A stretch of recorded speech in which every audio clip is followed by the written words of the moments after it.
Greetings everyone. I'm back. I'm giving GRG Esports another chance. After the disastrous 2 races at Misano, I thought, well, it can't get any worse, I guess.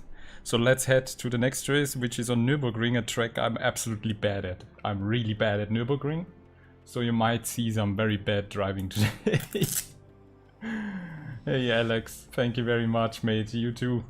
Let's have a nice and clean race. I guess you'll be definitely ahead of me.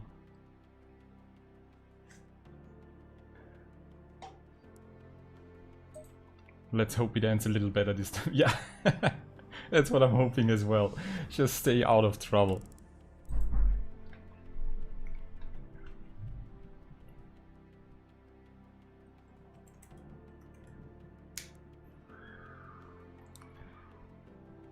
So this training basically service still running. The race mode should go online in a few minutes. So we have some more time to talk. Hey Alex, perhaps you get punted and then you have to like race with me at the end of the field.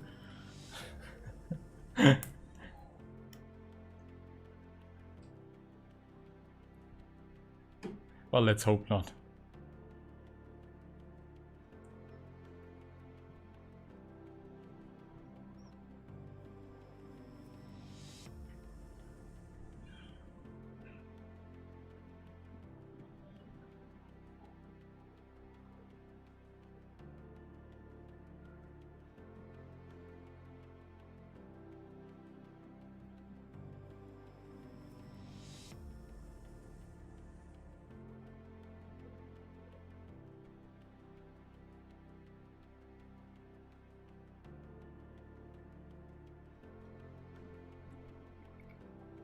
Let's just do the typical update.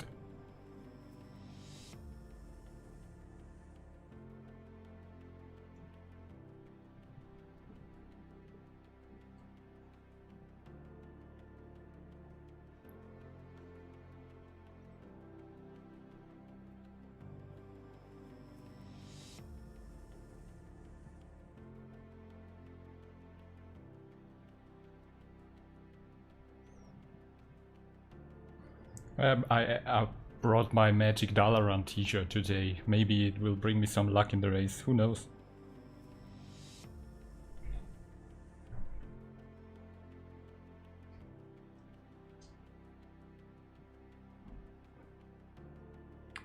So we got 1 or 2 more minutes. Anyway, yesterday I discovered the full GT4 pack of all the wireframes and I updated my tutorial video. So for anyone who's looking for that, just check my channel. I'm just linking to the sources, so yeah, I'm not sure how long they will be online because rumor has it that it's not an official source like with the GT3 template, so whatever, yeah, I don't know. Optimum track conditions, alright, I'm not sure, I don't think we will get optimum track conditions.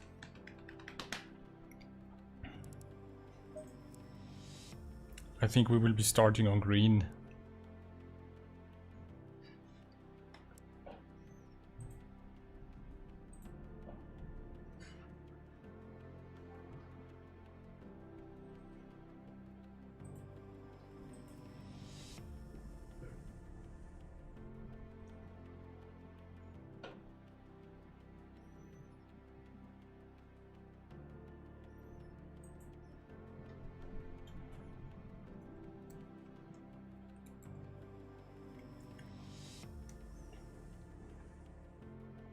Hey Matt, thank you very much.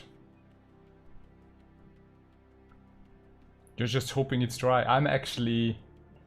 I don't know, I think it would be fun if one of the races would be in total thunderstorm conditions. It might make it more exciting. Because in dry, I'm so bad in dry. I don't know what it is with Nürburgring. I'm struggling so much on that track. I just can't get into a proper rhythm. I'm way better at, like, I don't know, Hungaroring or Zolder, maybe even on Spa, but Nürburgring, I don't know what it is with that track.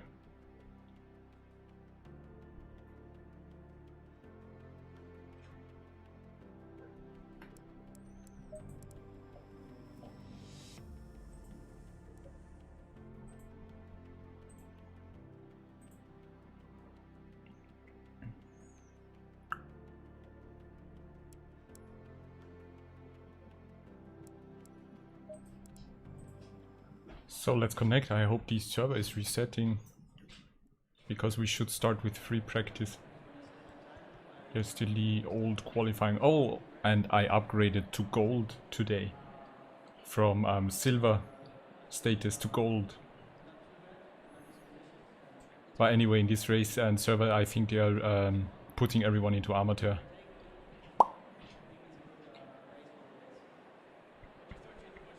So there's still no reset for the server. Come on, guys.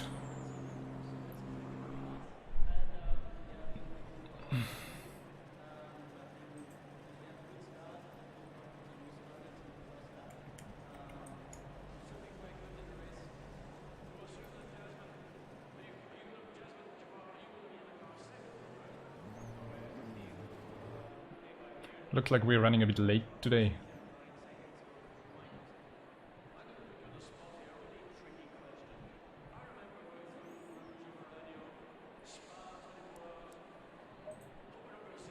Yeah, it's still qualifying.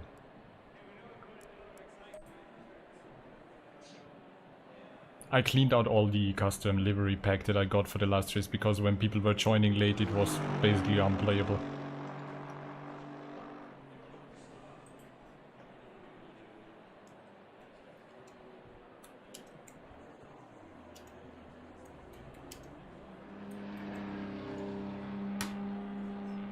So what's up, guys?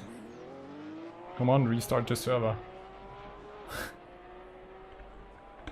Nightbot is also working, even though it's not night. Awesome. So in the meantime, take a look at my new custom livery tutorial update video. Lost the connection. Ah, now. Now it's happening. It is happening, guys. The server is going down. It's going down now.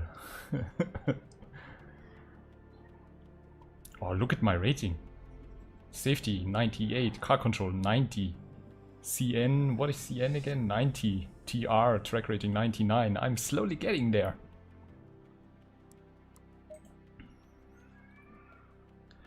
Pop, pop, pop, pop, pop, pop, pop, pop, pop, pop, pop.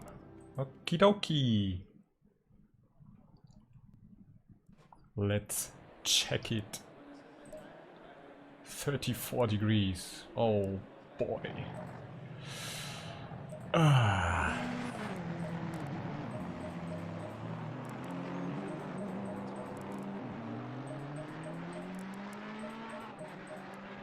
Let's see if that was enough.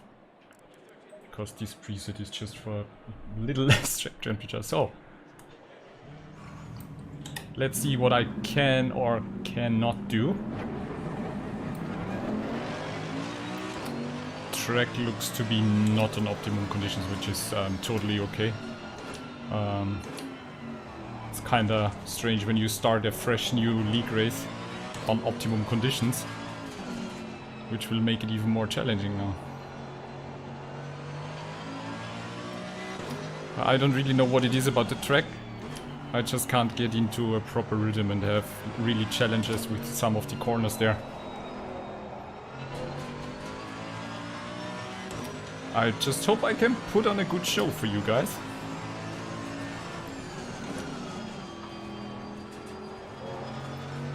The only interesting thing is why my driver is the wrong skin texture, because my main driver is black and gold. And in multiplayer I always get the red-white driver. I have no idea why that is and why I need to change it.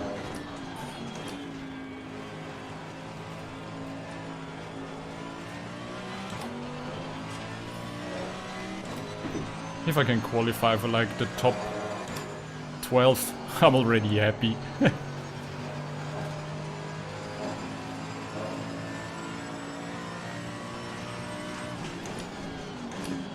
The other interesting thing is that happens on other tracks, like for example, what I can really feel on Hungaroring is that after like 15 minutes my tires are getting really bad, and then I'm losing like 5 to 7 tenths a lap, and then it takes like, I don't know, 2-3 laps and then the tires come back again.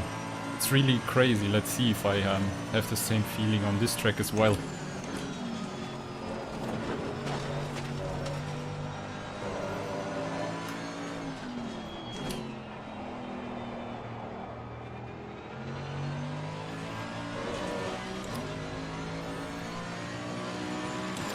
Just now checking that the tire pressure is okay in free practice, because I guess we will have the same conditions for qualifying,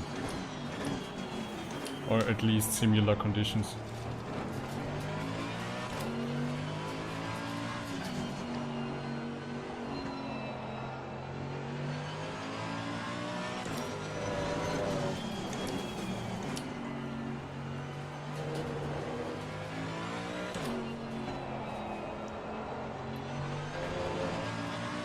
It's so tricky to get this section right.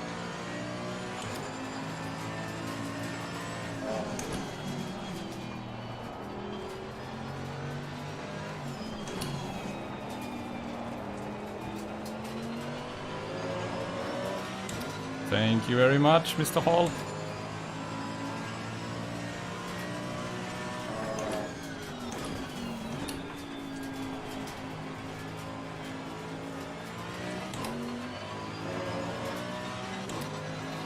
Okay, feeling for now is not that bad actually. Whoa.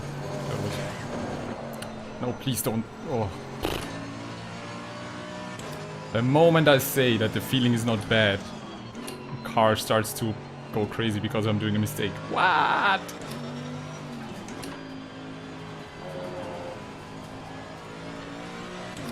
Mr. Hall might be regretting right now that he let me pass.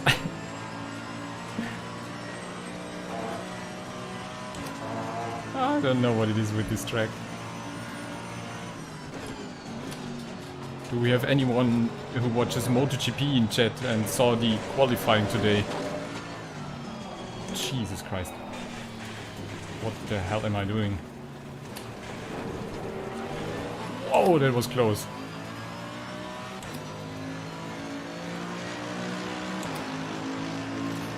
Come on, relax. Just push it easy, smooth. It's a really strange track. I don't know what it is with that track. I think it just flows so bad. I would rather drive the whole Nordschleife than just this little Nürburgring.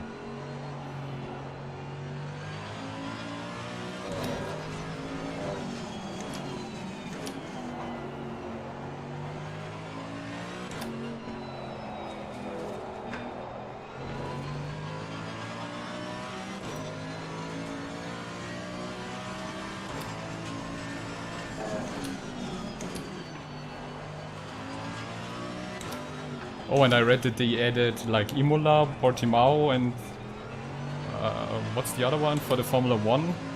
Yeah, Nürburgring, right. So this will be cool, Nürburgring in October. Can either be really hot or freezing cold and wet already. But it's just cool to see that if they really want to, they can be flexible.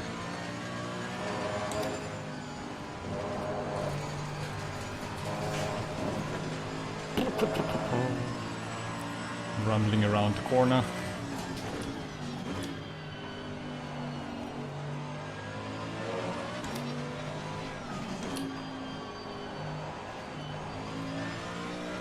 Now we are approaching the rally straight up to the rally chicane. That's how I call it, because you just rumble over it like the rally race. Yellow flag ahead, be careful.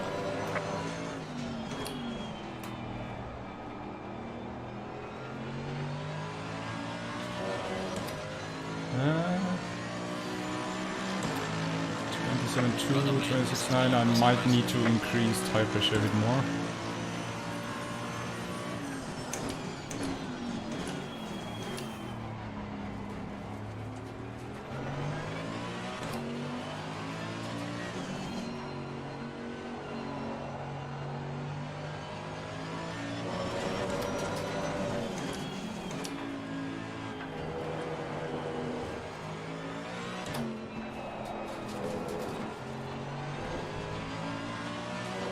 Getting a good exit here is tricky.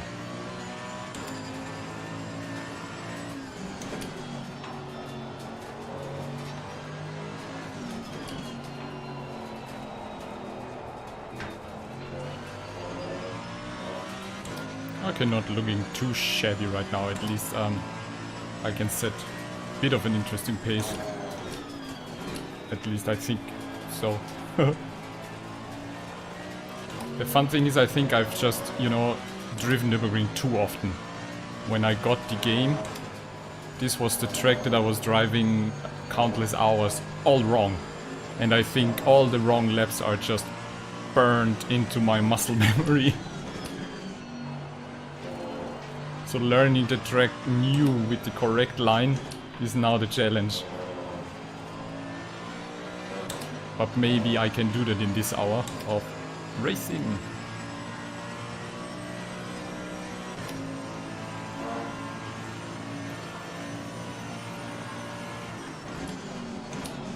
Rally chicane. And some drifting. Oh. Okay. Light damage on the front of the car. I think somebody in real GT racing had something like that happen to him as well. So we have 34. I wanted to check the pressures anyway, which were a bit low.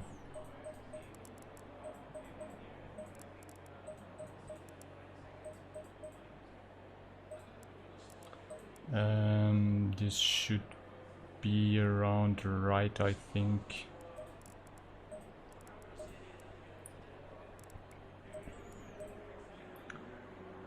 Yeah. I'm still not sure if I need 7 or 8 rear wing. I'm still thinking about if I want to move the aero variation more to the front or I don't know.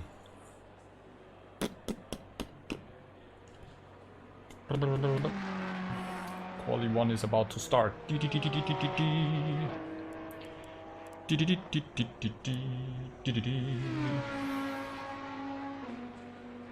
Nightbot is nightbotting. Say hello to Nightbot.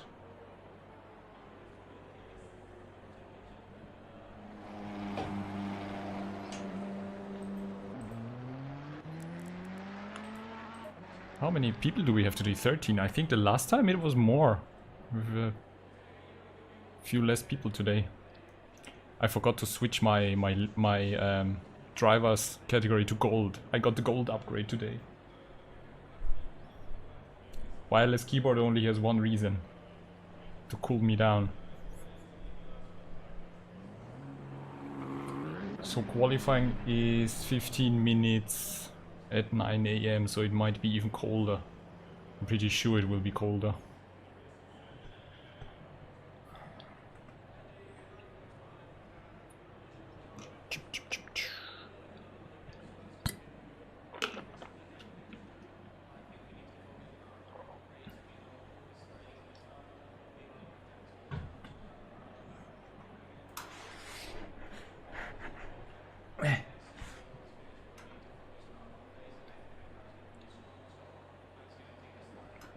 Still guys driving around. I'm so glad I found this pillow, which was with my other chair that I got, and it fits perfectly here. Makes it way more comfortable.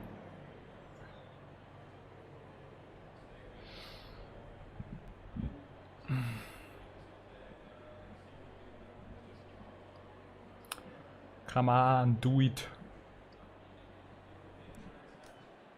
Qualifying 21 degrees, that's what I thought. Go, go, go.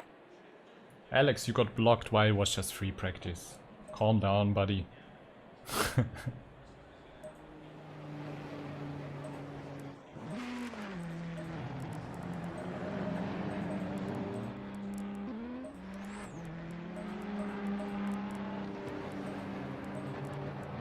So I'll let all the quick guys out now.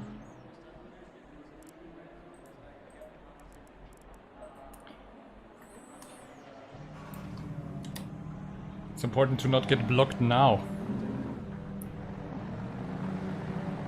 I'm gonna just let them all go in front of me because I don't want to keep anyone from doing a good lap.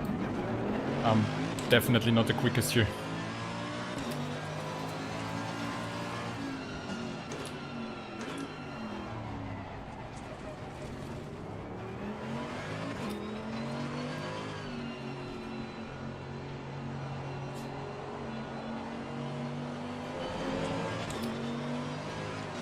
It's dark, it's cloudy, it's cold.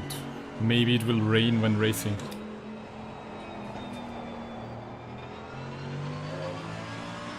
Hey Alex, maybe we will get some rain. What do you think? Everything can happen in good old Germany.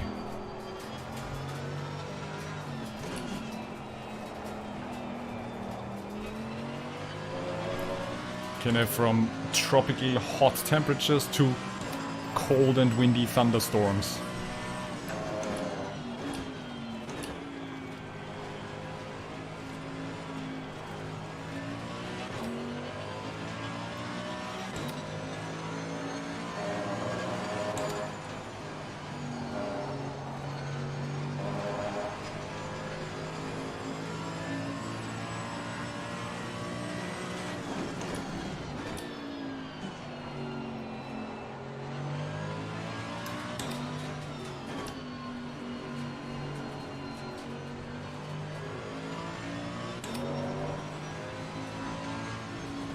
Car on the right.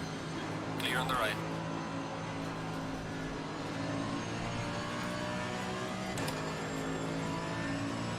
You're welcome, Matt. I don't want to be an obstacle for anyone.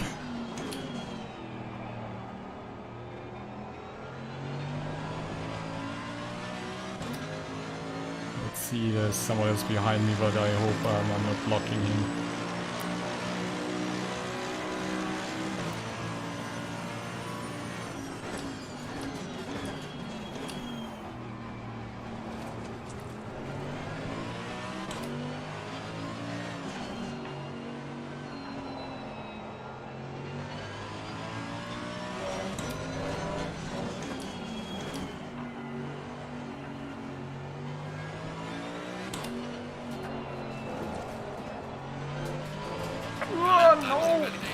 Oh, come on.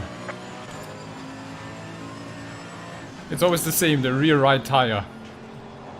When he decides he doesn't want to go around the corner properly, you're exceeding track limits.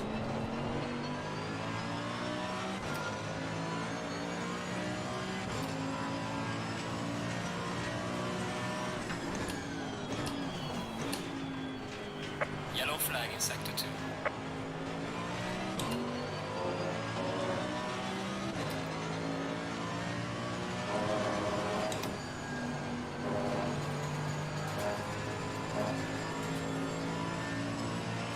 Come on, do it.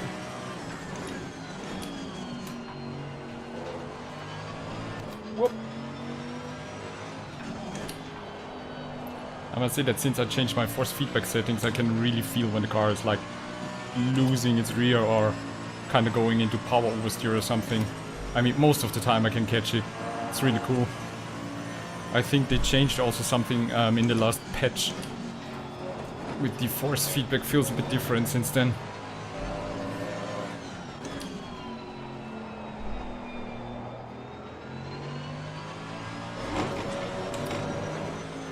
So, that was a warm-up lap. Let's do a clean lap.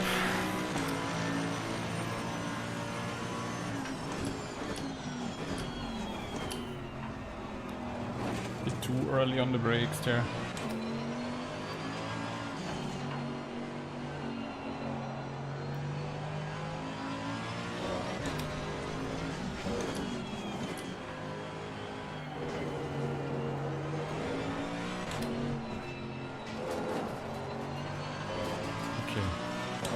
Not the cleanest version of this part, but not the cleanest variation, but I got through it.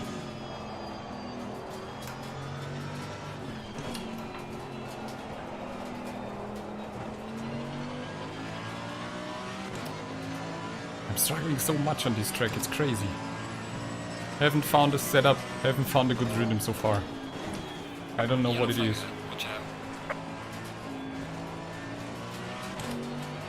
There is no yellow flag. Just someone going to the sandbox.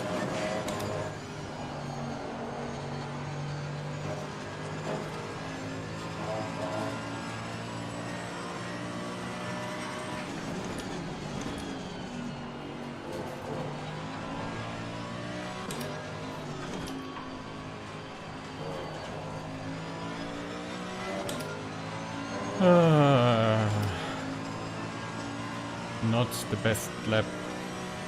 Probably not even the worst that I did so far on this track.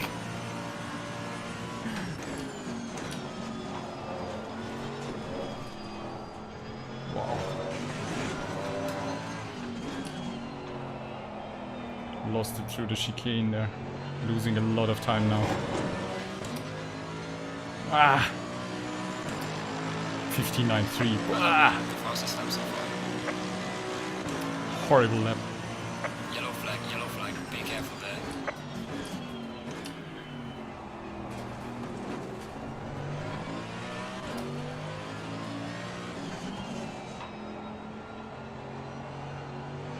Yellow flag in sector 2.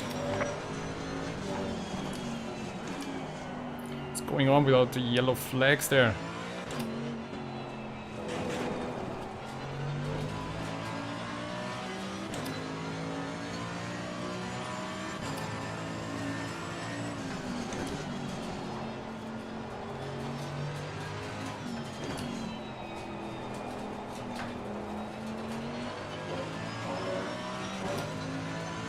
Come on, you can do it, little merch.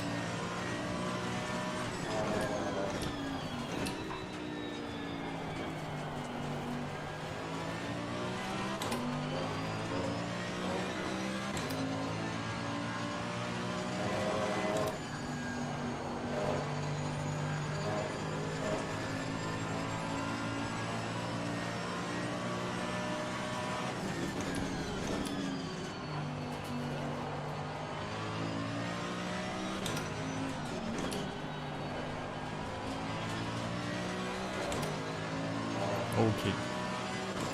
The speed was better. There's a slow car ahead.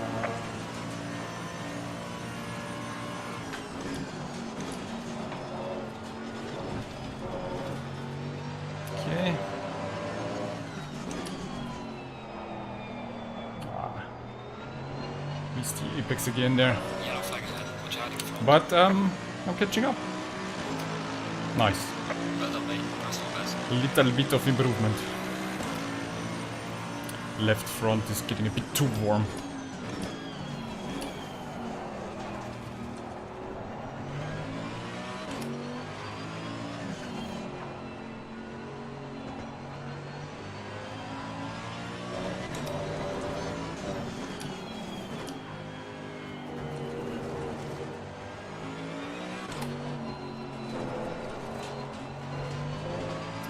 Ooh, that was close.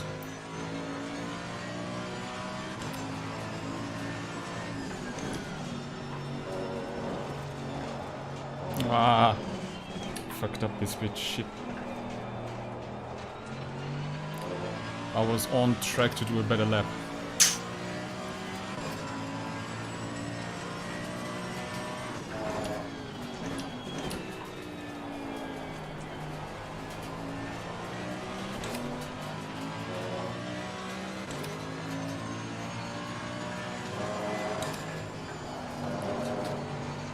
Running out of fuel now, shoot.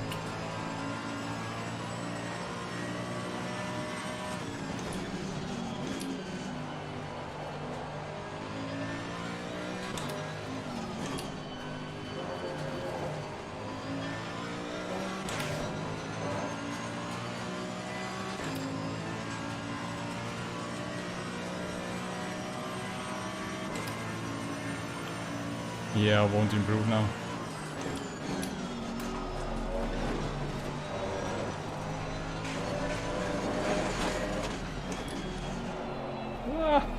Okay, let's abort.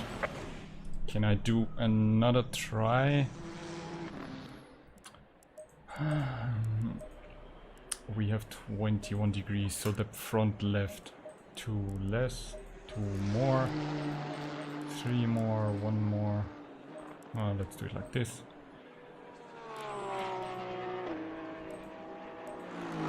Let's save for that. And head out one more time.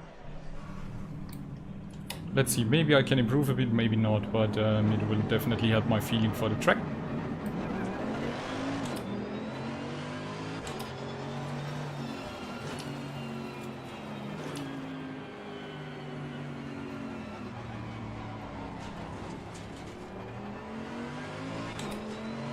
Just one more hot lap coming up. Which will also be a good practice because the second qualifying is just, I think, 3 minutes. So you just basically had to head out and do a perfect lap. Yellow flag, be careful.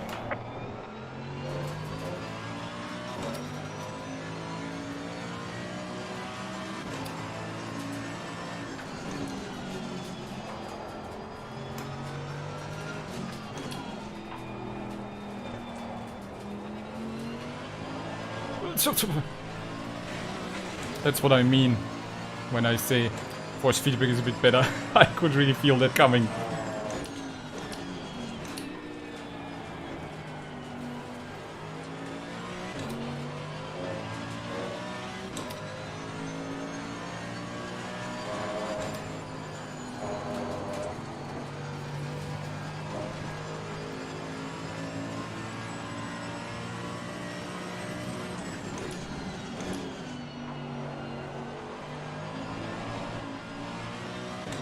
There's also always power oversteer out of the corner.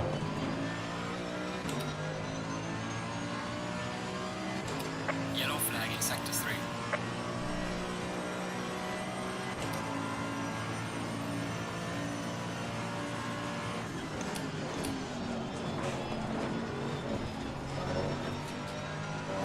We survived the ready chicane. Now I think the key here is to just stay tight and early out. Tire pressure is not an optimal, but maybe we can do an improvement. Let's see.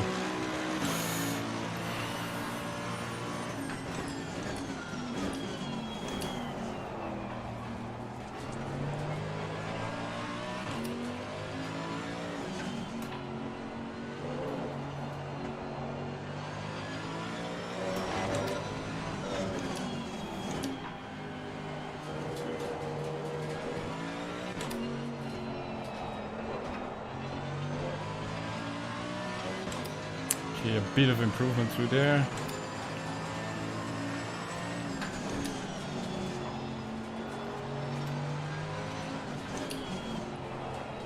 Stay tight.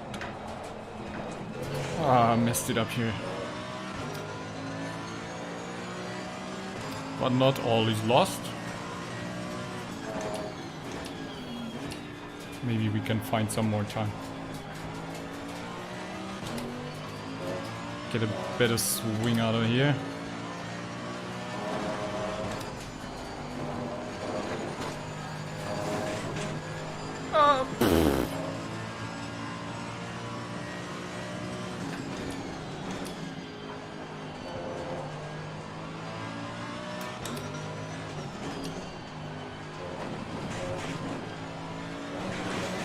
Yeah, no, okay.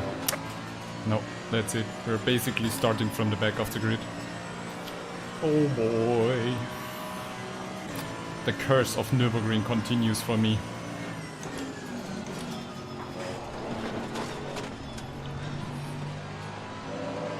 Just doesn't want me.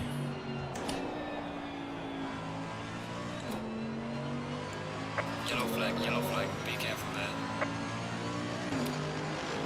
Session is now over. I think I need to get some coaching for this track. I just can't find a line, no matter how many videos I watch, but... okay, let's see how the race goes. At least when starting from the back of the grid, nobody can punt me. I guess. I never say never.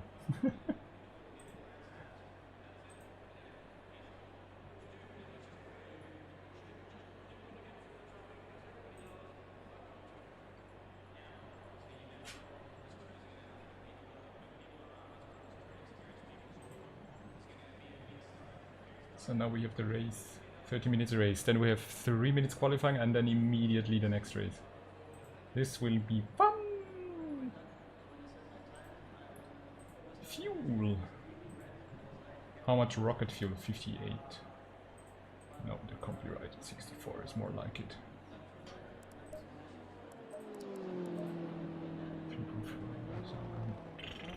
64. I'll 66, 67 probably.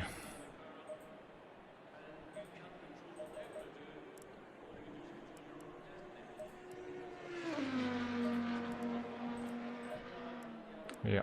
Okay. 22 degrees. Let's see what race temperature is.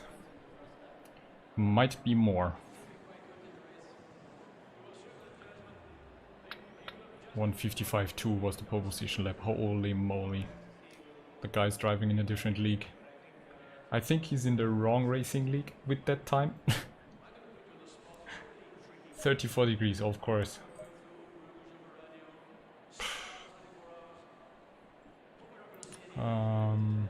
Yeah.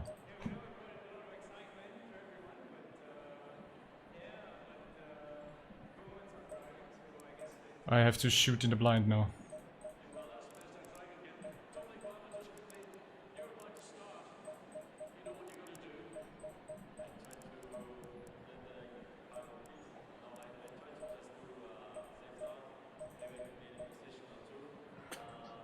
Let's take 67 just to make sure.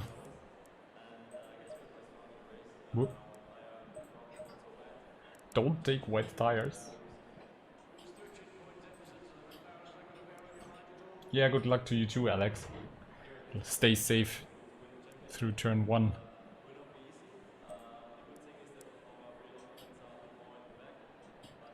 I'm just gonna save this for the 34. Should be about right. Kadoom. Just to make sure that we have something for next qualifying and next race, because the next qualifying is at 4 p.m. and then we have the race at 8 p.m. Whoa. Might have a little evening to night race, so it will be cooler again.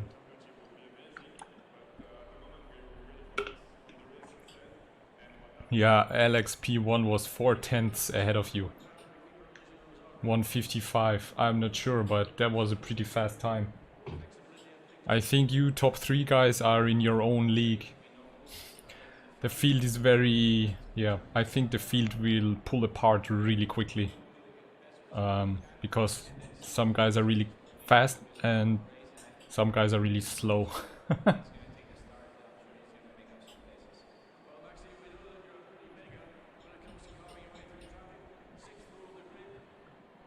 A tip, don't break into T1. Sure, try it.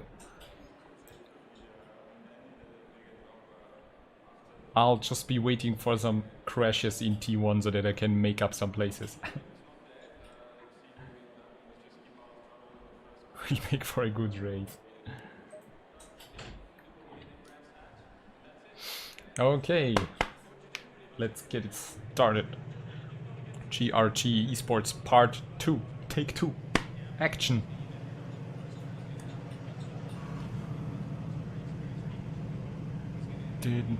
I can already flash them. Bink, bink, bink, bink. Stay in single file. Stay in single file.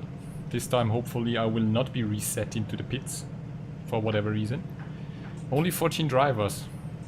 I was hoping for a bit more. Maybe they were all a bit scared after the last incident. Low tire pressure, stay away from curbs.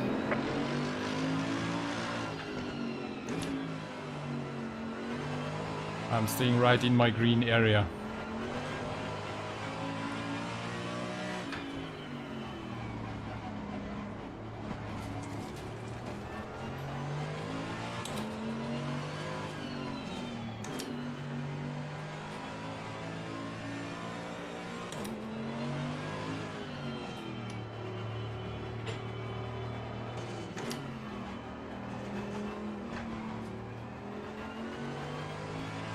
Someone's spinning already, guys, come on, it's just warm-up lap.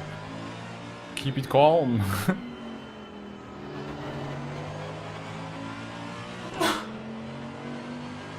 Gesundheit.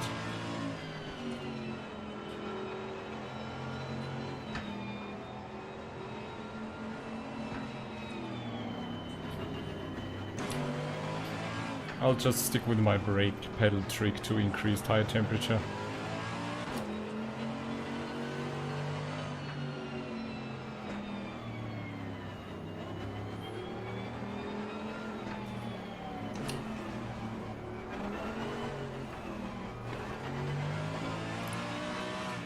Okay, everyone's doing it. So let's just do some slalom.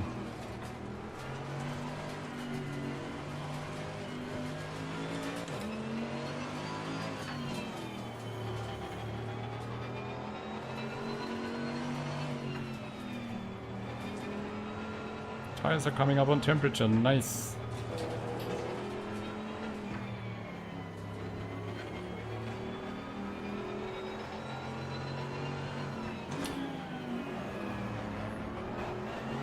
The graphics in this game are so insane, I just love them.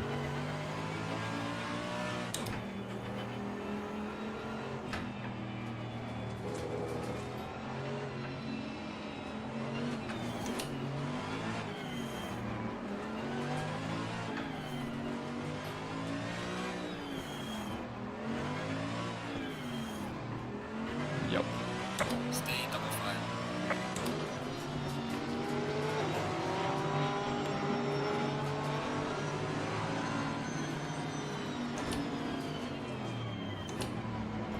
Great, this time it worked, I guess.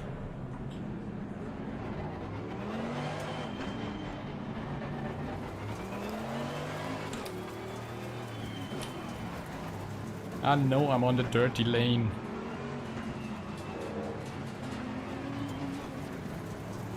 Okay, tire pressures are looking good.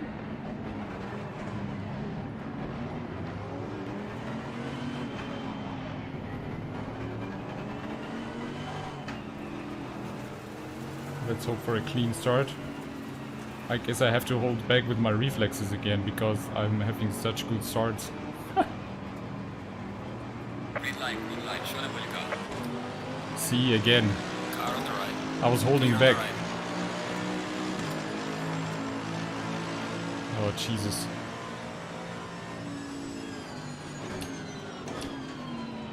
Car on the right. No, no, no, no, Clear on no. the right.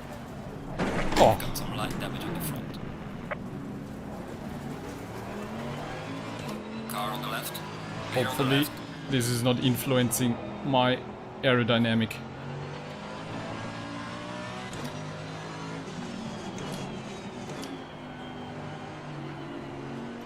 And that's what I was afraid of, that there will be a crash in turn 1. McNeil is behind me. He's for sure quicker than me because he was qualified 3rd.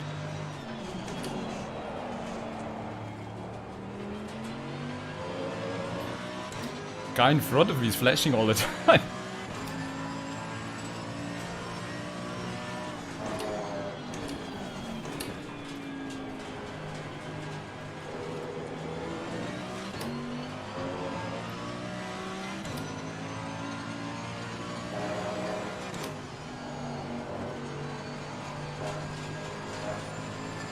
Oh, but Mr. Neil is nice. He keeps a bit of distance and waits for the right moment.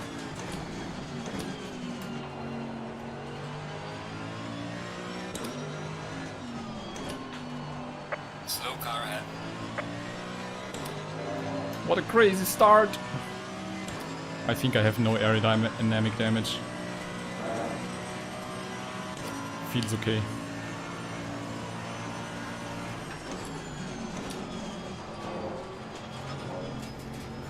There was something flying off the track or someone's car, I don't know.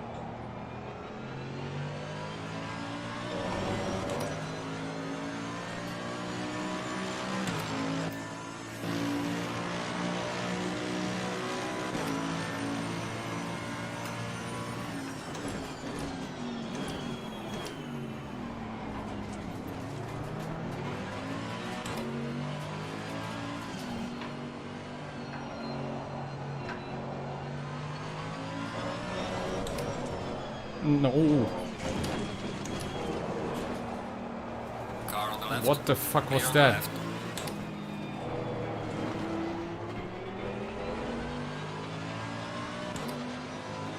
So strange. I have no idea what the car is doing sometimes. And the next one's spinning out.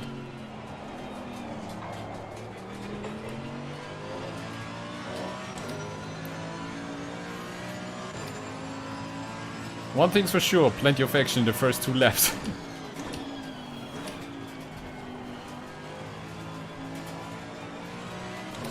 Nürburgring is getting his sacrifices.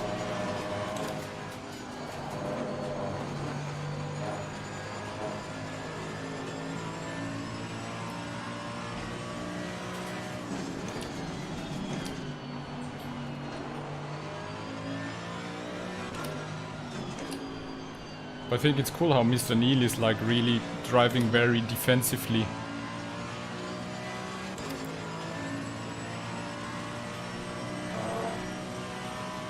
Waiting for the right opportunity, that's really cool to see.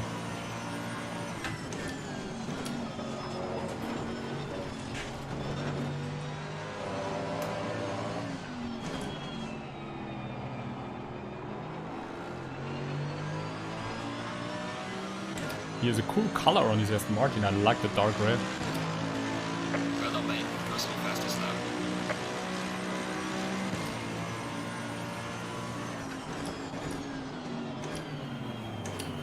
Car on the right. Clear on the right. Ooh. I was getting close there.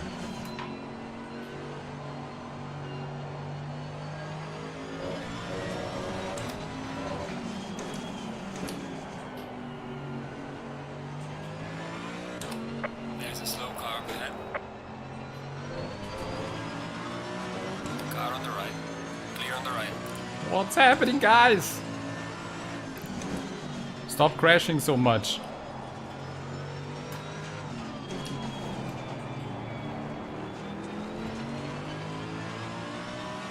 Well, at least we have some action here.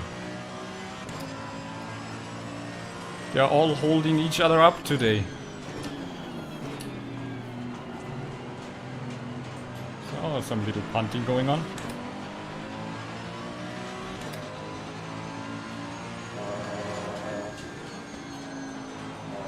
I'm just lifting early because, yeah, that's what I thought. Car on the right. Clear on the right. Car on the right. Oh, come on, dude. You need to leave me some space. Jesus. Why? I mean, I don't get it. You have the radar, right?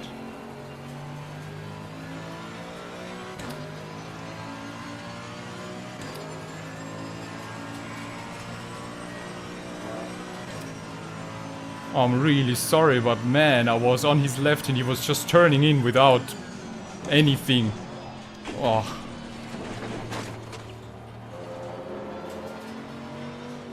Car on the right. Clear on the right. Mr. Hall still has his flashing going on. But this is like, these are the moments I just don't understand. Is it because of the heat of the moment? I don't know. I was next to him for the whole straight. And even braked later than him and was on a really good line and he just turns it in. Shame. Maybe he just didn't see me. I don't know.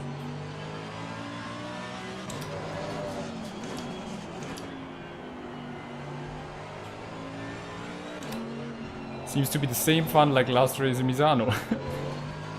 Some road rage carnage going on there. Jesus.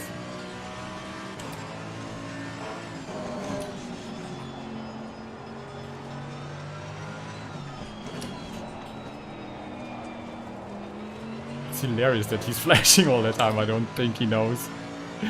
Hey, K Hall, you're flashing all the time.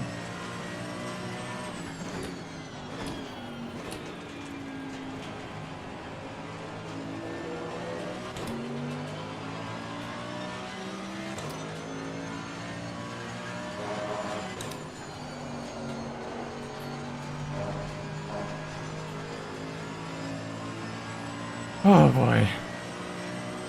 Seems the GRG is always action. But I think the challenge here is because you have so many different levels of skills with the drivers and experience. That's what makes it so tricky, and that's why usually I'm so careful. But this one movement I was like, yeah, okay, there's enough room. I'm just gonna put in my car there. everything will be fine, but it wasn't.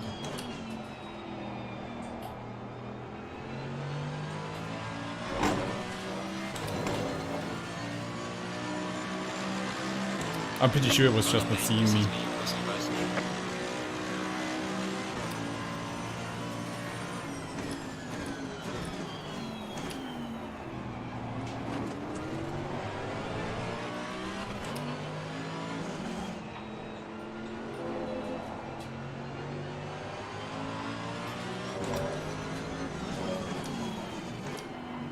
It's hilarious driving behind someone who's flashing all the time.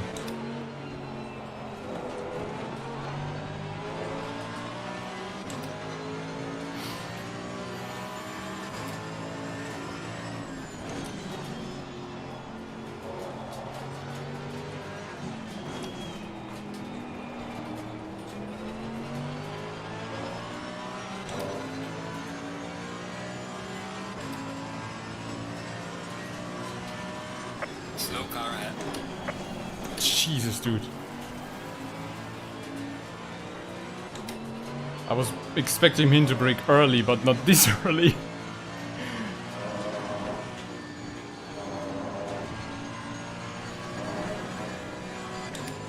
His Porsche is drawing black lines on the asphalt through this section.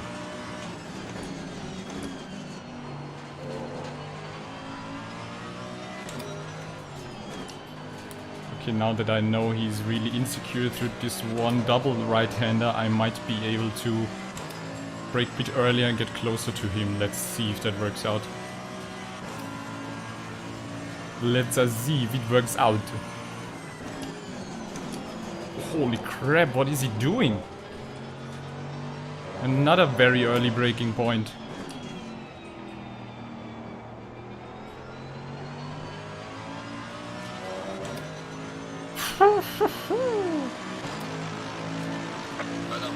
Both guys in front of me are slower.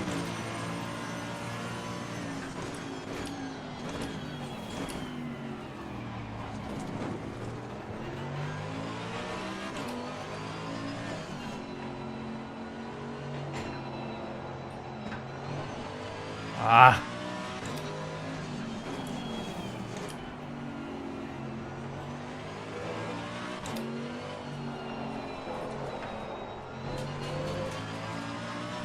That was definitely track limits, yeah.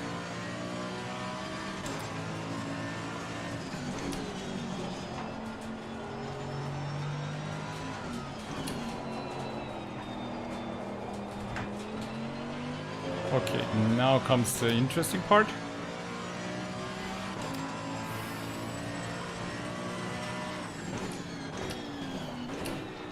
Ah, this time he did it better.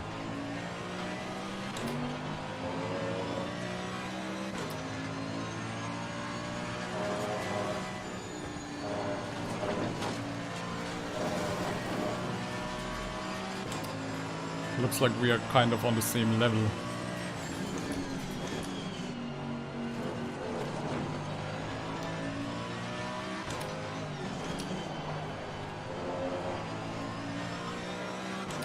Okay, now he had a good lap.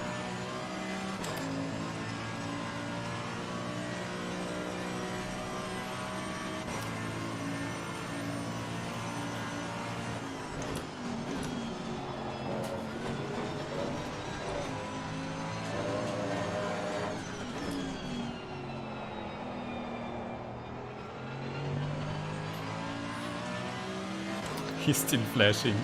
The car ahead is at 1.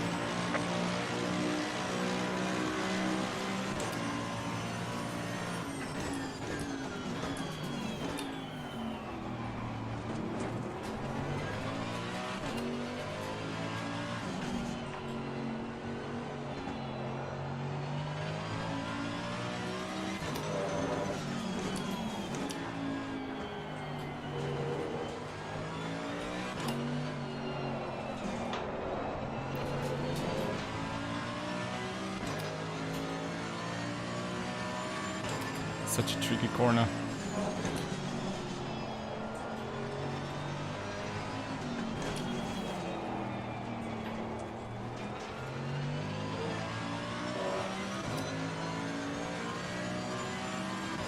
Yeah, right now the field is falling apart, unfortunately.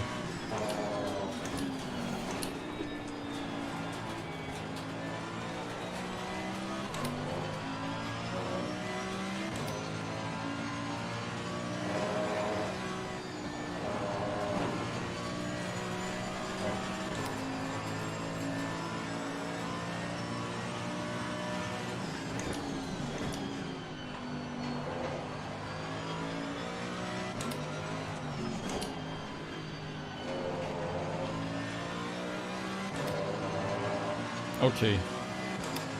Better lap than the previous one, definitely.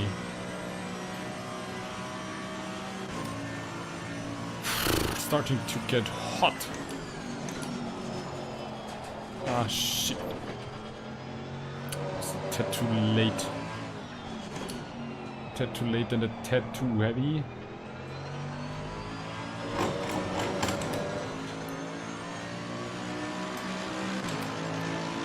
Aston is doing 157.8, he's 158.2 and I'm slower right now, okay.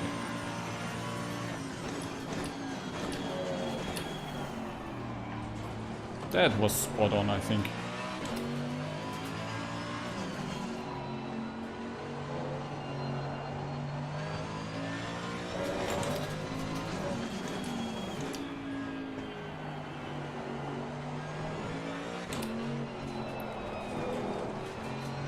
Ooh. That was better than the previous lap. Cool.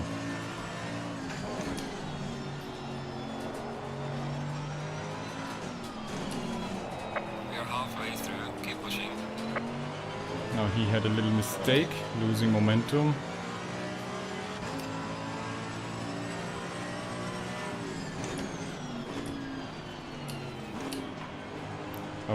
He's braking so early through this section.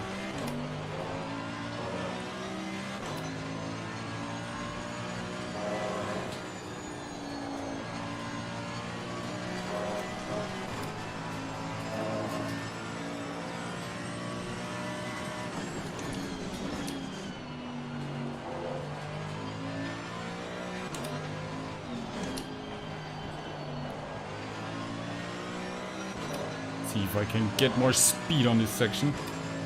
Ah, doesn't look like it. The little Porsche has power.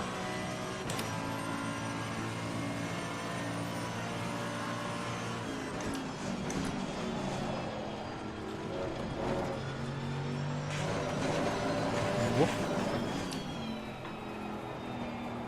Little off-road through the rally chicane.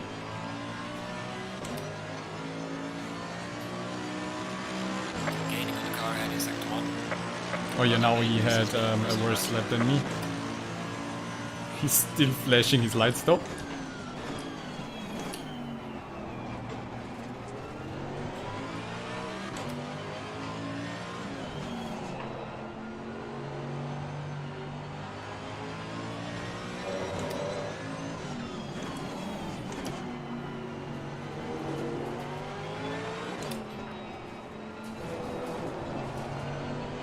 Whoops.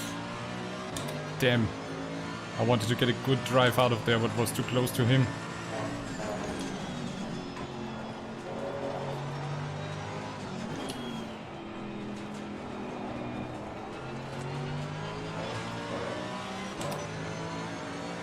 You can hear the little Porsche engine.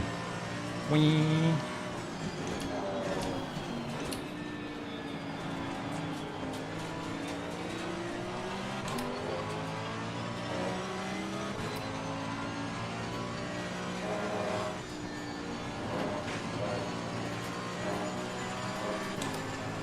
Whoa! Car on the right.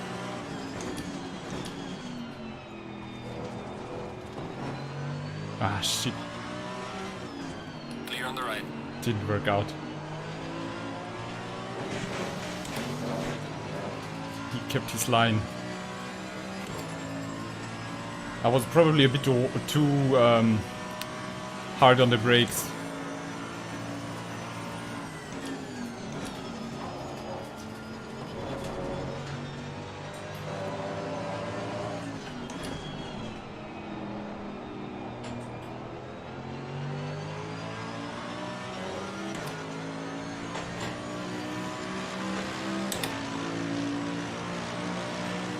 At least we have someone to duel a little bit.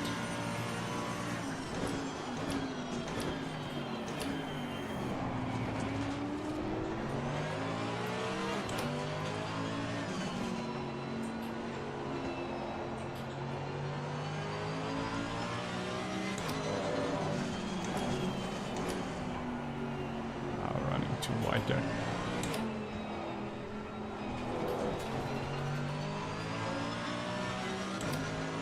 Just ran a bit too wide.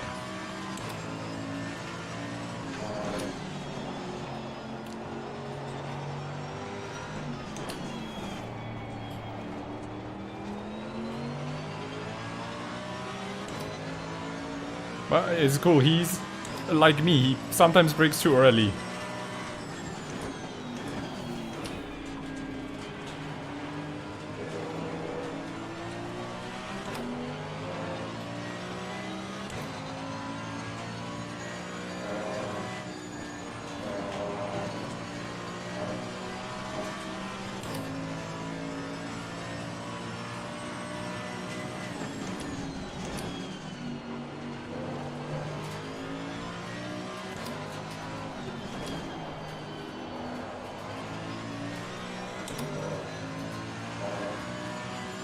It's nice to have someone who is nearly on the same level.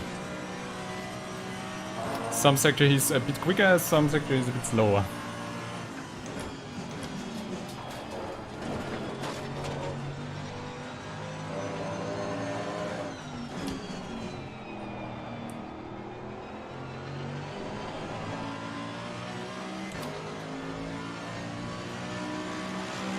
Falling behind the car in front in sector 2.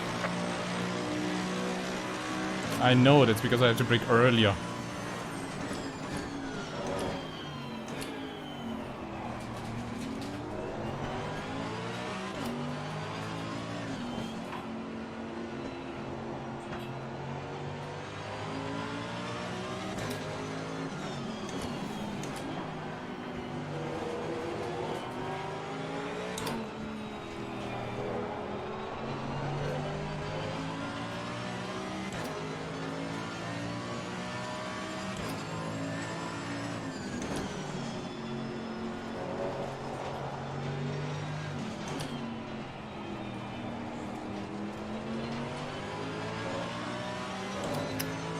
Car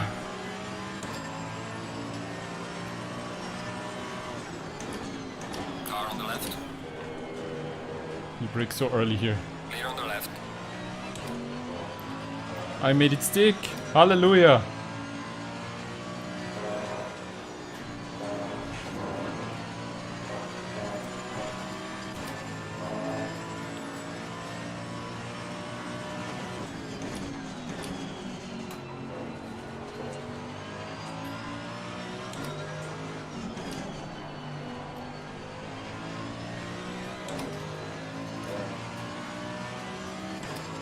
Clean maneuver, guys.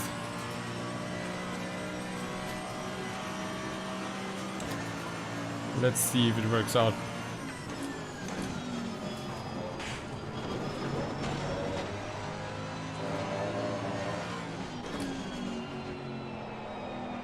Ah, very bad line. He's on my booty right now. I just hope he brakes early enough.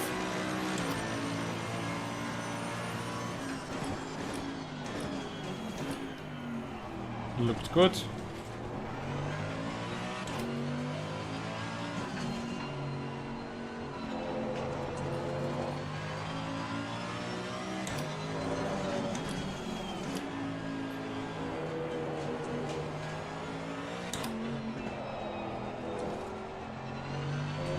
Okay. Good line through there. He's really good in the last sector, actually.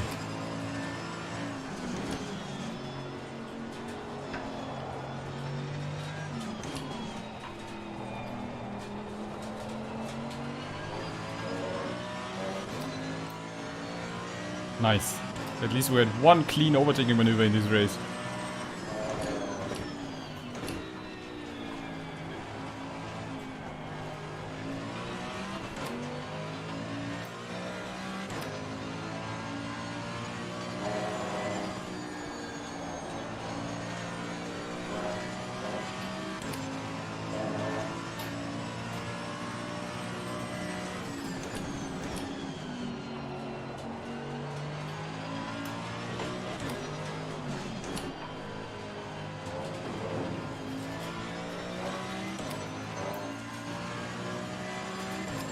sticking with me. Come on, Mr. Hall.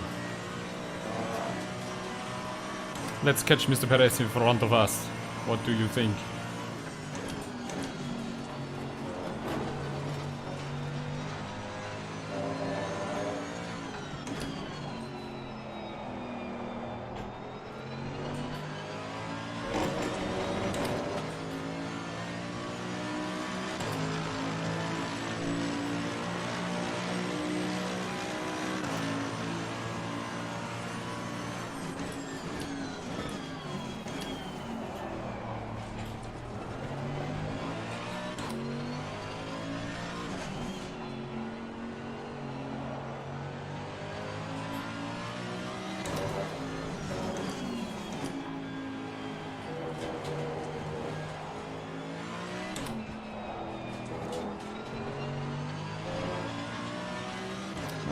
Okay, I can open up a little gap.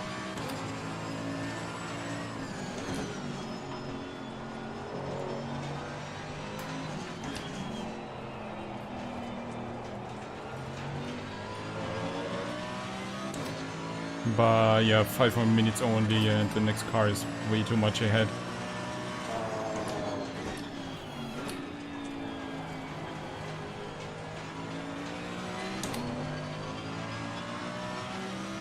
Oh, that was a good exit.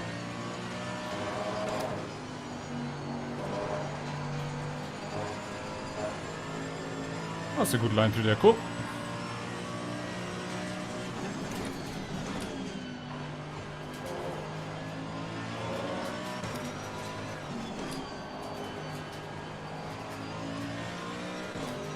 Okay, this seems to be our best lap so far. Nice.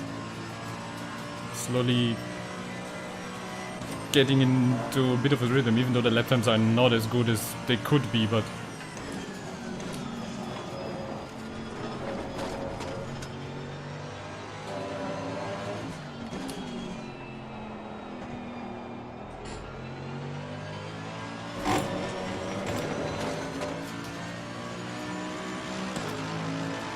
Well done, mate. Personal fastest now.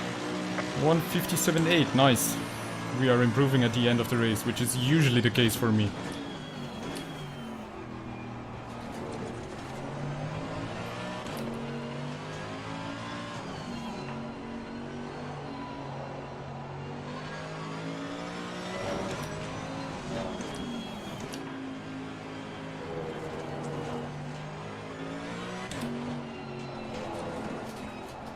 Ah, too wide.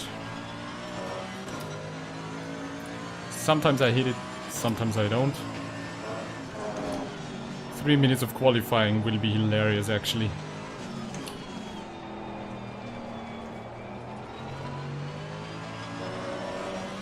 Ooh, managed a better exit there. Looks at like after an hour of struggling, I can get into some sort of rhythm.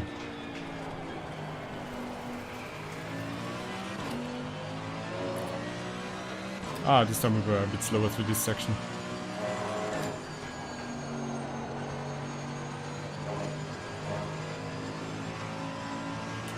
Definitely need a drink.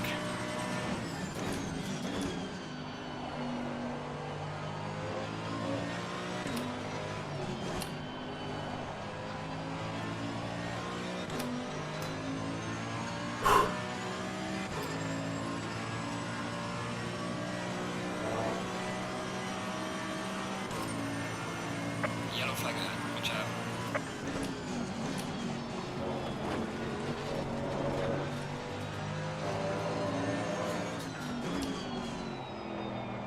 Tire pressures are a bit low.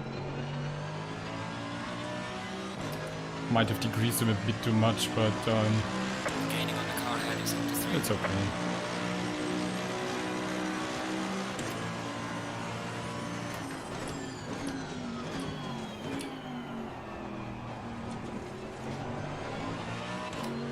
Nice and clean.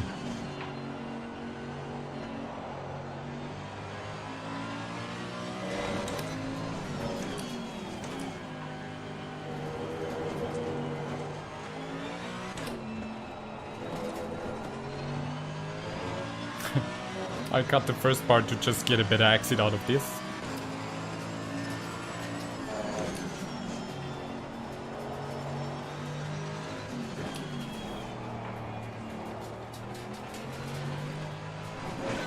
I was a bit too early on the throttle.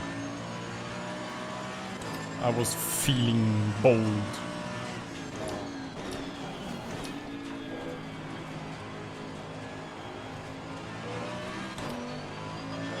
That one time I managed to get a really good exit through this double apex. Alright man, the leader is on the final lap. Give me the final push.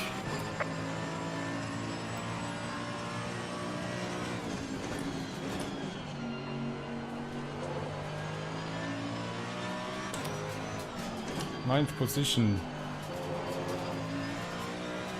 Starting from 10th, survived the massacre. Got punted while overtaking. One more lap to go. So far so good.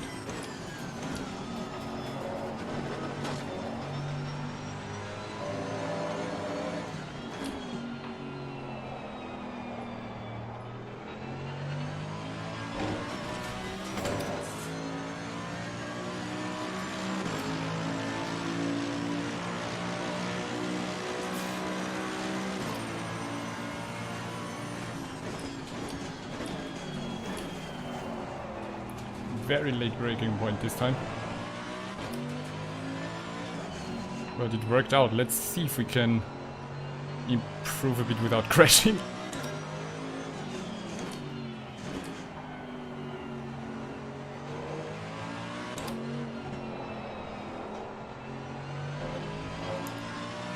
Hey Florian. Danke. Schön, dass du wieder da bist.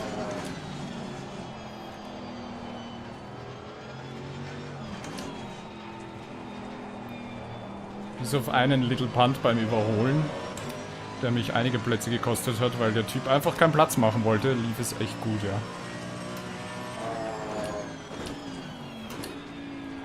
So far so good. Now we have 3 minutes qualifying to get in one good lap, which I'm really not good at.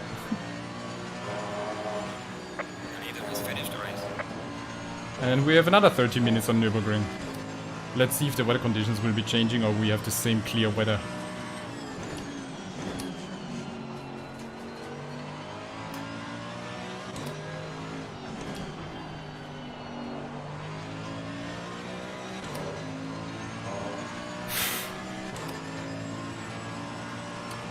Wow, I'm sweating. I'm losing fluids faster than I can drink them. Rally chicane. Oh. The first lap was really crazy.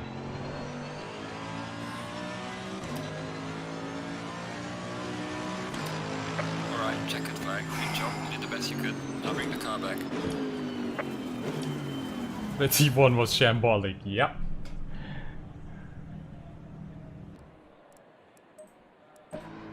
Oh boy. Let's just save the replay for now and have a drink. And we were now driving with 34 degrees.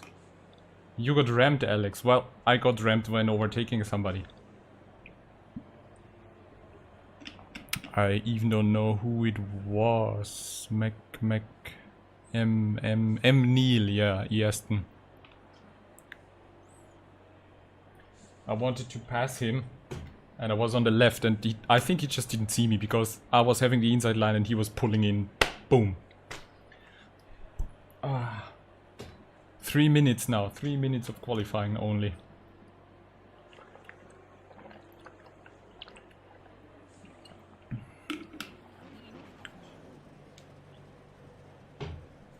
Let's see what the temperature will be. Can we have some rain, please? That will be fun. 32. Go, go, go.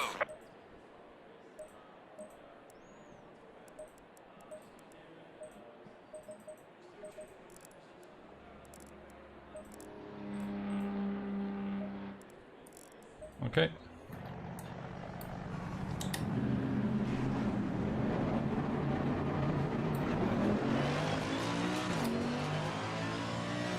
This will be interesting.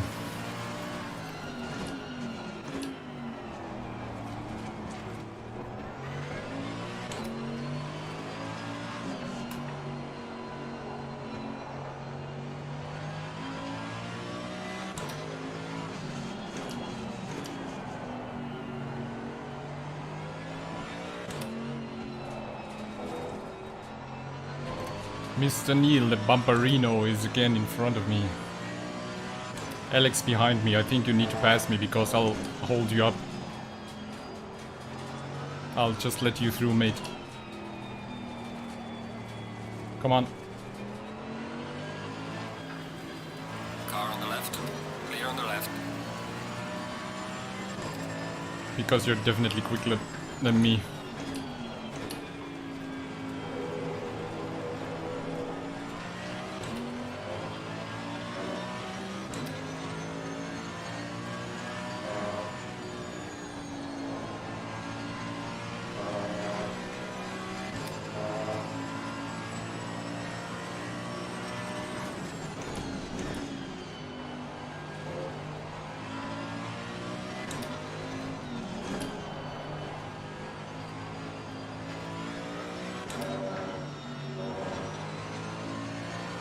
Oh, okay. He's letting off the throttle.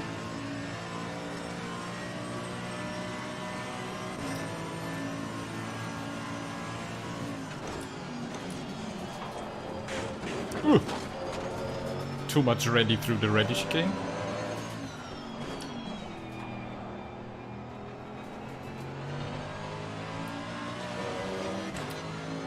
Okay. This is the lap of laps. We need to make it count. Just one timed lap.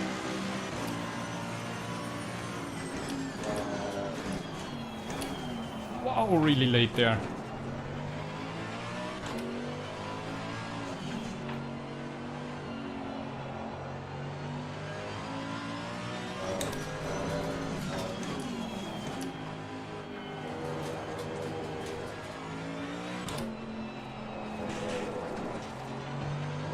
I was now very careful there because I didn't want to risk exceeding track limits.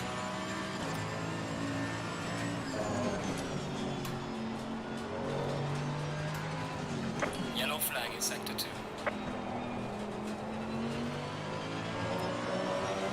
Okay, so far so good. If we qualify too good, we have the aggro guys behind us.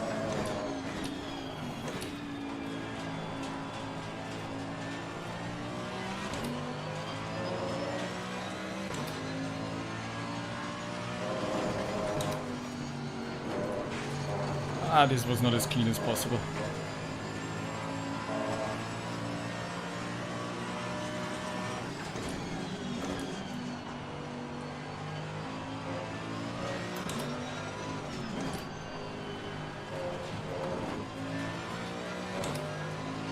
Okay, not that bad, but not that good. I'm hoping for like top 10.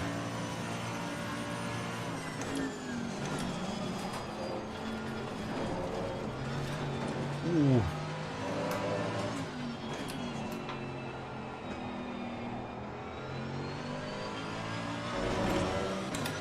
Let's see what we get here. 157.4, wow. I think that's even better than in the previous qualifying. Lap invalidated. Oh, okay, 9th. Now the other guys are coming, so I guess I'll be handed down again. Oh no, 9th. One spot better than before. And now we have 19 degrees. 8 p.m.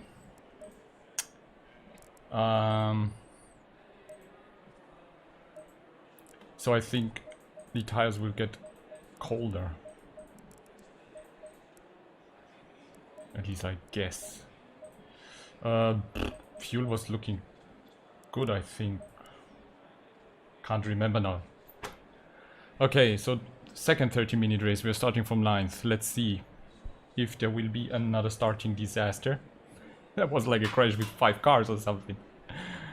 We need a fresh tire set. Yeah. I'm still thinking if I should put in a bit more tire pressure. It's really cold. Probably.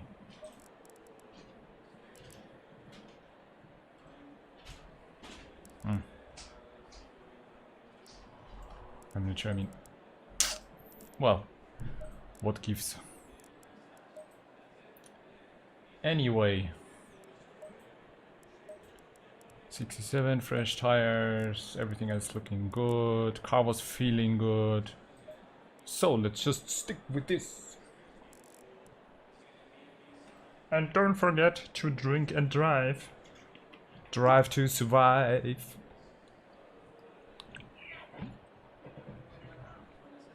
We got a new follower, Mad Dog UK. Welcome to Bunatics.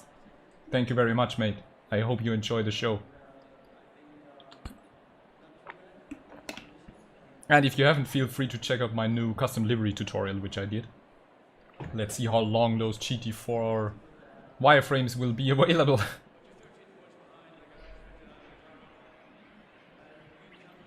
So maybe after this race I'm gonna head on the Hungaroring server for a bit more practice, maybe, or I don't know, let's see. Be careful, please. Yes, Alex, you're saying it, be careful. There is no need to rush into T1 and be crazy, it's just, yeah, be gentle with each other. 30 minutes of racing is left to have cool fights. This time I'm really gonna try and stay on the inside, because last race I was starting at the outside, which is always stupid when you have, yeah, especially here the right-hander.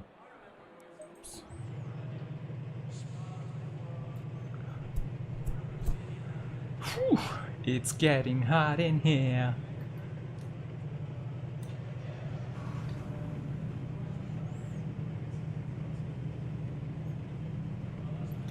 Who's behind me? Almighty Ferrari. Going single file. Go. Come on, do it. Do it now. Get going. Come on. Please.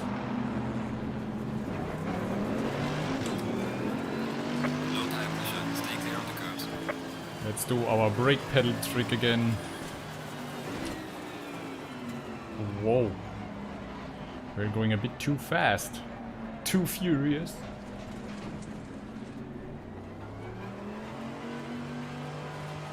Use the friction of the brake pedal to warm up the tires.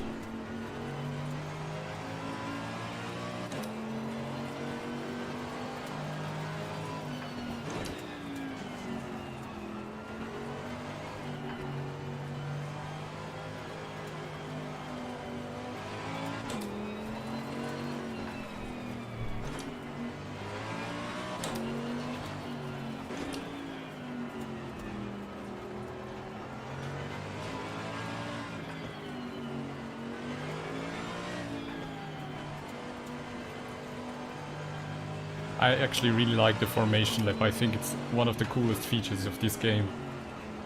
Makes it feel all the more realistic.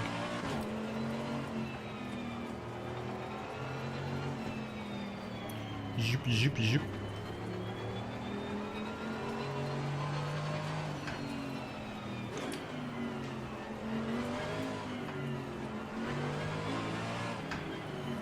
And I love when it gets darker.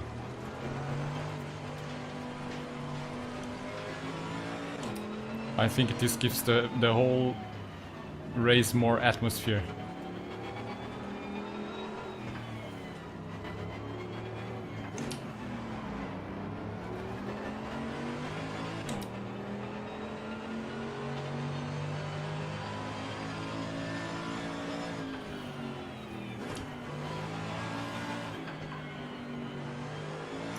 Okay, brake pedals were now getting a bit hot. But this really warmed up my front tires.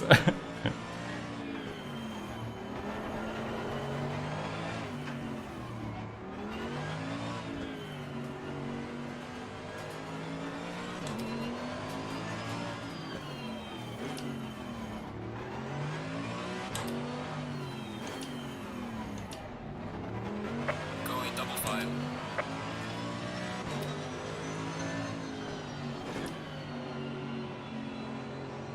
Go in double file. And don't bump into me, please. Please, no bumperinos.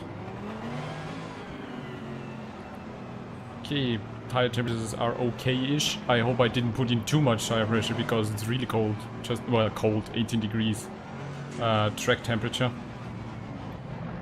But since we are driving in the evening without sunshine, I'm guessing the track will cool off at least 1 or 2 degrees maybe. Or maybe not, I don't know. Pit limiter, no, I'm not going into the pits, man. Ah. 2 Astons in front of me. Come on, guys. 70. Green light, go, go, go. Car on the left, 3 wide, clear on the left. Oh god. All clear. This will go Car so on the wrong. left, 3 wide, all clear. Clear on the left. Bump, bump, Car on bump, the left, 3 wide, bump. clear on the left, all clear. Car on the right.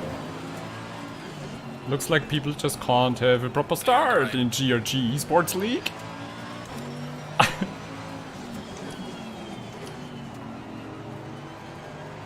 I think, the only one who was going off throttle. Car on the right, clear on the right. There's really no need to push hard in the first lap.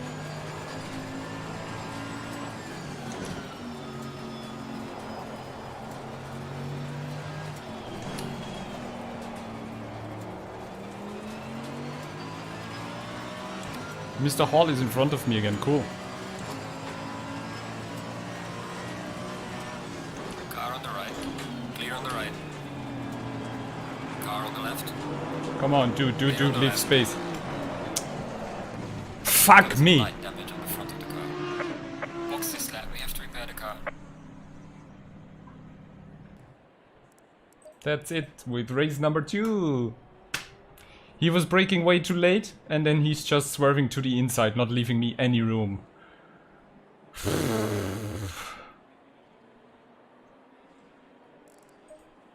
Man, guys, really. I don't know what's going on with the people in this league. They just go crazy in the first lap. There was nowhere for me to go. He was having the outside, I was taking the inside, and I was already slowing down, trying to take it as tight as possible.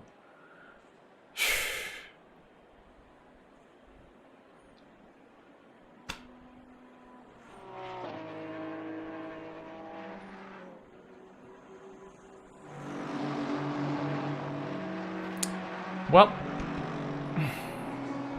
we are now a lap behind, at least that.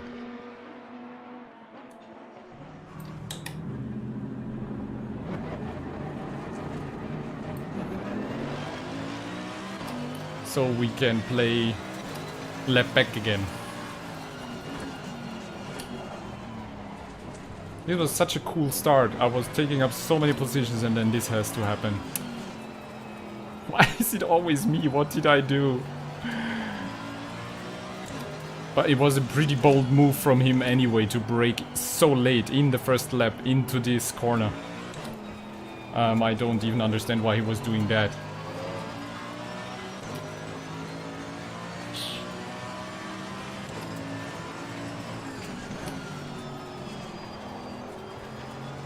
Da, da, da, da, da, da, da, da. So let's play Learn the Track when it's getting dark game.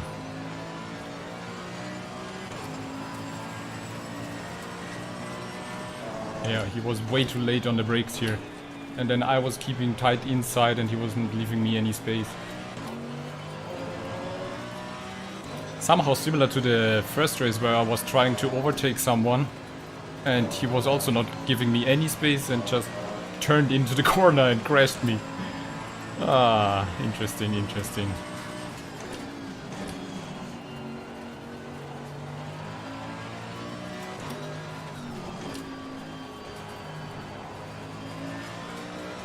Maybe my AMG is invisible. Maybe there's something wrong with my livery. Shoot, I should check that. Maybe I have like stealth mode on. And people can't see me. Maybe that's a hidden feature of custom textures. Maybe Kudos is doing that on purpose. If you're using a custom livery, you're turned invisible. Because they don't want you to use custom liveries.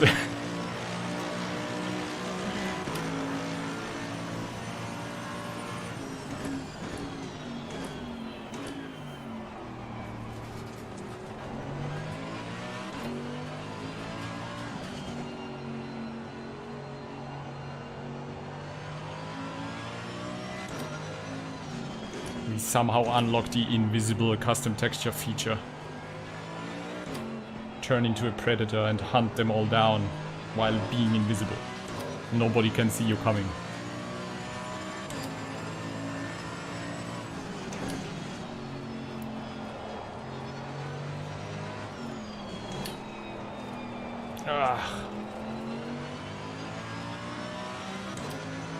Let's see if I can catch Mr. McCord.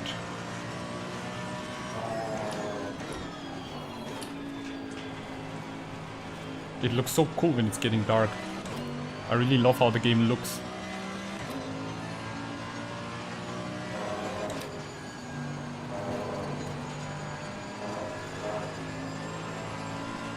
It's more relaxing for my eyes.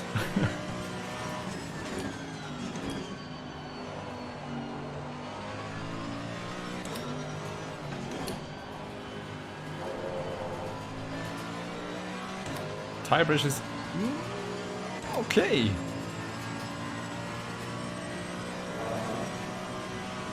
Left front seems to be a bit cold, but that's changing in all the right-handers anyway. So I think I hit the spot with tire pressures for the 18-degree track temperature.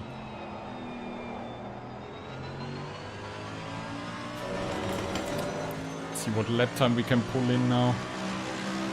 1:58.0, okay. I can improve on that. Really, oh, that was spot on. Cool. Nice. A bit wide there.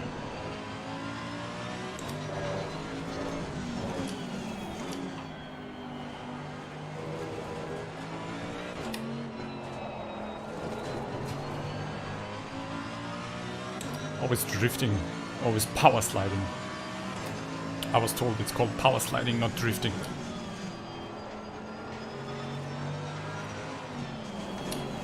Ah, too late there. Losing some of the precious time. But I'm approaching Mr. McCord.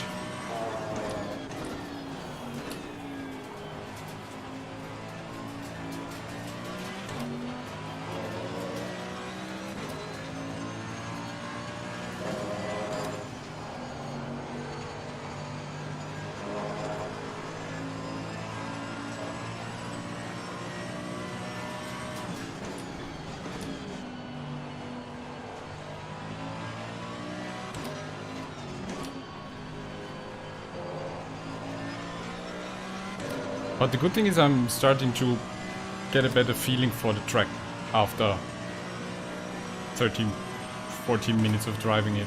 That's always, I think, a good indicator.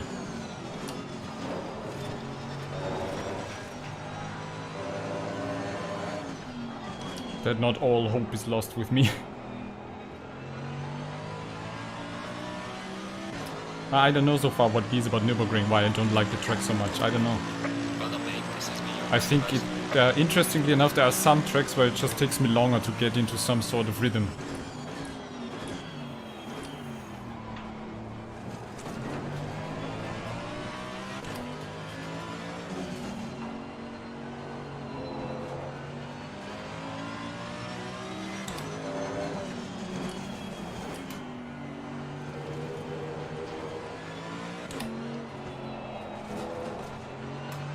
Nice.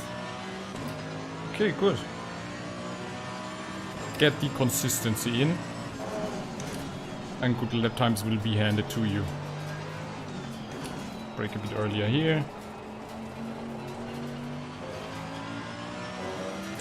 That was bad. That's just a bit too bold on the throttle. If I can keep a tight line through there.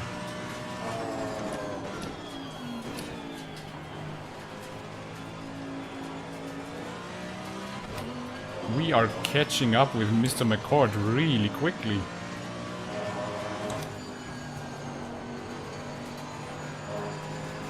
He's in an Audi R8, yeah. Really cool car. There's a slow car ahead.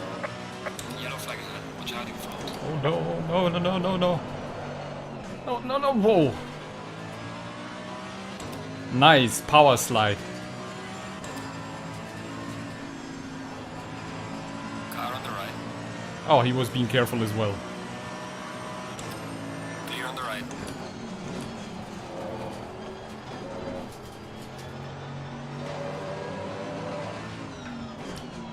Oh, he's actually lapping me.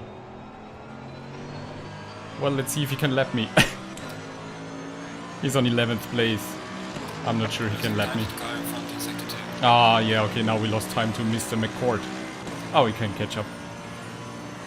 Stop waving me blue flags, he's slower than me.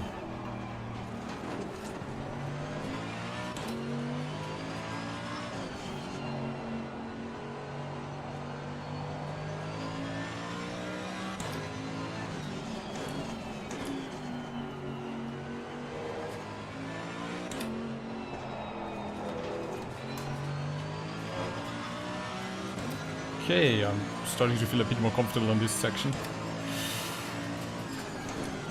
It won't stop waving blue flags. I'm interested in at which point they will stop.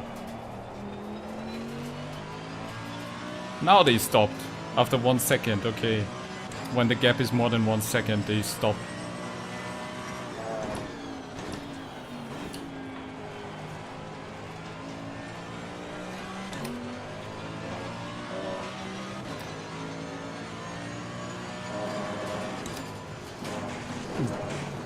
Shit. That was not the way to do it.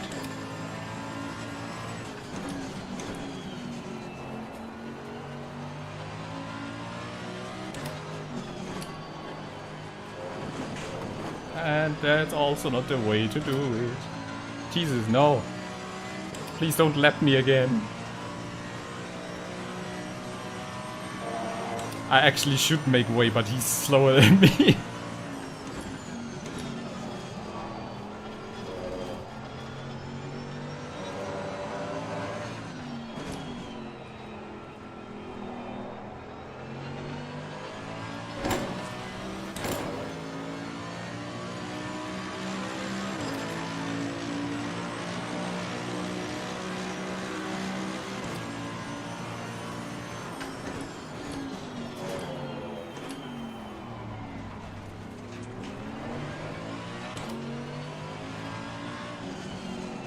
I'm risking disqualification now.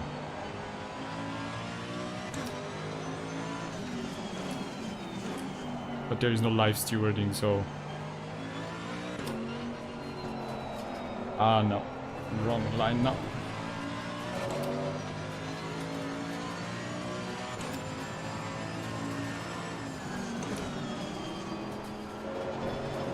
Jesus.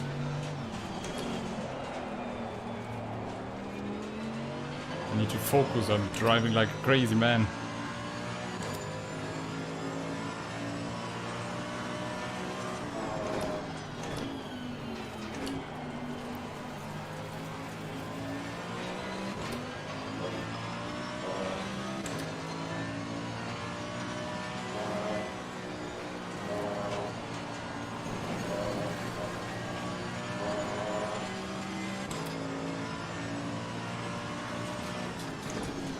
Car on the left. Clear on the left.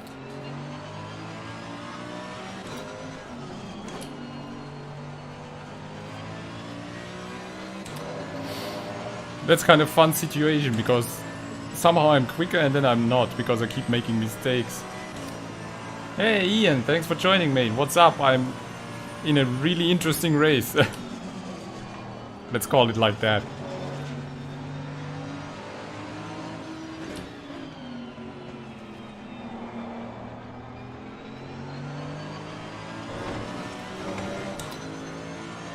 Happy racing times. I wouldn't call it happy. I got punted out twice again. The first race and now in the second race.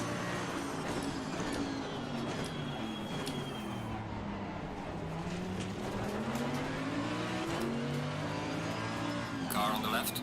Clear on the left. And I'm afraid the next crash is bound to happen. with a very slow guy in front of me and a very motivated Ferrari behind me. Should I just let him pass? Yeah. Car on the left. Clear on the left. We are at the halfway mark. Keep pushing. I'm gonna just let him pass and deal with the Audi.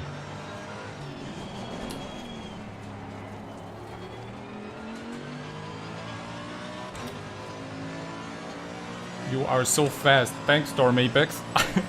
It just looks like that.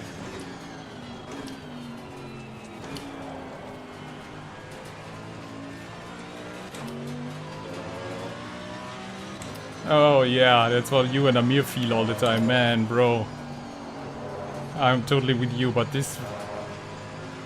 The first event with the GRG League at Misano was a disaster, and now this is turning out into a disaster. So I think that's, you know, just a risk that you get if you let too many people of too many different skill levels participate in one race.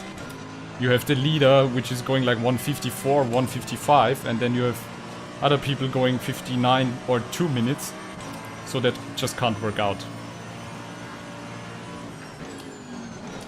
But nevertheless, it's a good learning experience. So I'm just continuing to participate.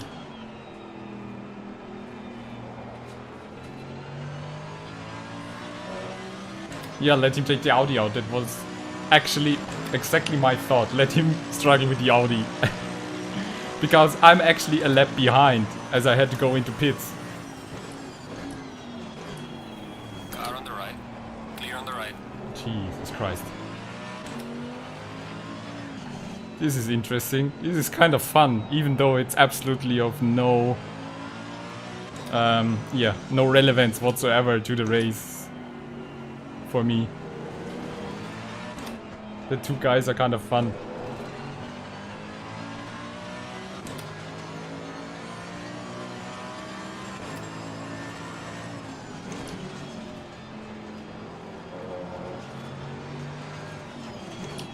They are fighting for the position actually.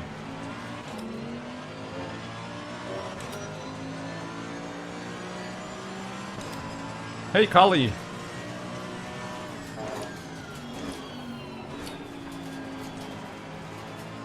Let me just take a minute to read that comment.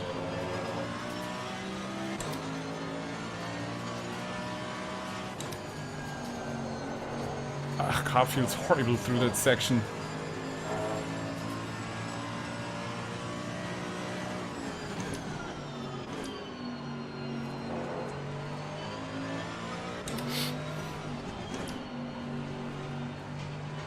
Your safety rating went from 98 to 88 in 2 days. Oh god, no. Nep, you know, that's the thing with... did you just race in open lobbies? Open lobbies are... I can't remember when was the last time I was really in an open lobby, because...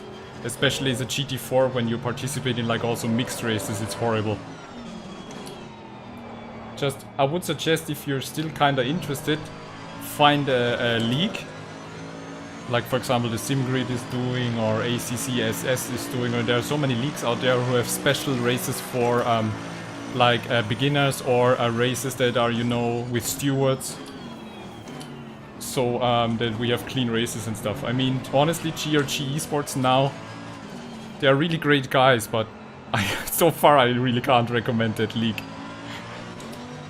It's absolutely crazy what's going on there.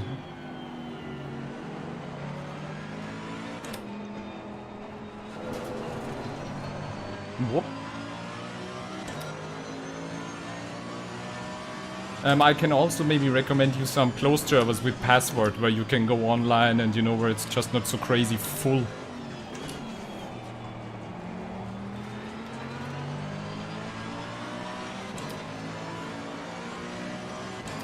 I really want to make a move here, but...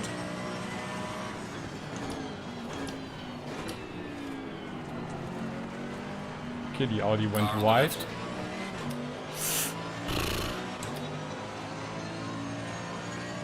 Clear on the left. Oh, he lifted the throttle, thank god. I was really scared now that he might pull through there. I retook a lap position.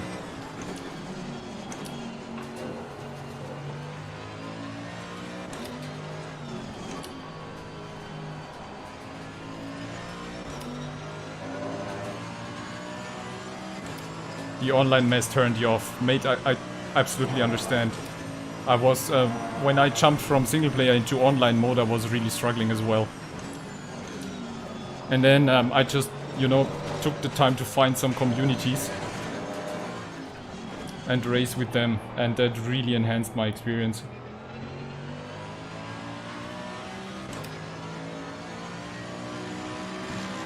Falling behind to the car in front in sector 2.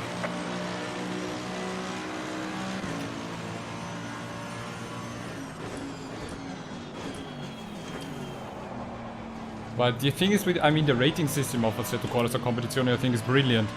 The thing just is that you basically can get to a good safety rating in single player, but that doesn't necessarily make you a good racer. Because racing against the AI is something completely different, so... And then you have the thing with, like, I don't know, you know, ping and server connection, and you never know if somebody in front of you doesn't know the track and brakes at really crazy brake points. Yeah, it's just really tricky. You're sim racing 20 years. Wow. I've been sim racing for 3 months. That's amazing. 20 years.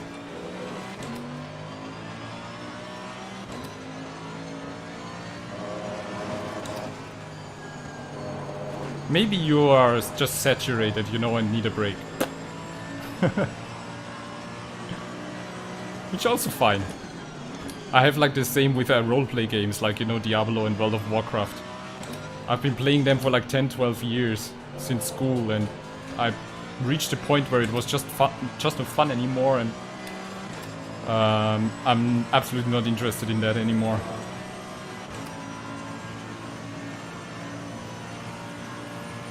Because it was always the same grind, and if you wouldn't be grinding 24/7, then no chance to do anything. And then Corona happened, and Corona got me into sim racing.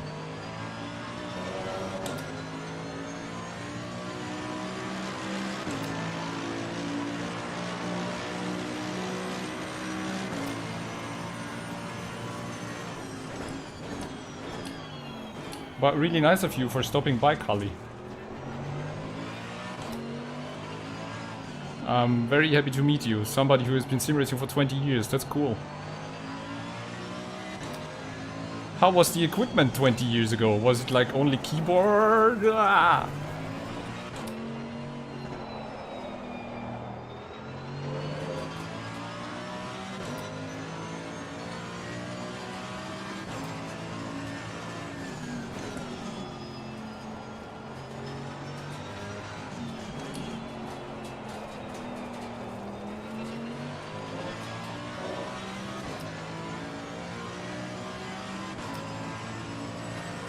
Division 2 detox.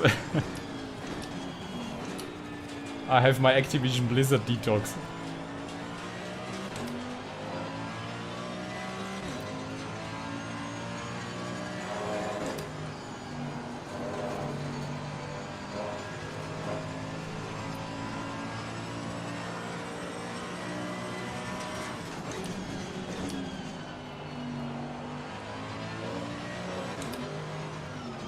Hey Kali, maybe you can be a coach for me. What do you say? Let's do some coaching sessions. I guess you have way more experience than I do. Share some tips and tricks.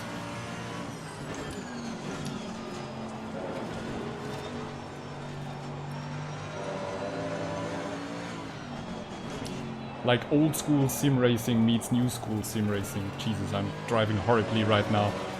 But this race is done anyway, so... I'm just happy I have someone in chat to talk to.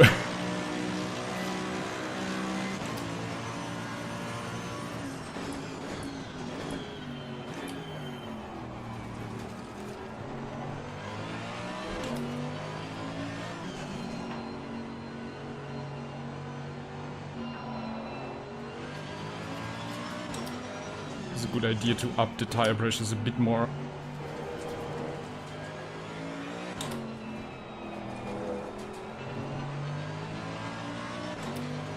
You had an old Momo wheel and Microsoft one before. Cool.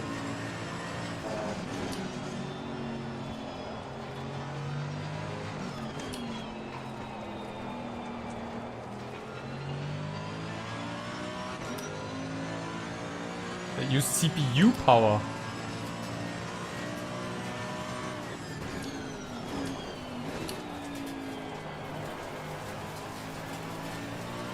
When I think back to my first PC, I really have to laugh.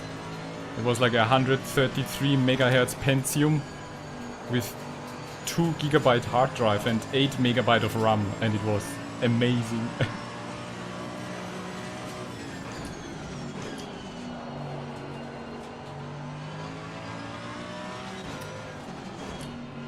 It's getting dark in here.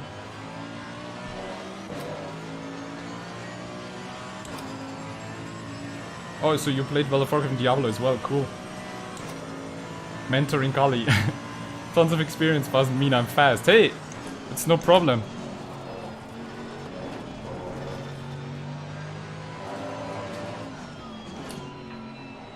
It's like, you know, with the football coaches, they are mostly old people with tons of experience, but that doesn't mean that they can play football very good. It's just a simple race. Ian, maybe you can spot something to make a better setup. Just have to focus on driving properly again.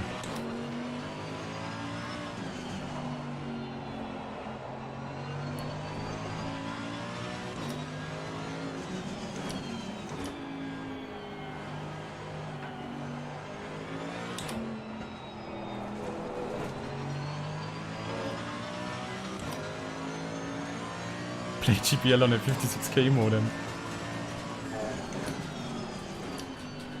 The fun thing is, I remember a friend of mine back in the day with the first Need for Speed. The very first Need for Speed game, and he had a steering wheel and I was absolutely too stupid to drive it. I had no feeling whatsoever for it. But it somehow was pretty cool.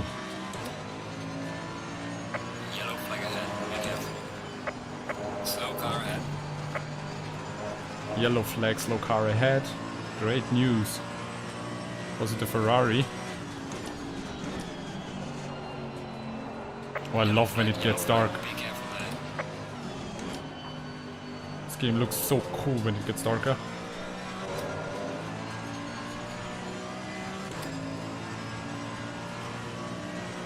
You had to wait till late night for any type of connection. Yeah, I unfortunately cannot relate, because when I got internet in 98, it was cable already. But I'm hearing all the cool stories about 56k modem. Oh, Ian, you're already taking up notes. Awesome. Just for the record, I really don't like Nürburgring. But I'm slowly getting the hang of it, I think.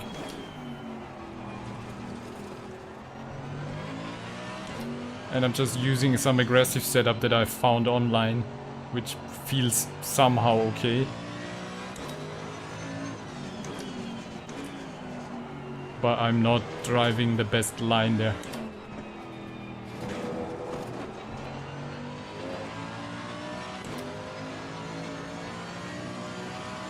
That's a cool Ian, because you can see my steering wheel and my facial expression.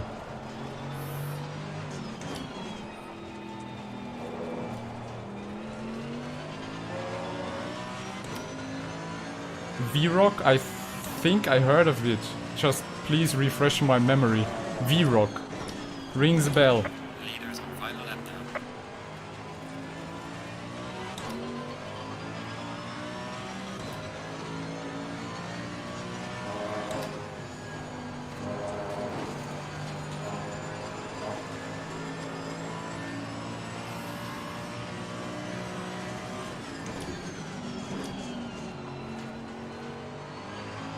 Getting a bit dark in here. I'm just seeing maybe my girlfriend could turn up the lights, please.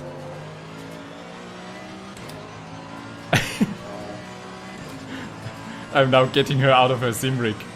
And she hates me for that.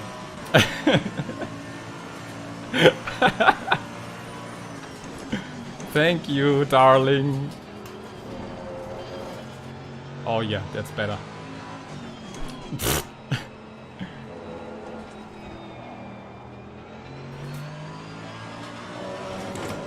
Yep, that's better. I mean, okay, it was more realistic because it was dark in the game, but...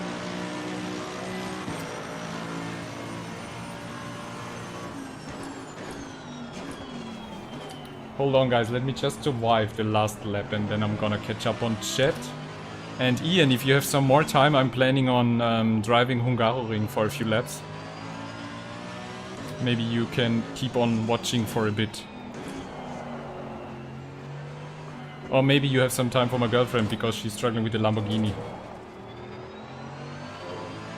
By the way, how's the custom texture going, Ian?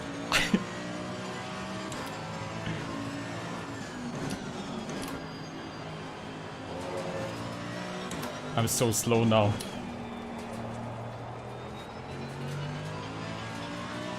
I'll just have to bump into Discord after this race and just tell the guys, look, if the next race...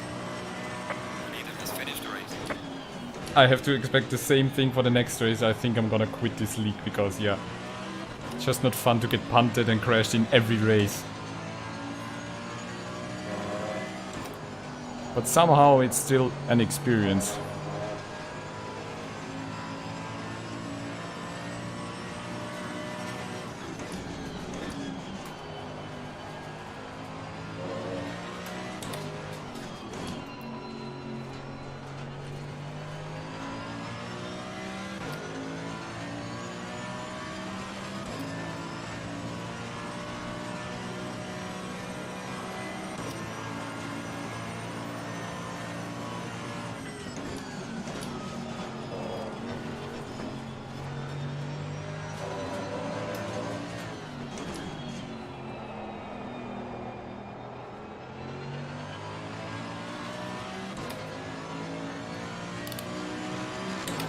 Wow, we survived it. The best you could. Take it easy, leave lap.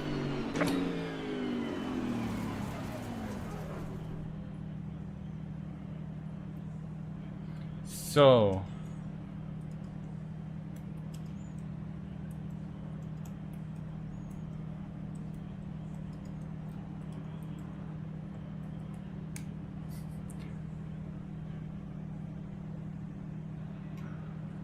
That's really... well... I just call it horrifying, because, yeah. Okay.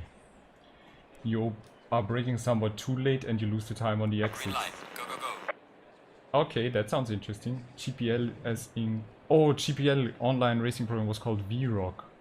I was, Kali, I was racing Grand Prix 2 and Grand Prix 3. Those were my first sim racing games.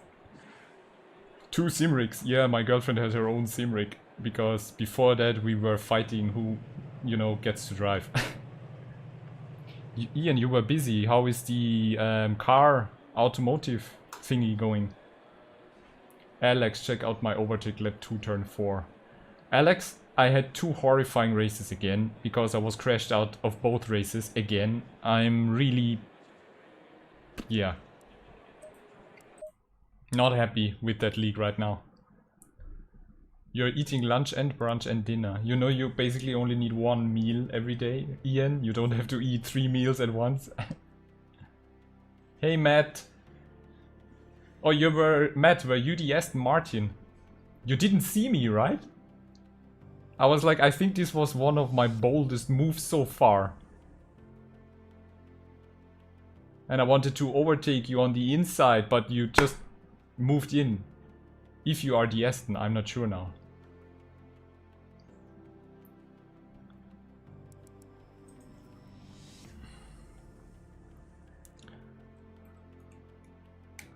So let's see.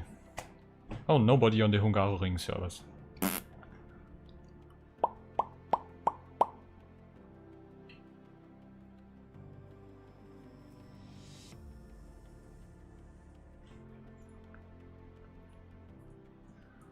Boy, that was an experience.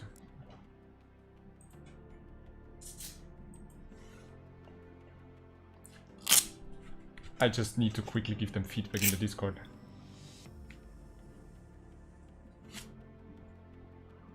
It's just a salad, okay. Hey Matt, yeah, no, I mean, you know, I may be overreacting a bit on stream because this was now the third race where I get crashed out, and it's just, I'm just feeling so unlucky right now.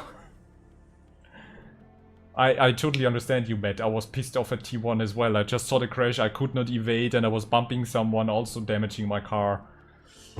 And then, yeah, and now in the second race of today, the same thing happened. I'll get crashed out while overtaking someone on the inside, and he's just not seeing me, and yeah, it's just frustrating.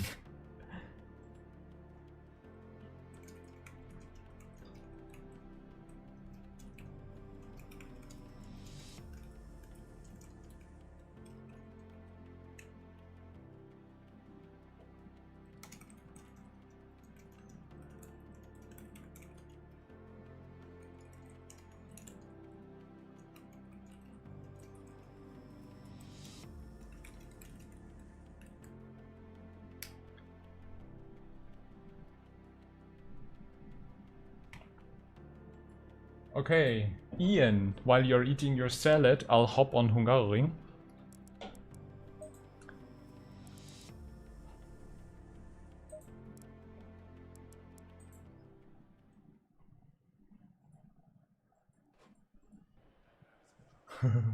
Ian, I just saw your Discord message. Hope no lawsuits come over. Ah, that depends.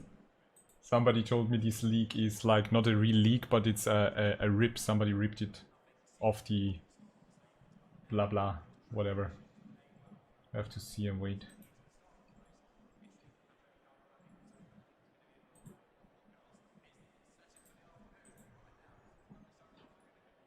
Hey, nice for staying around, Kali. See you soon, hopefully.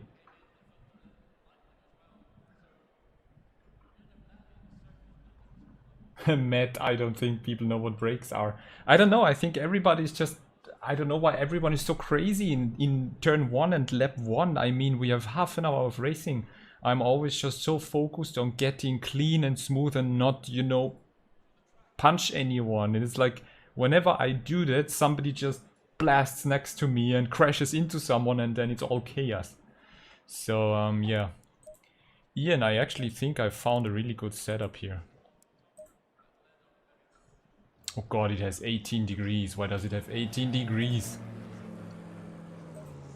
I hate that.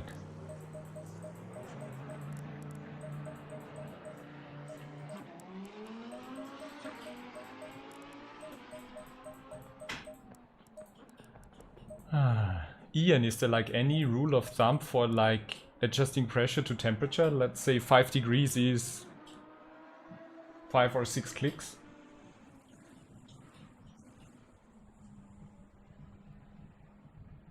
Slightest bump will result in huge punts because we're driving online, yeah. I think they need to find a way to kinda improve that. Because sometimes the car... I know, by the way, that you were talking about the templates. Because I think sometimes the car is just reacting very strangely to punt.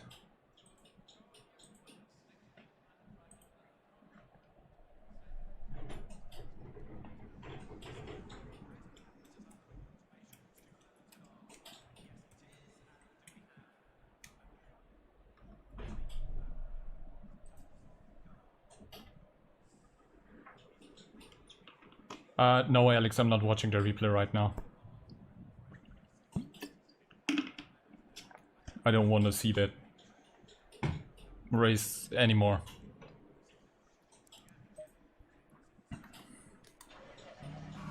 So I'm just waiting for my girlfriend to come around so that Ian can check us both out. It's just trial and error, okay.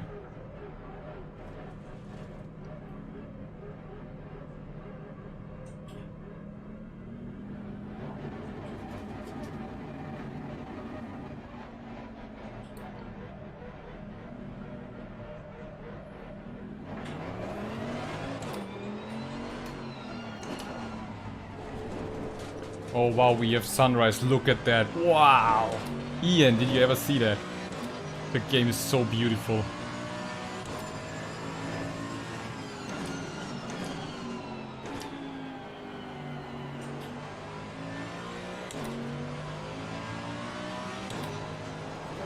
It's so crazy how much easier the car feels on this track with the current setup that I have. It felt like on Nürburgring I was struggling way more. And now here it feels so much easier. It's amazing how different the car feels on each track with the setup.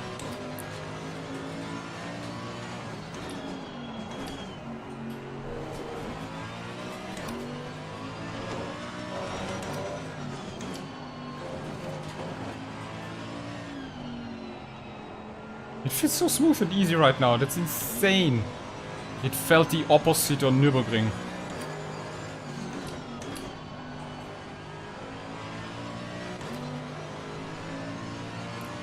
Go for a couple of laps, I'm doing that now, Mr. Ian. I'm so happy that you find the time to stick into my stream.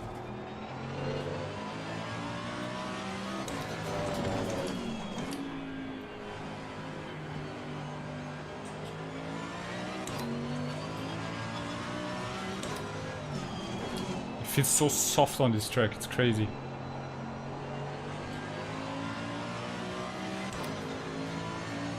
No, my girlfriend is not streaming.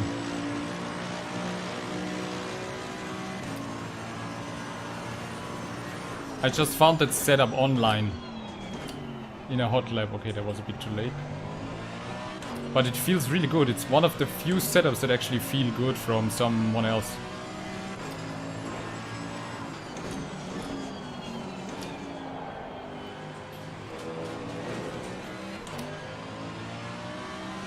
Oh, did you see the sparks?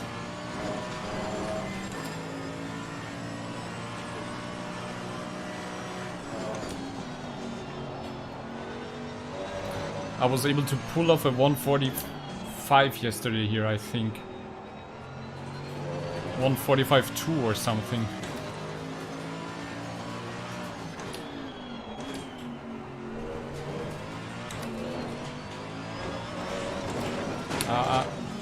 Too early on the throttle, too late on the brakes there.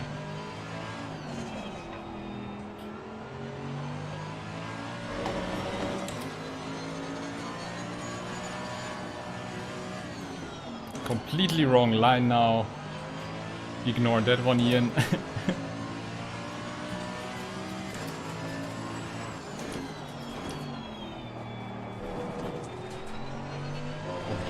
I'm just baffled how different the car feels on this track.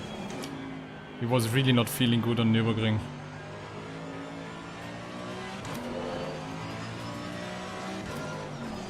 Might the toe be a reason for that? Or the toe camber dampeners, or what makes the car feel so smooth right now? I can use more of the curbs there, yeah. I just have to hit the line. Again, a bit too late here. Oh, the sunrise looks so amazing.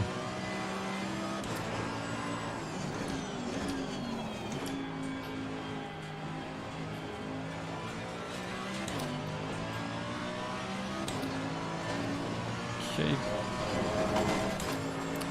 Good line through there.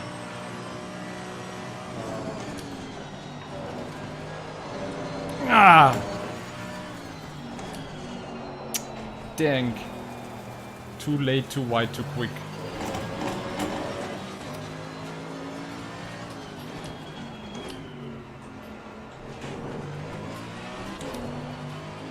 Whoop.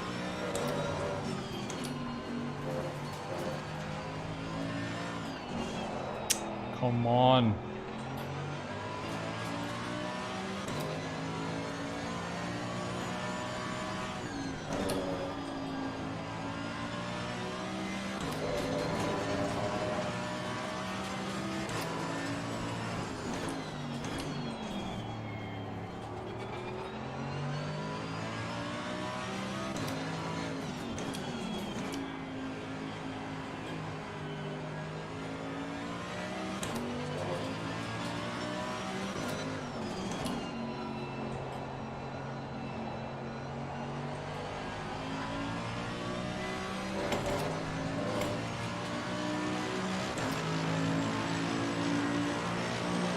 I don't really care, Alex, to be honest.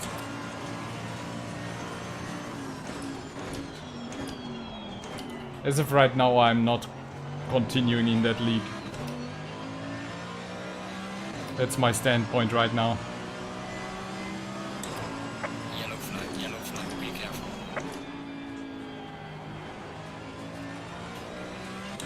There's a slow car up ahead. Whoop.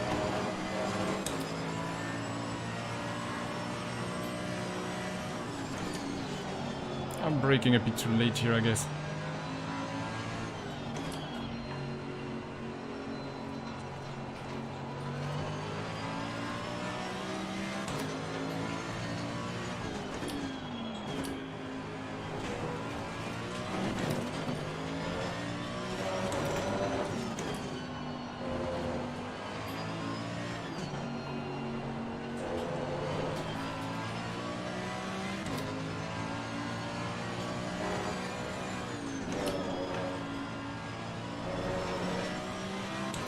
Well, thanks for letting me know, Alex. Sorry. But yeah, I'm not really motivated to continue with these guys. It has been now 4 races with T1 incidents, and in every race I got crashed out. So yeah. I'm not sure this will improve in any way, because the level of driving and skills and my mistake. Is way too different. Well done, mate. That's not fastest lap.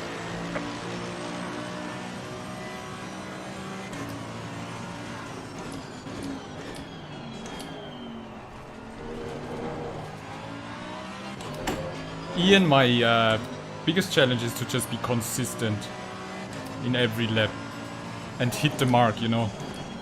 I'm still having struggles with, like, you know, sticking with the ideal race line and be consistent and not make mistakes.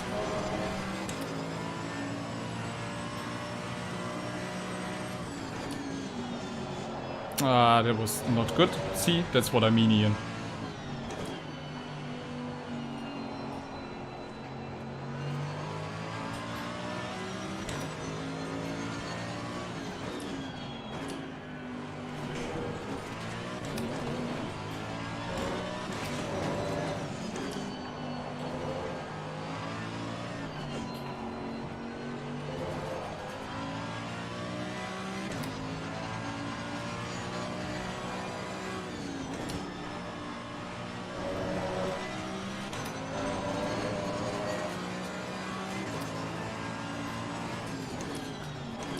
So Alex, you're also quitting on another sprint series, yeah. I'm definitely not gonna do another one, but as of right now I don't think I'll continue in this series. I'd rather spend my time elsewhere.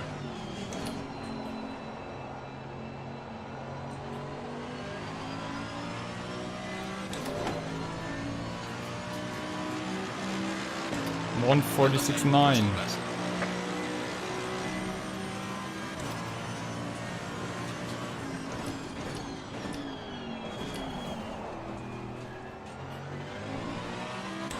I think it's also a bit too cold, but tire pressures look okay, but tire temperature is not hot enough, I think.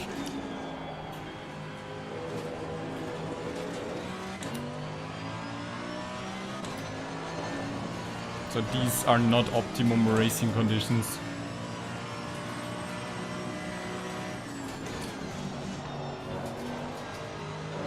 Okay, so that went better. Okay, I was a bit too late there.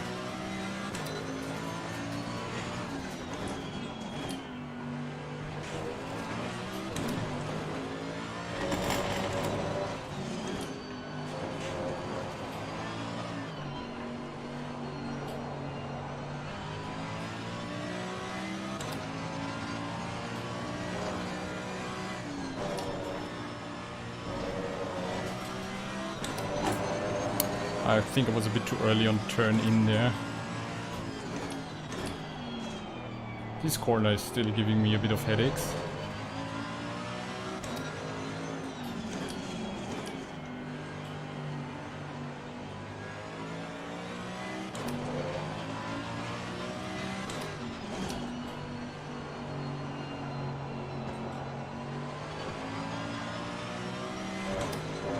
Nice, another improvement, Ian. 146.4.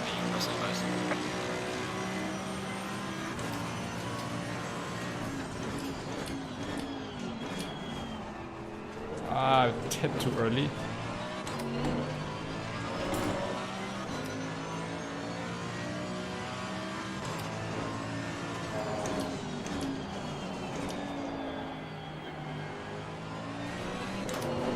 What? Up to chopper 2-2. Okie dokie. That's our cue. Ian, you want to see the setup?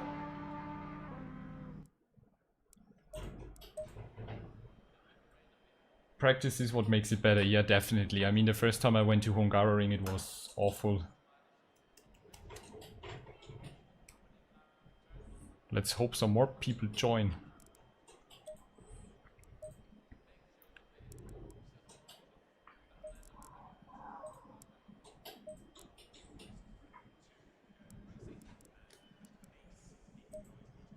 Green light. Go, go, go. Bum bum bum bum bum bum bum bum bum bum bum bum bum.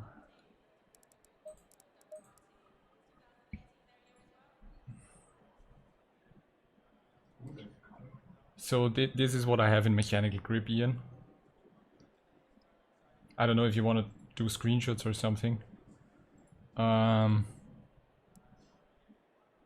This is what I got for dampers.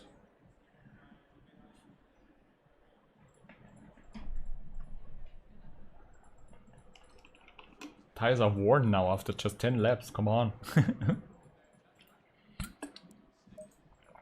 And that's the arrow.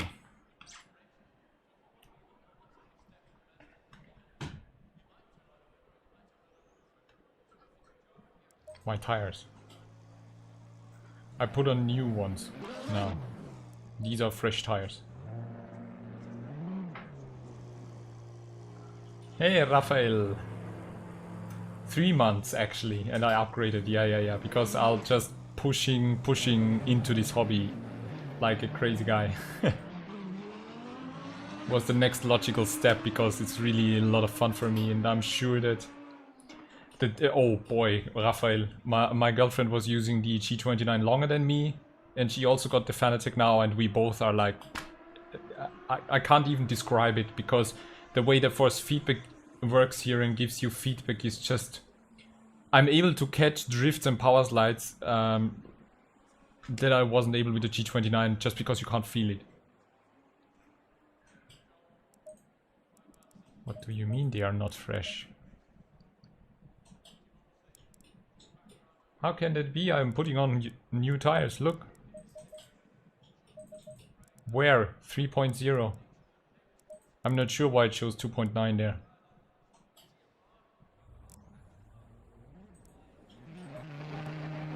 But anyway, I need to get going. I mean, if it continues like that, we will just be 3 people driving there.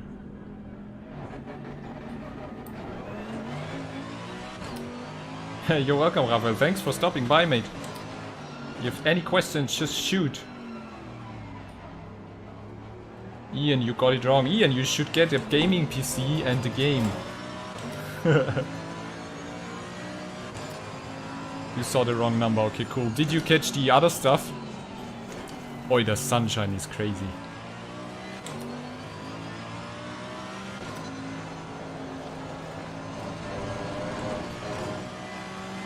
It's a display bug. Great, we discovered another bug. Why am I now too late on turning there? Jesus.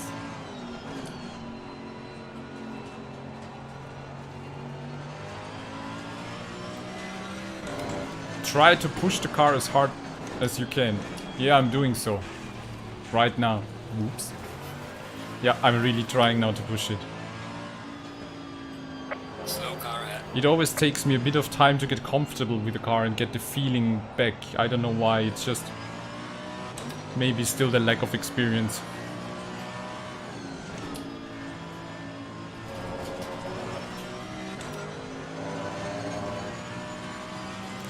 My front dampeners are quite soft, okay? The thing is, they don't feel soft, but I don't know what... Is there something I should notice when they are too soft?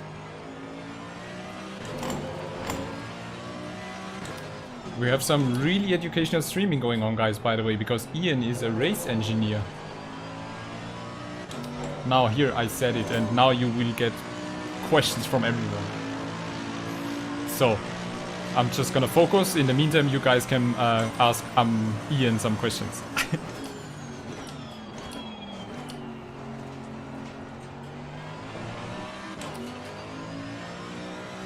I need sunglasses.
Ah.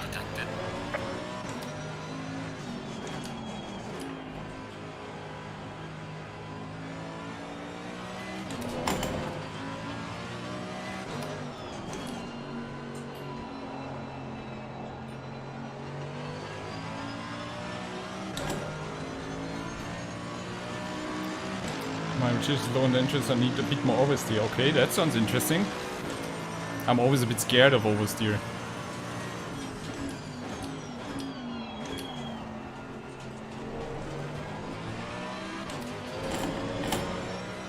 But I think I can handle it with the force feedback that I have right now.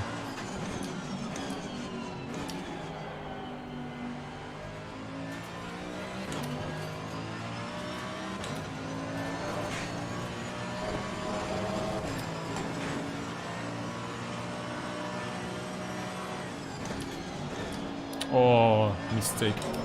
Mistake.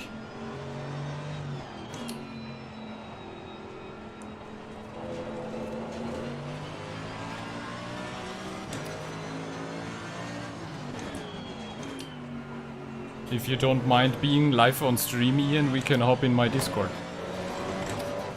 You find the link in the description. And then we can do some live engineering coaching.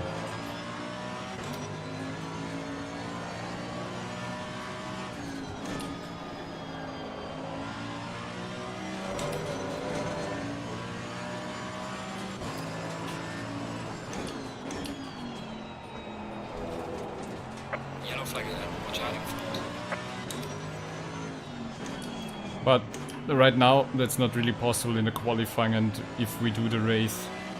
So I might need to hop on the other server.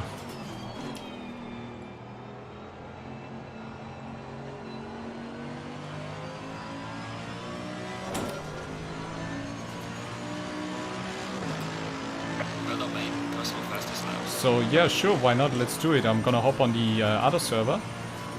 In the meantime, you can join my Discord.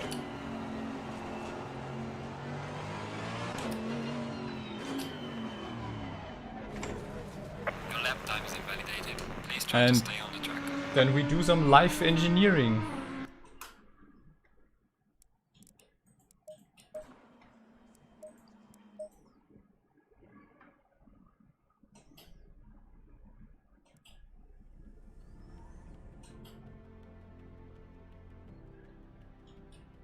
You're in, awesome.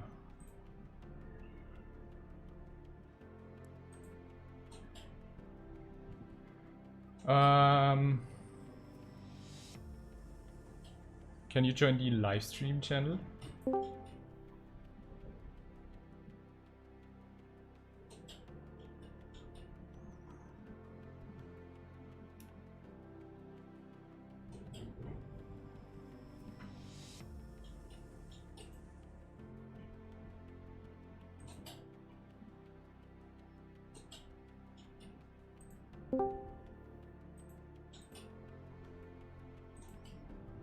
Hey Ian, just let me know if you can talk.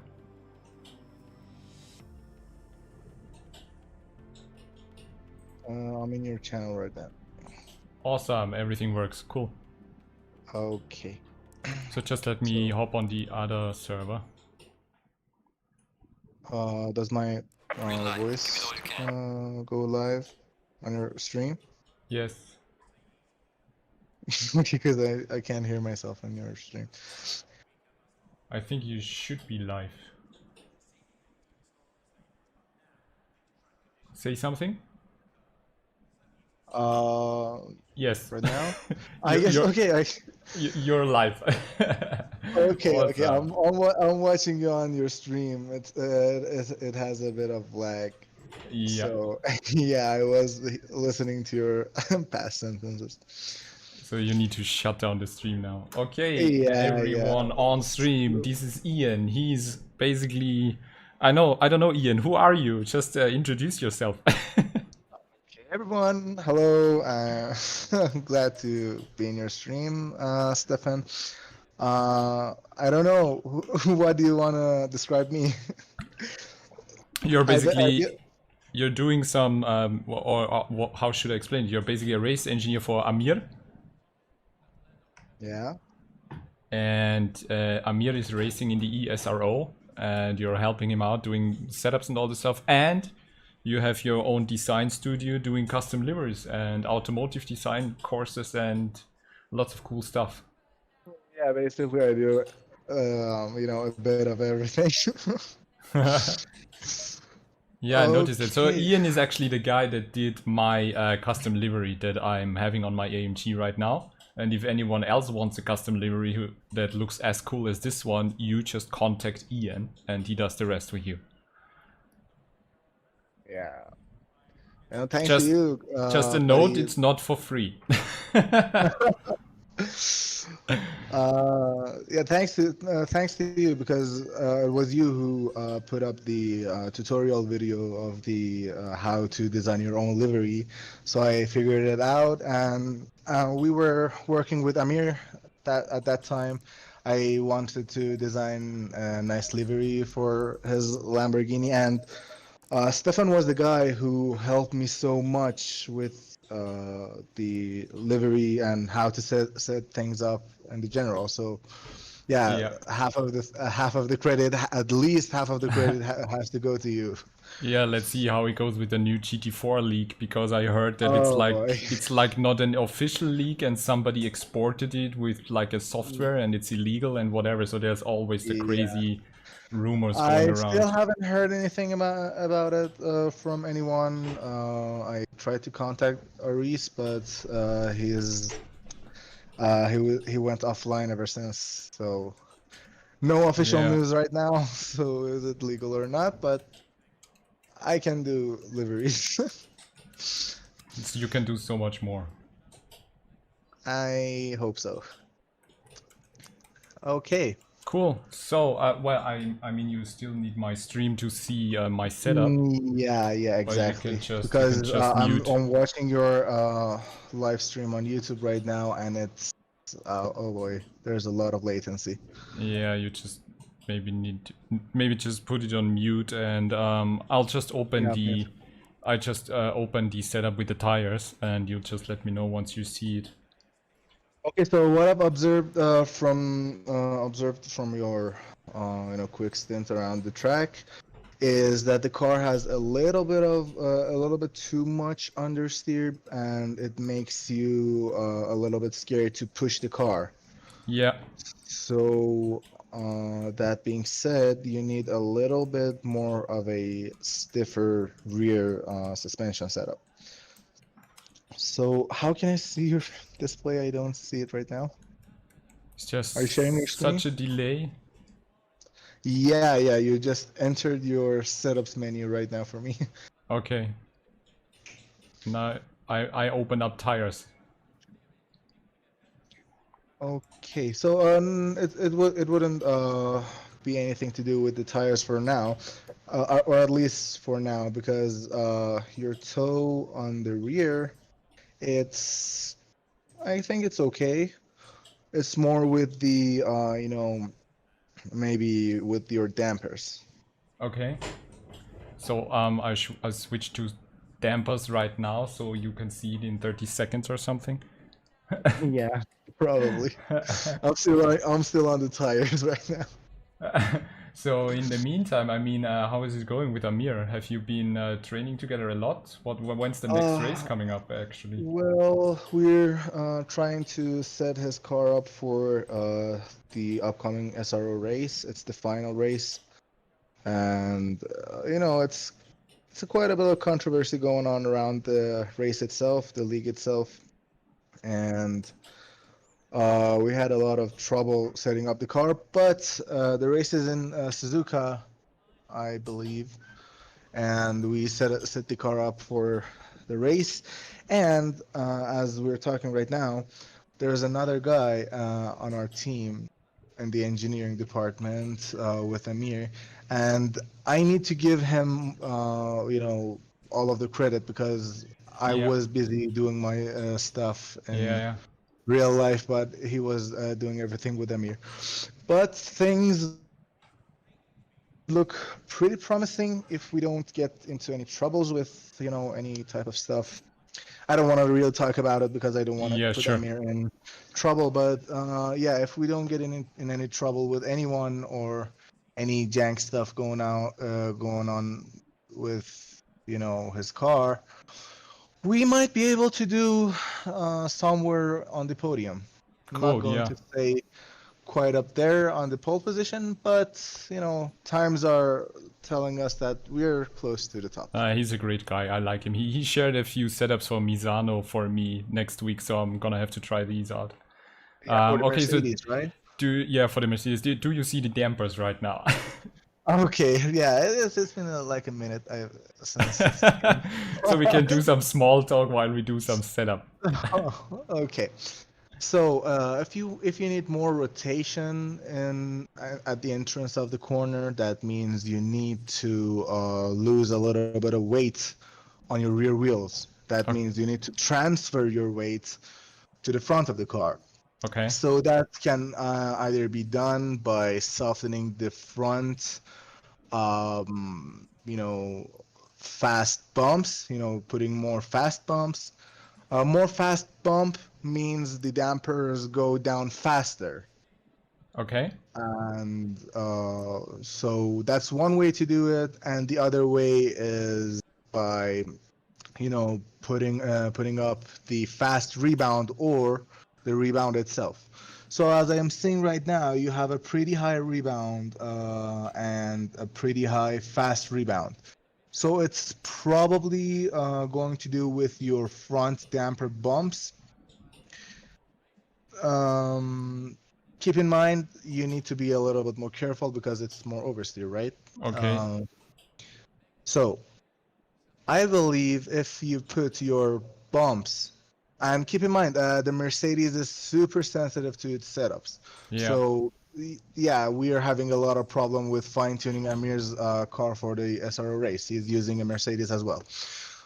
So if you put your bumps on the front, both right and left, over for you know, from 4 to 5, put it Yeah. on the 5 clicks, Yeah, I just did. and yeah, I'm a lot behind. So the stream has a lot of No latest. problem. I'll just do Yeah. whatever you tell me and then we go for a drive. Okay, the fast bumps should be on 5 as well. Fast bump on 5 Yeah. as well. That being said, when you brake hard, your tail goes a little bit, you know, around. So be careful with that. Okay.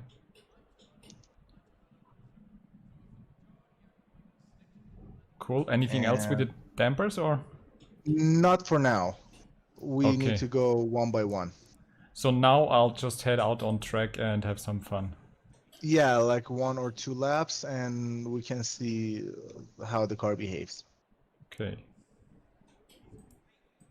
So I'm gonna get started and you might not see what I'm doing for a bit. Yeah, you just turned off your fast bumps for me right now.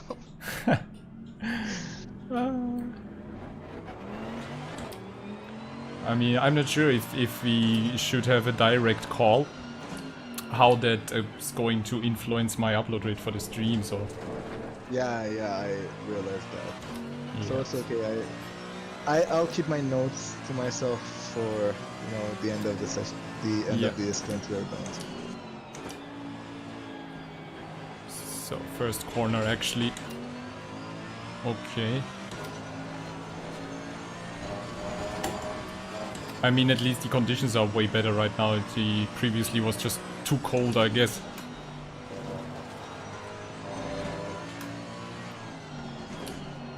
I'm really starting to like this track. It's a great track. Have you been racing on this track with Amir already? On the Hungarorings, no.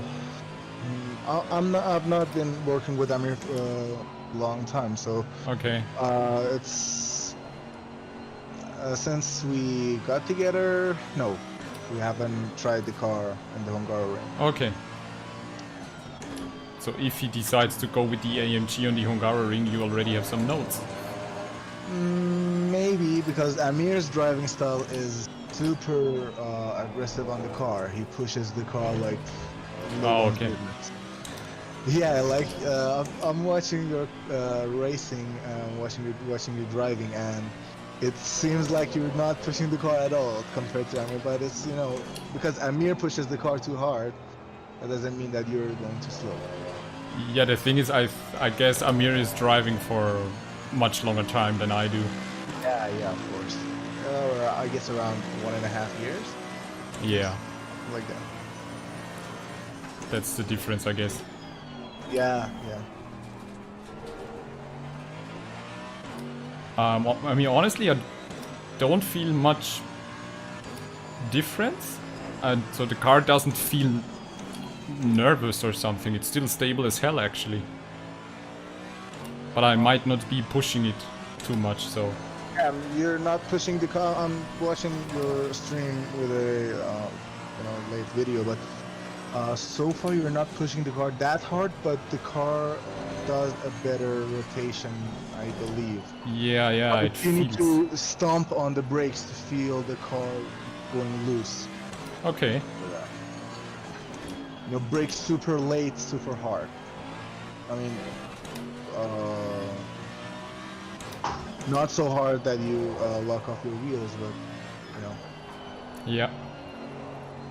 I mean, yeah, maybe the ABS is too high.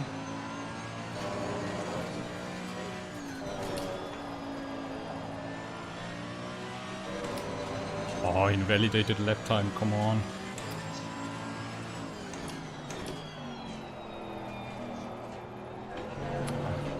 Whoa, tup.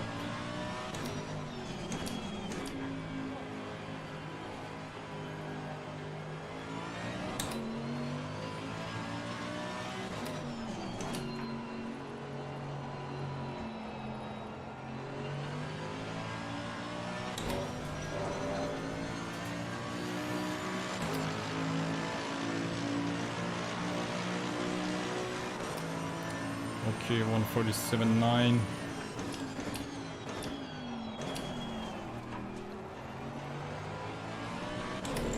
I'm trying to push further.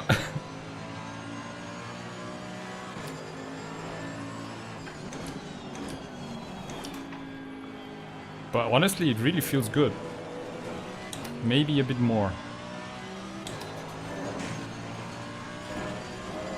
We need to move little by little, because if we change so many things at a time, we don't realize what's causing the problem on the car if the car goes into any trouble. Yeah.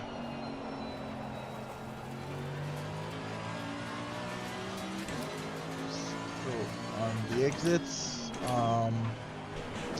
can you handle a little bit more oversteer on the exits when you're putting throttle on the car? Maybe. Let me just... The first lap was really bad. I'm now having a bit of a better lap.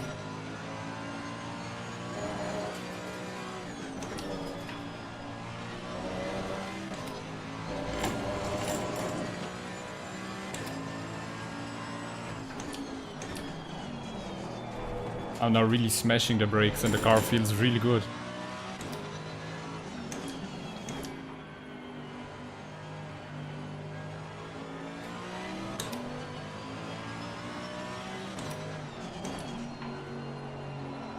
That was a really good lap, I think. Let's see for the lap time.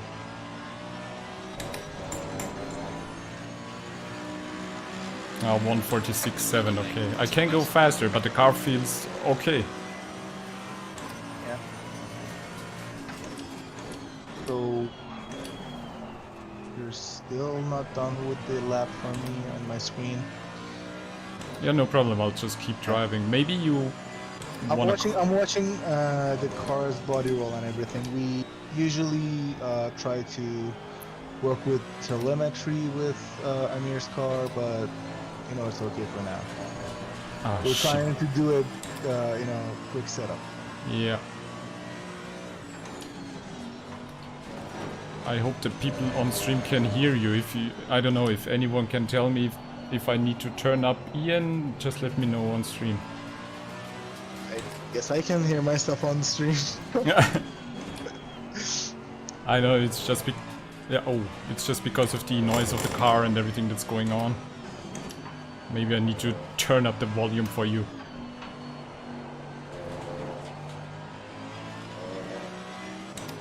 But I really have to say, the more I drive that track, the more I like it. Yeah, it's quite a fast track. Yeah, it flows really well actually. In you know, considering Nürburgring was horribly.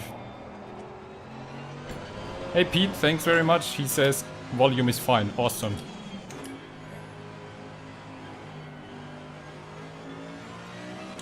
So unfortunately, lap time invalidated. We usually, before we enter any, you know, practice and everything, take our time to talk about the track itself and, you know, see whether the track needs more mechanical grip or aerodynamical grip. Okay. So far from what I'm seeing, this track is a little bit more on the aerodynamical side of the cornering stuff. So you need more downforce. That being said, I haven't seen your aerodynamics tab Yep. setup page. Gonna check it. I'm now on another good lap. But honestly, the car feels great. I mean, I'm sure it can feel even better now, but yeah, it can be better. it's really cool. You need to feel comfortable first with the car, and then we can push the car more and more. Yeah.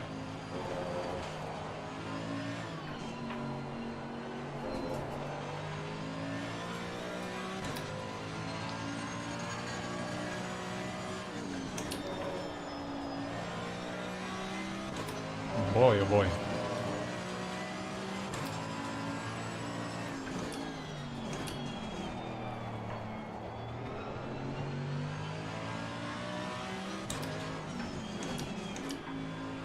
There's always this one right-hander at the end where I messed it up. Before I go uphill to the left and the finish line. I think I need to cut it more. The chicane, my screen was on the chicane right now, and I saw the chicane that you've done. If it was Amir would have just have his tire, one of the corner of his tires on the tarmac, Okay. and he would go flying past through those chicanes. Like I don't know how he does it. You know, I'm gonna try that again. Yeah.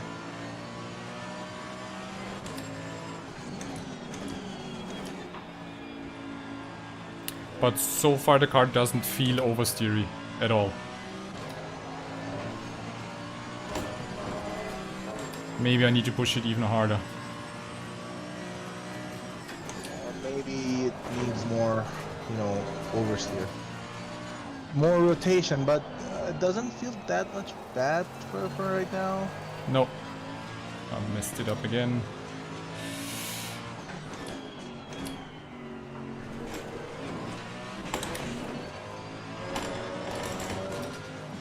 If I'm cutting too much of the chicane, it feels like I'm losing time.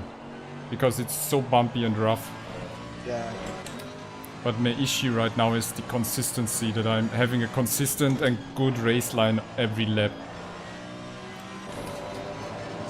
I'm still making too many mistakes there.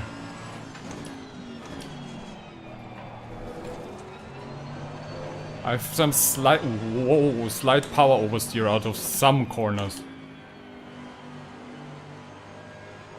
You will just see it in a minute, I guess. Yeah. So I saw one of should I get back into pits? Let me see.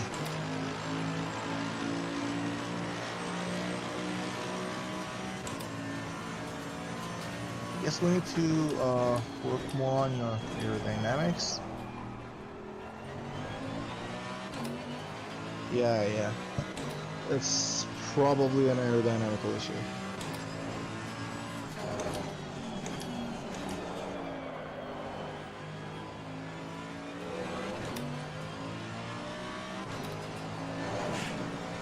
So are you in pits now?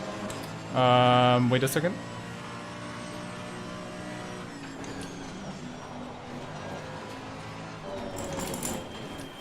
Heading into pits now. Tire pressures look fine in temperature. Okay, so you should go on the Aero. aerodynamics tab, yeah. Aero tab. Okay.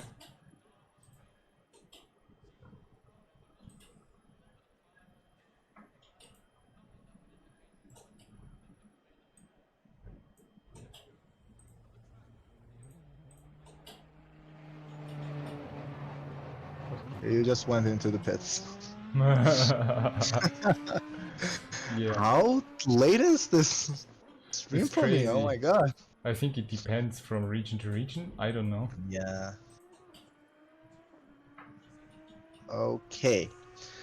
So, well, first of all, for more downforce, you have your maximum wing, Yeah. I believe, and your maximum splitter. But one thing that most people take for granted is the ride height. The ride height on the front, well, from what I've experienced with the Mercedes-Benz, was that the Mercedes does a better job with a higher rake. Rake is actually the difference between the front and rear ride height. Okay. So it's how much the car tips forward. When you put the car closer to the ground, you're restricting the air coming in underneath your car. And what that means is it's just like the rule of Venturi tunnels. I don't know if you guys know it or not. No.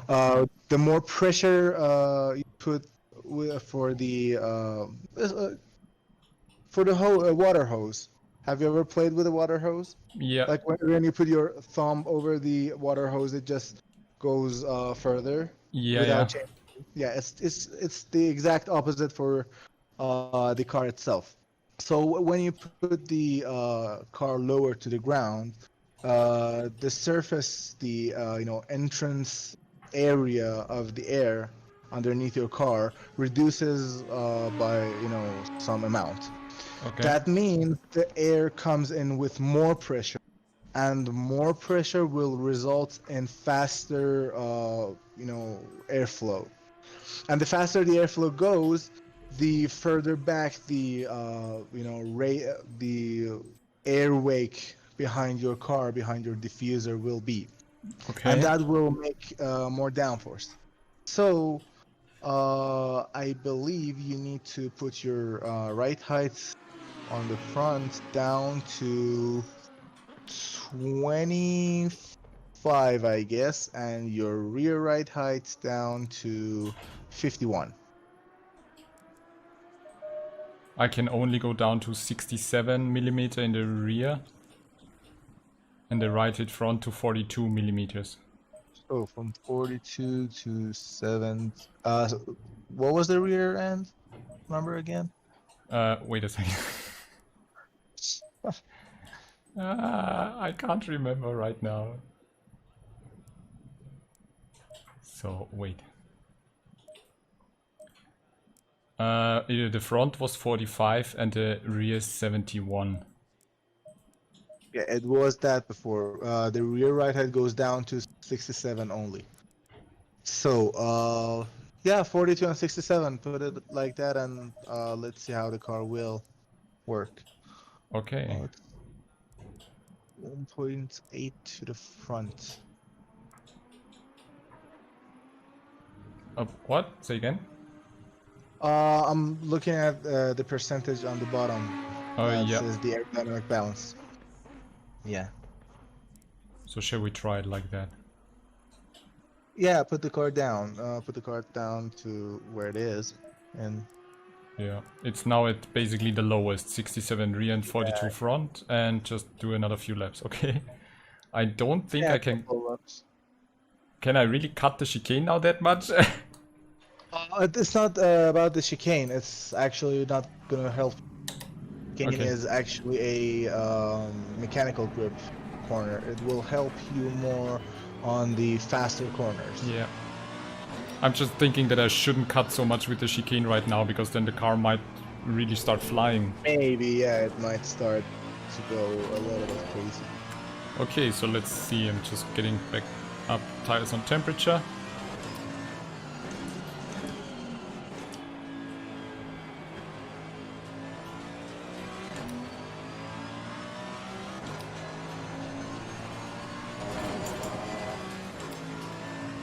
So when's Amir next race coming up? In about 2 weeks. Oh, okay.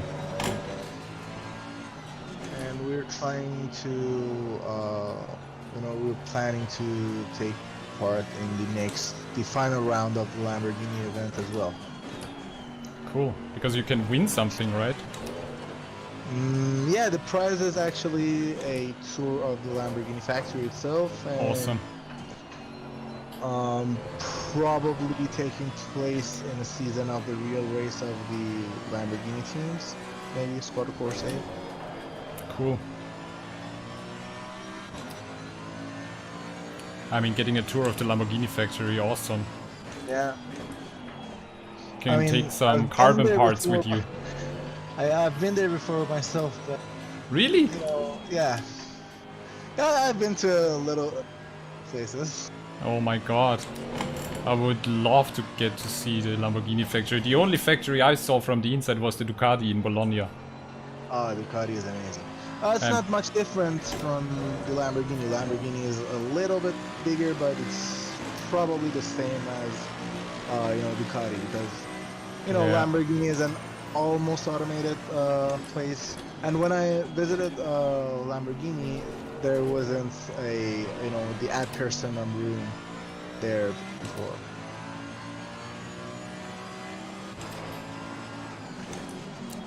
But Lamborghini, they are doing so many cool cars right now. They really stepped up their game. Yeah. I think Ferrari is really losing some ground right now. Yeah, unfortunately, we've been talking about this for about a year now. Ferrari is struggling with their management a lot. Yeah. The marketing and management, both in racing division and the production division. Yeah.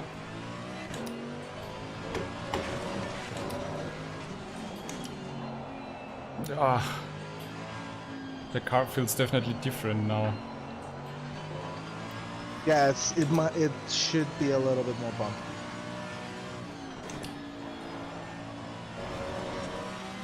Every time we change something, it takes me a few laps to adapt to it. Well, that's normal. It's a new car, basically. Yeah, it's crazy. When I was a little kid, we took a little bit of a tour of the Koenigsegg factory as well. Cool. Yeah, that was where my passion for the cars actually sparked. Passion for making cars. Alex in chat is asking if the series we are talking about is one where someone can enter and participate. The Lamborghini? The Lamborghini, yes. It's the you can find it on their official YouTube channel and their website as well. It's named The Real Race. Oh, you yeah. can take part in. It's basically three. It takes 3 levels to enter. First of all, you need to be in the top 20 of, it's a hot stint. You Okay. need to do 6 laps, and they combine all of those times together. And if you get on the top 20, you can enter the actual race itself. And if you get entered in the actual race, you can do some qualifying and enter the actual race. And yeah, it's a public race you can take part in. Cool. So Alex, this is your chance to participate and get a tour of the Lamborghini factory. Yeah, and your cars, beside your setups, everyone's cars are basically the same.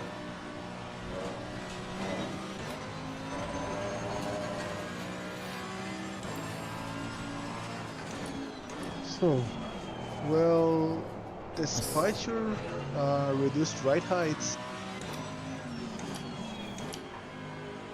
I don't know, I'm despite trying. Yeah, the car's downforce is right now, but I'm really trying to push. Yeah, you're doing a great job. For the rear end, I believe we need to raise it a few millimeters. To make a bigger wake on the back of the car. Okay, should I go back into pits? The bigger. If you feel comfortable with the car right now, then yes. Yeah, I think we should change something because I don't have the feeling that I can push. Oh, that was my force feedback. Can't really push it any further right now. So I'm just heading into the pits.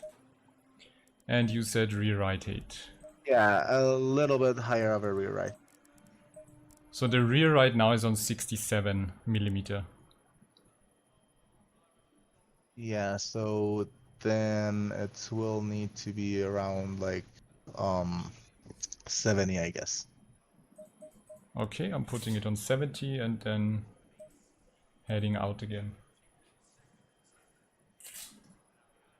Also, can you extract any telemetry data from your game? Yes, I have it on 0, but I can record telemetry laps. Yeah, because for the dampers, we can set your dampers according to the telemetry as well. Okay, then record a perfect lap for yourself. Okay, no, I'll just record some laps and then I can send it to you. Yeah. Alex is writing top 20 in a hot stint. I have no chance. There will be pros in there for sure. Yes, there are a lot of pro drivers in there. Yeah, there are. But I think they are changing from race to race, right? It's not always the same drivers. Well, depending on their preferences, Lamborghini is welcoming everyone. Yeah. They can take part in the race. It's just up to them to see if they want to take part or not. Yeah. I have not really following the races, so I'm just leaving pits right now. I haven't really followed the races, but I think from so far what I've seen, every race was a different field of drivers. Yeah, because the top drivers, usually the top 2 drivers in the race, go to the finals. Yeah, okay. And the rest of the field, some of them just give up, and some of them try to be in the next race as well. Yeah. Alex, you should definitely give it a go. Just give it a try. I mean, it's for free and there's nothing to lose, right? Yeah, exactly.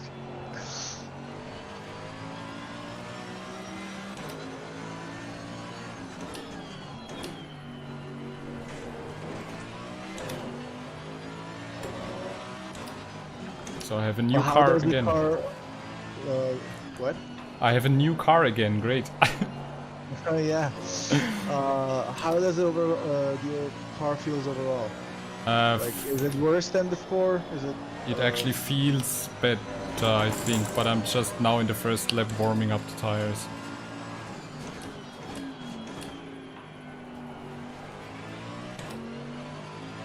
Yeah, because you raise your right height, the weights you're braking goes more to the front again. So I that's mean, why it, I asked for your telemetry so I can read it on the Motec and see your suspension histogram the and then turn decide in what to do. turn in feels better now than before when we just put everything to the bottom.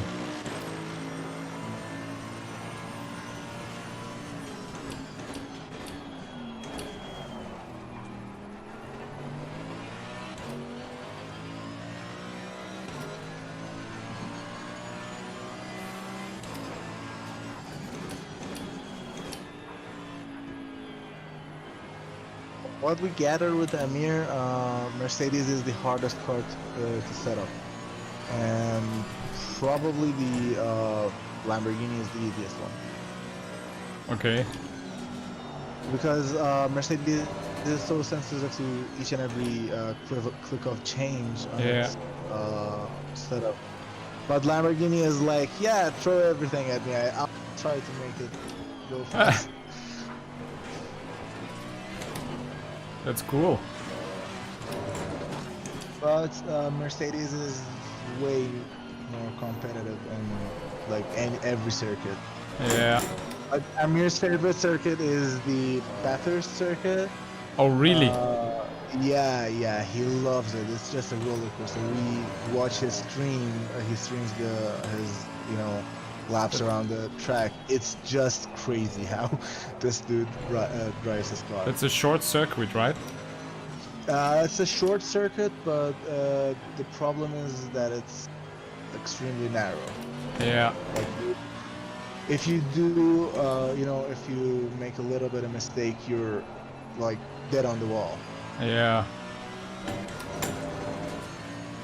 So I was able to improve by 0.01. Huh.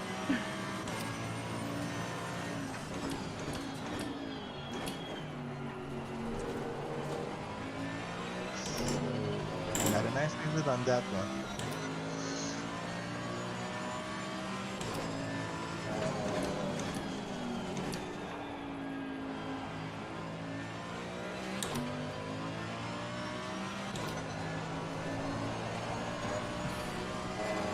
Still trying to find a quicker line.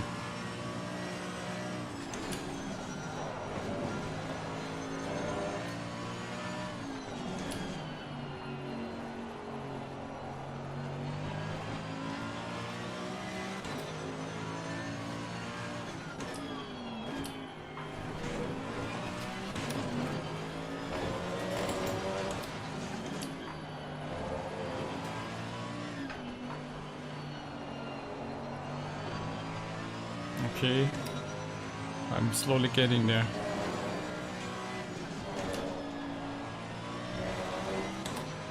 Five tenths ahead. Nice.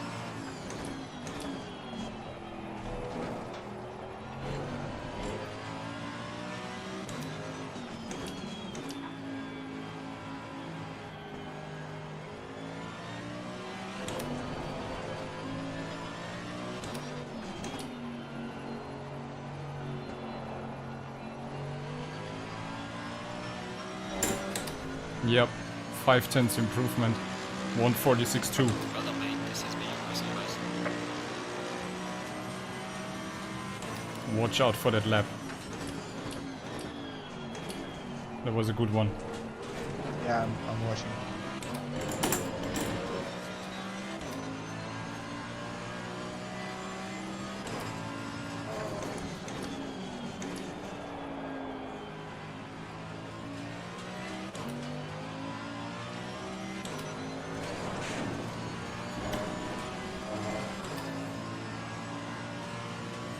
Are you looking for faster lap times or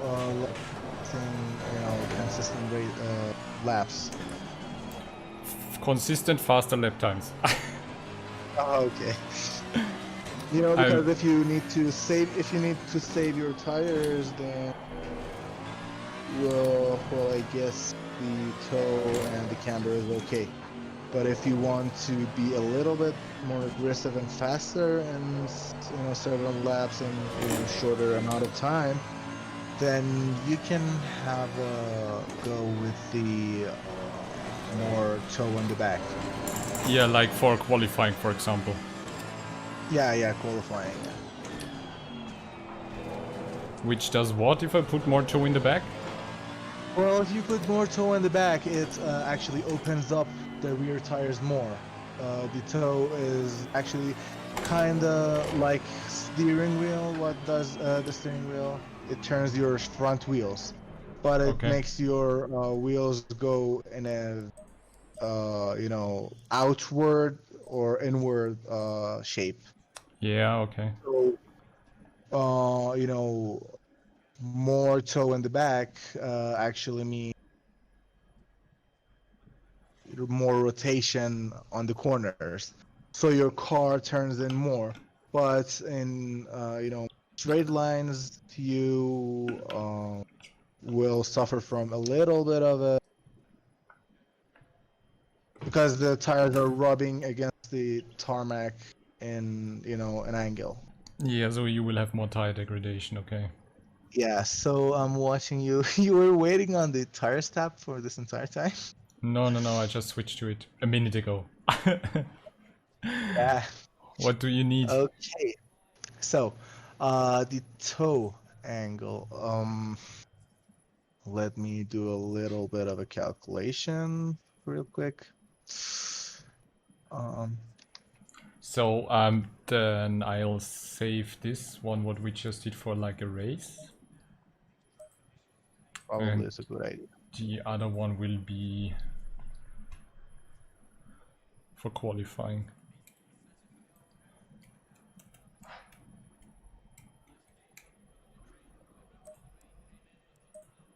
Okay. Okay, so suspension is like one, and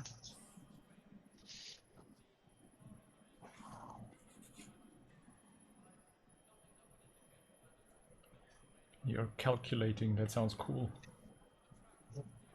yeah, it's just a few numbers because the super sensitive, if you do it more than a certain degrees, it will actually make the car unstable on the corners. So it needs to be in some point. So so it's minus B, and that's going to be minus S. Okay, where's your stream? Oh, I lost your stream. Okay. Found it again. So put it on 0.1. What? I'm sorry, say again. 0.13 for each side. 0.13 on the rear toe. Yeah. Okay, I So just that did. might give you a little bit of a more rotation on the corners, both on the on the entrance and inside the corner and on the exit. So Okay, cool. Just Pavel GT4 ready. Thanks for sharing, Pavel. Cool, I'll check it out. Alex says with camber I try to keep it below minus 3.6 if it's for a 1 hour stint. If it's for half an hour race you can get away with more. yeah, because Yeah, he talks about more Ferrari. he's talking about the camber. Camber tires are tucked in. When you look at the tires from the back of your car, how much the top end or the bottom end are tucked in. So negative is always better because when you're cornering, putting lateral, so your tires are being pulled, inside of the corner because the entire weight of the car is pulling the rims outside. Yeah. So with that being said, I know it's a little bit maybe strange to try to visualize it, but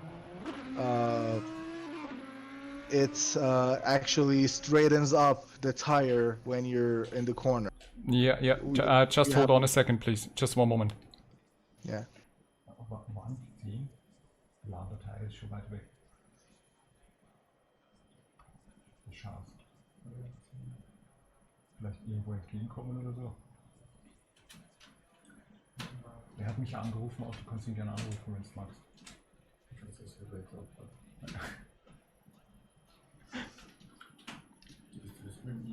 I just need to take a 1 minute break. I'll be back. All right.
Okay. Still some people there watching. We have a race engineer live with us.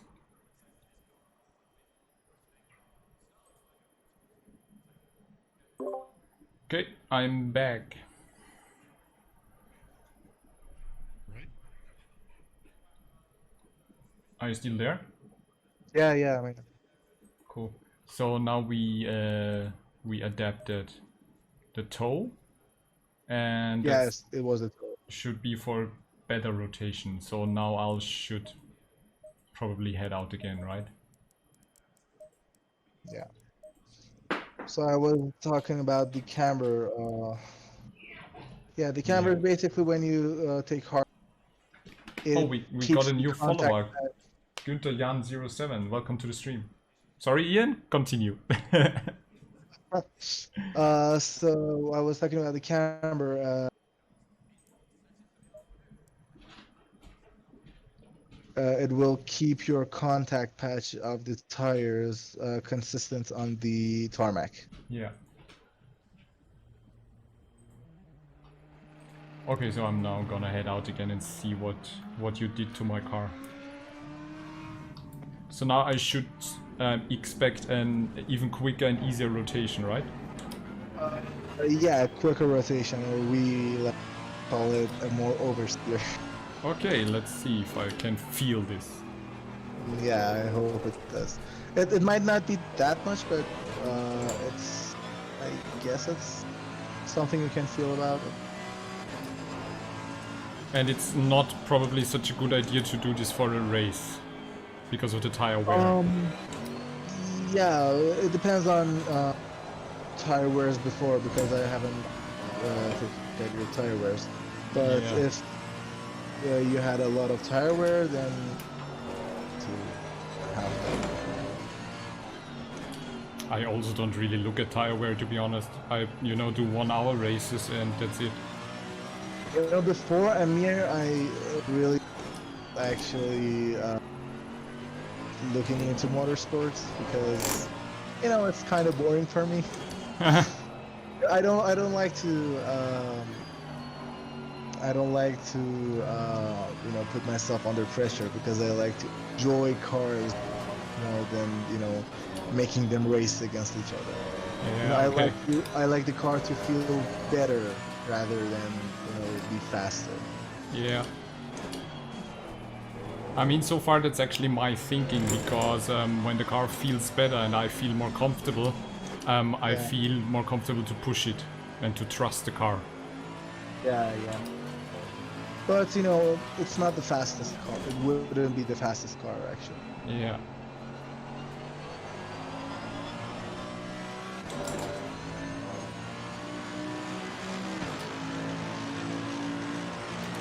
Actually, it feels, I mean, I was just warming up the tires. It feels a bit more nervous on exit. Yeah.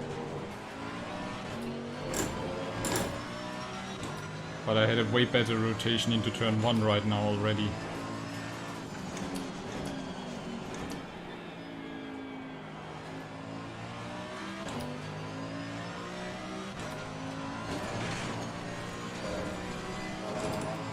Oh boy.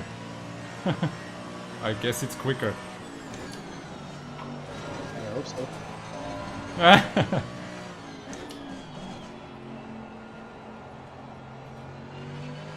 Ah shit, I lost.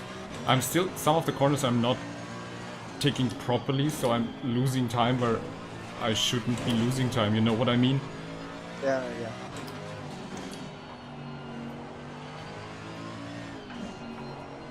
Yeah, I was 3/10 ahead and now I lost all the time.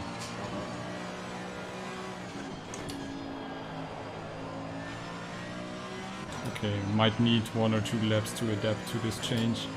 But I was able to catch up a lot of time in the first sector of the track. And I lost it in the second sector. But probably because I did a mistake.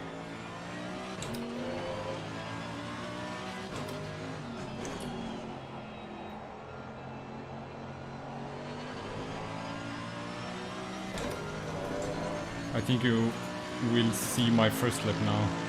Yeah.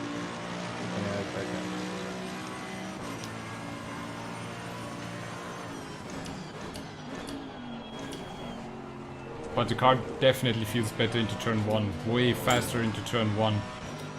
Wow. It's just 0.02 degrees more. Yeah. It's crazy how much little numbers differences in ClubSport. Yeah. It actually is a huge change. Ah, cut. For me, you just went across the line. Yeah.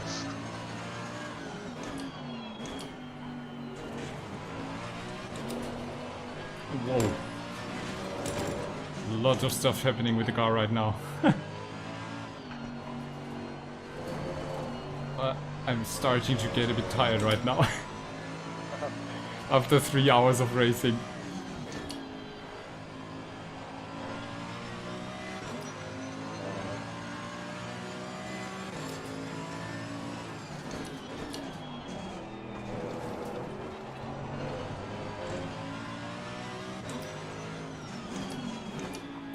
It feels absolutely crazy into turn 1. Much better. But on the rest of the track so far I'm struggling a bit.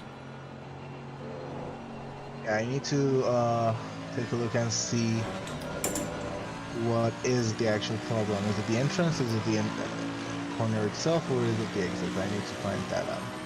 Yeah. I think it's the exit.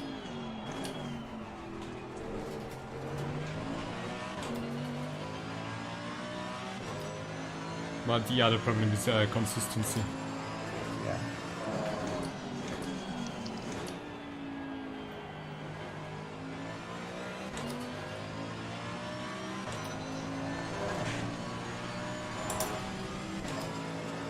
To be quick consistently.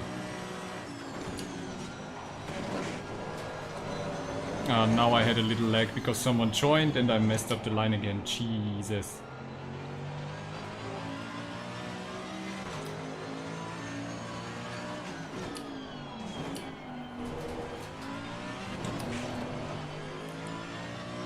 I'm now really unsettling the car while going over the chicane curbs.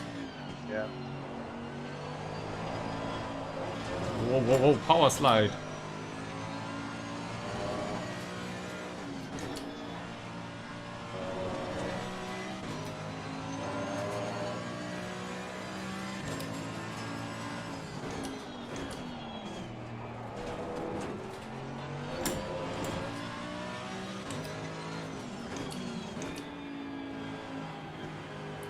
But it's very, very interesting how basically very slight changes change the behavior of the overall car so much. Yeah.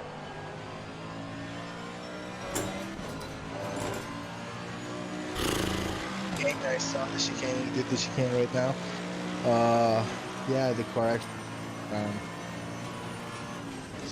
So it's mostly on the exits. I don't see any problems on the entrances Yeah. or the turn itself. But when you floor it, the car gets a little bit loose. So you need a little bit more weight on the back of your car when Okay. you're accelerating. So with that being said, you need probably a faster bump on the rear ends. I need to take a look at your wheel rates, spring rates actually. Okay. Do you need the telemetry? It would be nice. Okay, just wait a second.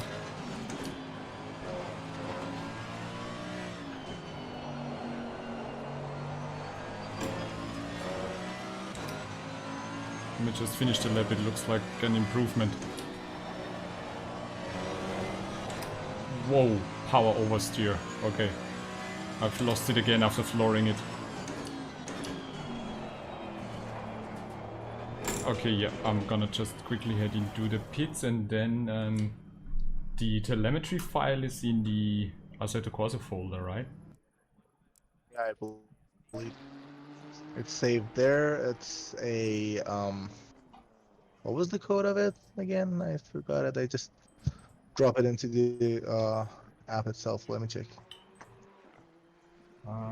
2122. I think it's two files, right? It's a .ld and Yeah, a it's actually two files. Yeah, put them both in. I'll just Send them over. throw them into Discord. Yeah. Files are too powerful. Jesus, I need to pack them up.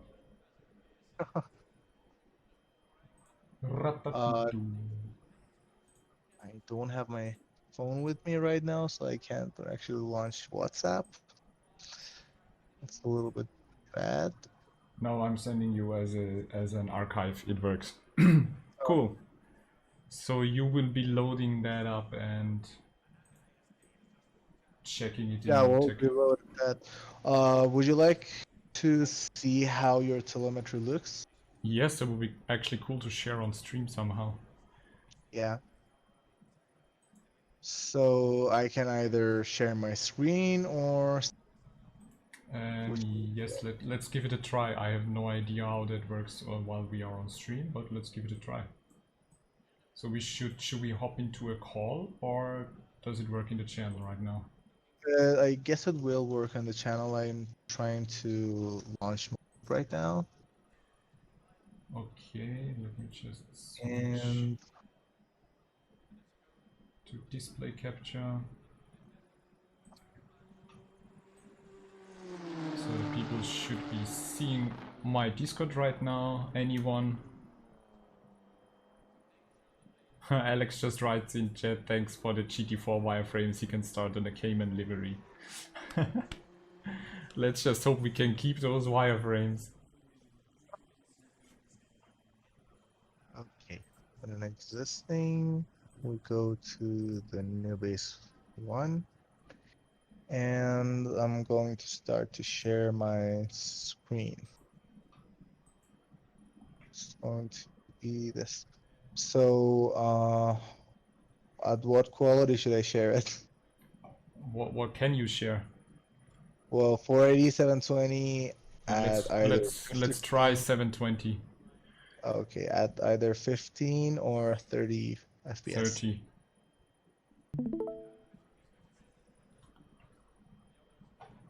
Okay, do you see my screen right now? It's just loading up.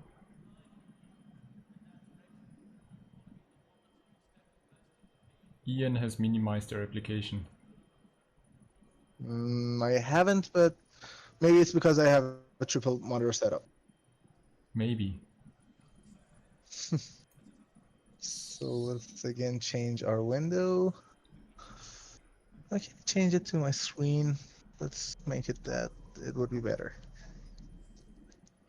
It's loading. You see it right now? I hope your internet can take it. Maybe you need to change to 480p.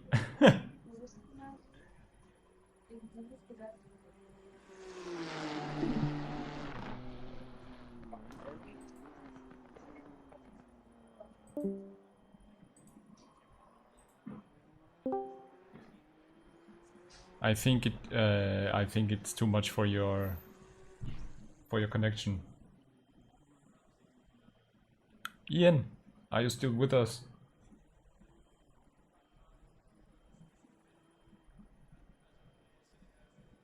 Ian, Alex, you have no idea what you want to do. Maybe do a martini one. Ian just writes he lost connection on Discord. Oh no. Let's just give him a call.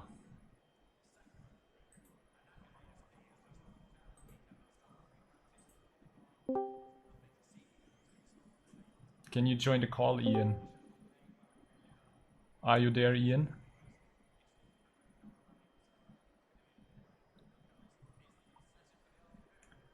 Maybe we need to continue this another time. Because I'm getting tired anyway, so we can continue tomorrow or something. When you had a look through the Motec files, whatever.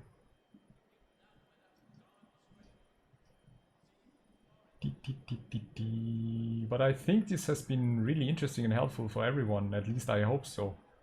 Having an SRO engineer on stream.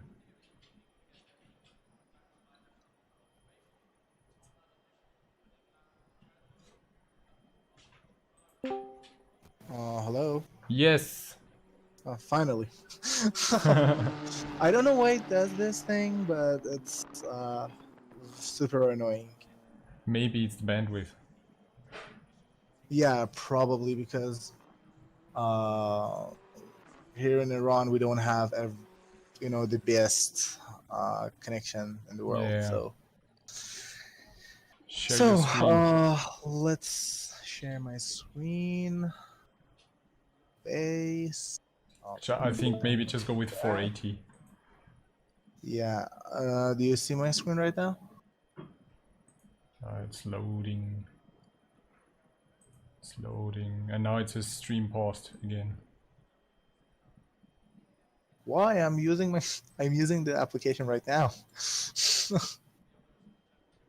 Okay, so let's change the stream to my screen again. Okay, so I hope it doesn't crash again. So Well, if it does, we gotta just go with this. do it another time. It's loading. Okay, guess it fucking crashed. Yeah, okay.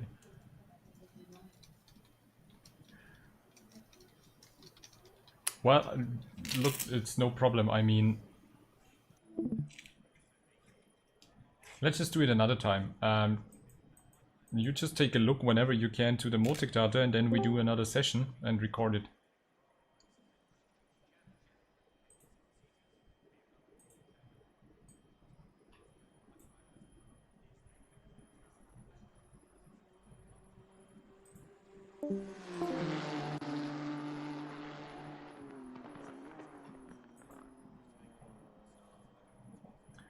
I'm completely drenched and sweating and tired anyway, so I'm thinking right now, let's just end it for today. Thank you very much, Ian, for taking the time. It was really interesting to learn a bit more. I hope we can continue it. Let's just do it another time. I'm actually gonna cut the part of this session because I think it's really interesting for the people to like hear and see what's going on and how that is working. And we just continue. Oh, you're in a call again. You're not giving up. Okay. You don't want to give up, mate. Yeah, I'm totally done for today. yeah, I know. Oh, it's what time is it right there? It's 9:30, but I've been racing for 4 hours now, so. Okay, it's 12 a.m. right here. It's midnight. So, Go to yeah, bed. it's midnight probably yeah, probably I sleep less than I should. I sleep almost like 5 a.m. I wake up at 8 a.m. Have a restless mind. Yeah, you know, I like to put myself in a challenge. Okay.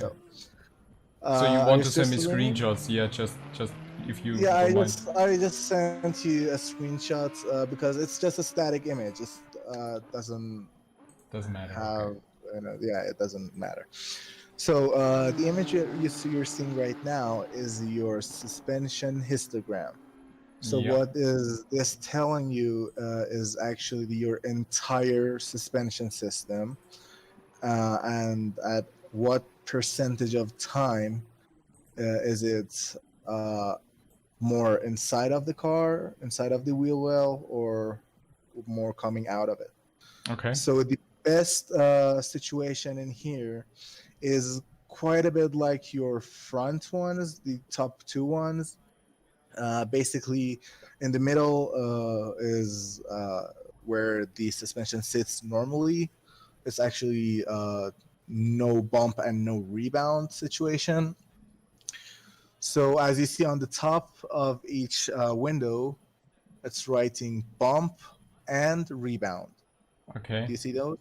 So bump is when I you're just tired. opened the first picture. Do I need? No, the second one. The second one is Okay. yeah.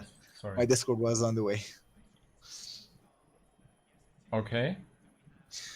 So as you see on the on each of those windows. Yeah, you on have on the top left of side them, is rebound and on the right is yeah, bump. on the right is bump. So Okay. basically bump is when your tires are going inside your wheel well, and rebound is when your tires are coming out. It's Yeah. actually a percentage of the time that your tires are spending in those positions. So it's like So the bump, best situation, rebound, bump, yeah, rebound. yeah, Okay. yeah. So it's actually, for example, let's say for the slightest bump, it's like probably 10.5, 11% of the time your suspension is on the slight bump mode, you know, the first bar on the right. So the best situation is to have the you know, the graph going up completely symmetrical and with a higher tip, with a you know, exaggerated higher tip. So as you see on your front suspension, you're not doing really bad. It's not that bad of a suspension on the front. You might probably need to increase your bump, the bump itself by like a click maybe. So to make it a little bit. The front is the top row. Yeah. Yeah, the front is the top row. Yellow and orange. Okay. Yeah, on the top one it said damper VEL. Damper is damper velocity front left, damper velocity front right. You see those writings? Damper vel. Yes. Front Yeah, left here, that's front right. front left, front right, velocity rear left, and velocity rear right. Okay. So this is basically how the suspension works. We look at these, and there is a calculation. There's a equation actually for a symmetrical graph. So we need to put our values in there to make them both go completely symmetrical. Okay. So that's what we're doing with the suspension histogram. And for the rear, for example, you need more fast pump on the rear, and that's like maybe 3 clicks might work. Oh, okay, because it's not symmetrical. The right Yeah, it's side not is not symmetrical, symmetrical to the and left. Okay. and the center line is lower than the bar on its right. So you need to Okay. lower that part. I So got it. we need to lower that part. That's like how we deal with the dampers in general. Okay. So about the bump stops, looks like you do not have any bump stop right at all. I'm sending you another image. It's a good thing and a bad thing at the same time, because when you don't have any bump stops, you actually are not pushing the car that hard. So you can lower the bump stops to make the car more stiffer. Therefore, your car can have better grip around the track. Okay, I have So it as you open. see, as you see, the image I've sent is the track itself. If you had any sort of, do you know what is a bump stop? Please enlighten us. Okay, so your suspension has a travel, has a specific travel, right? Yeah. The suspension, the dampers, and the spring itself. When you like bottom out the suspension itself, the dampers itself, it hits a rubber, rubber stop. That's called a bump stop. That's When on top, you're, right?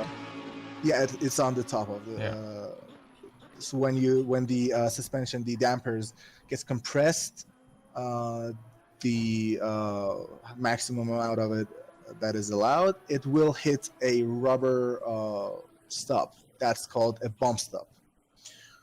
So what that means is your suspension is like hitting that stop. So if so, that stop, stop right there, has a rate. You can set it up in your game. It's called bump stop rate. Yeah. So bump stop rate is actually how hard that bump stop is. So it can be really squishy. It can be rather hard. Mm-hmm. If you want to say.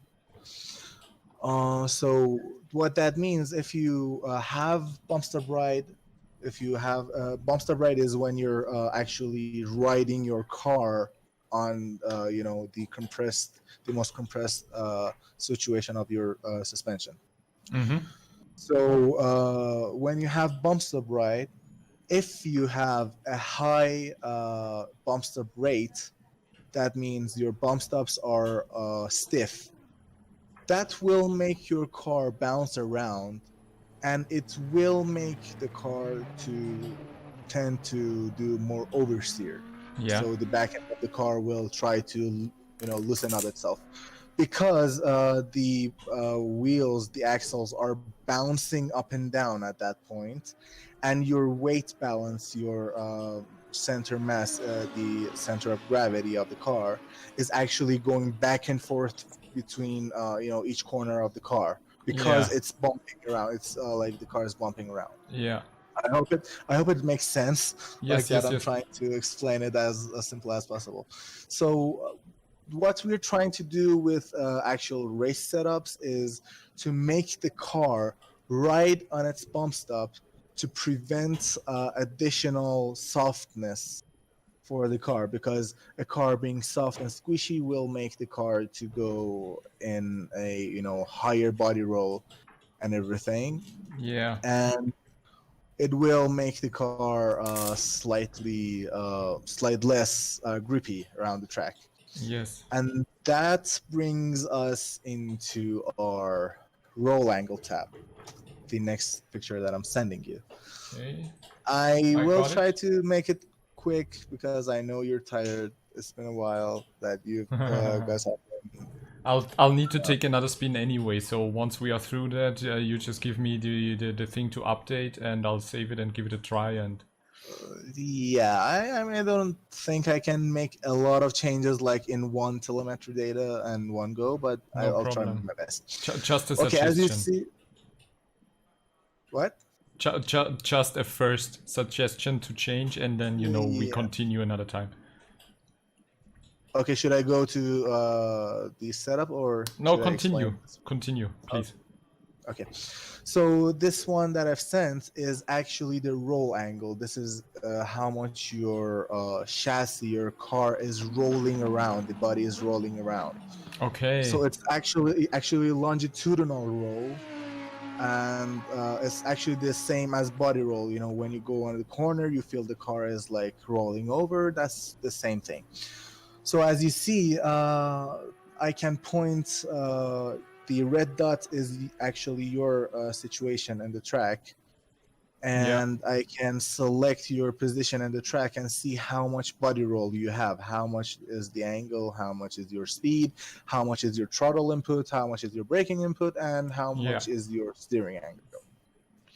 So what these graphs are telling me is that if you look at the hard corners, for example, the top left, which is the 1, 2, 3, 4, 5, 6th corner. The 6th corner is going from green into orange, into yellow, into orange, and then again into like a more stable situation, and then going into green. Okay. So what that, yeah. It's a little bit confusing at first, but if you play with it yourself, you will understand it pretty quickly. So what is this thing saying to us is actually you're having quite a bit of a body roll. That means you're losing a lot of grip. So with that being said, we need to tighten up your suspension setup in general. That sounds reasonable. Yeah, so maybe more anti-roll bar, maybe like lower your bump stops, higher wheel rates, depending on the situation. It takes time. Like usually setting up a car for the race, for example, for Amir. We are two guys working on his car, and he is a pretty knowledgeable person for the setups as well. Yeah. So it will take around 15 to 20 hours for us to set up his car. So it's a both long of you process. guys together, right? Actually, 3 of us. Yeah, 3 me, guys. Amir, and 3 guys. 20 hours in total to come up with a setup for one race. Amazing. Yeah, for one race, for one weather condition, for one temperature and everything. Like, and we try to do something like that in 10 minutes now. Okay. yeah. I was trying to give a little bit of a adjustment. A little bit of adjustments on the go for your car. Yeah, that's so cool. it's a little bit time consuming of a thing. Yeah, that's why people are charging for setting up cars, and that's why teams are paying engineers to do this job, because it's actually a full-time job. I mean, imagine a GT driver not having engineers and needing to set up the car on his own. It's impossible.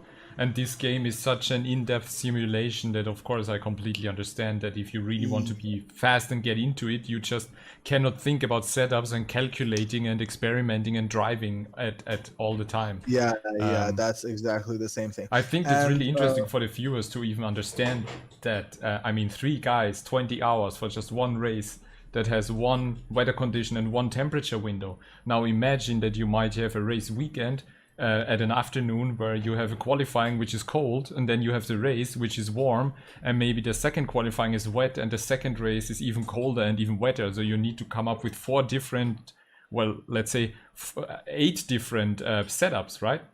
yeah, actually, if I want to give you an example for the Amir's SRO race, which I believe it was in Nürburgring, which was which had a pretty heavy rain, and it was a horrendous race Yeah. on its own. We actually spent 3 weeks every day working from probably like 10 a.m. to like 12 a.m. 12 p.m. 12 a.m. No, sorry, 12 a.m. Yeah, 12 in the midnight. Wow, So 3 weeks. Yeah, it was 2 weeks straight, and at a glance, like he lost his race in the first lap because someone punted him out of the race who went straight into the wall. So That's 2 weeks of crazy. setups and everything But went for away that, just like that. but for that, the organizers need to tell you the weather conditions and everything like really early. Well, they don't really tell us anything about the weather conditions. We need to predict the weather conditions, because one thing good about the Assetto Corsa is that the official servers don't change their weathers suddenly, all of a sudden. It's Okay. a progression. When you see that the rain is coming, you need to set your car up for the rain. It's like a That's just progression insane. style. That's Yeah. insane. That just gives you a scope We and some understanding on how much effort you guys put into that. And then he Yeah, loses the race because somebody just makes a mistake and punts him out of it. So, wow. yeah, and the worst part is they blame Amir about it, because I don't know why. Yeah, talking about the controversy that we had before, but yeah, Yeah. it's pretty frustrating Crazy. in times. But Okay. So, based on what you showed me, what would be now the first suggestion to change? so I need to see your mechanical grip tab. Okay. One thing that we realized about the mechanical grip tab is that if you change anything in that tab, for example, your bump stop rate or your bump stop range I'ma or just your send you a wheel rate, screenshot because that's quicker. yeah, it's quicker. If you change anything right here, the entire setup will be gone, and you need to set up the car from the beginning. Okay. So as you see right there, you see those lines, right? The red, yellow, and green lines, right? Yes. And they change when I change some of the numbers there. Yeah, I wished you hadn't changed it. I changed them because the entire setup is like screwed right now. But anyways, the red line is your bump stop. Yeah. The bump stop is the amount that your suspension is allowed to go. So Yes. the yellow line is where your suspension sits right now when you're Okay. the car is sitting right on the ground, and the green bar is actually where the suspension can be opened up like the maximum. So basically, because you haven't had any bump stop rides, it would be nice to have a little bit more of a little bit less actually of bump stop range on the rear end of the car. So probably I'm not sure about the number. I guess it needs to be around like 35 to 40, somewhere around there. So I'll put it to 35. And then the red line moves down to basically the first gray line. on the screenshot. The I'm top, trying to look at it. the top Okay, white so line. it's not moving down as much as we need it. So we need to put it down to come about on the second line from the top. Which is around 26. Yeah. Okay. So bump stop rate is right now at 600 newtons. That means it takes 600 newtons to squish the bump stop that you're putting on the car. Mm-hmm. In real life, you need to take out the entire suspension and the coilover and Yeah. replace that rubber part. So in this game, it's just like a click. It's easier in the game. Yeah, it's super easy in the game. So I guess it will be okay if we put it around 700. Okay. I'm not sure if it's going to actually hit the bump stops right now, but go to the aero part, and I would like to see what are the readings on the right height. Yeah. Just sending you a screenshot.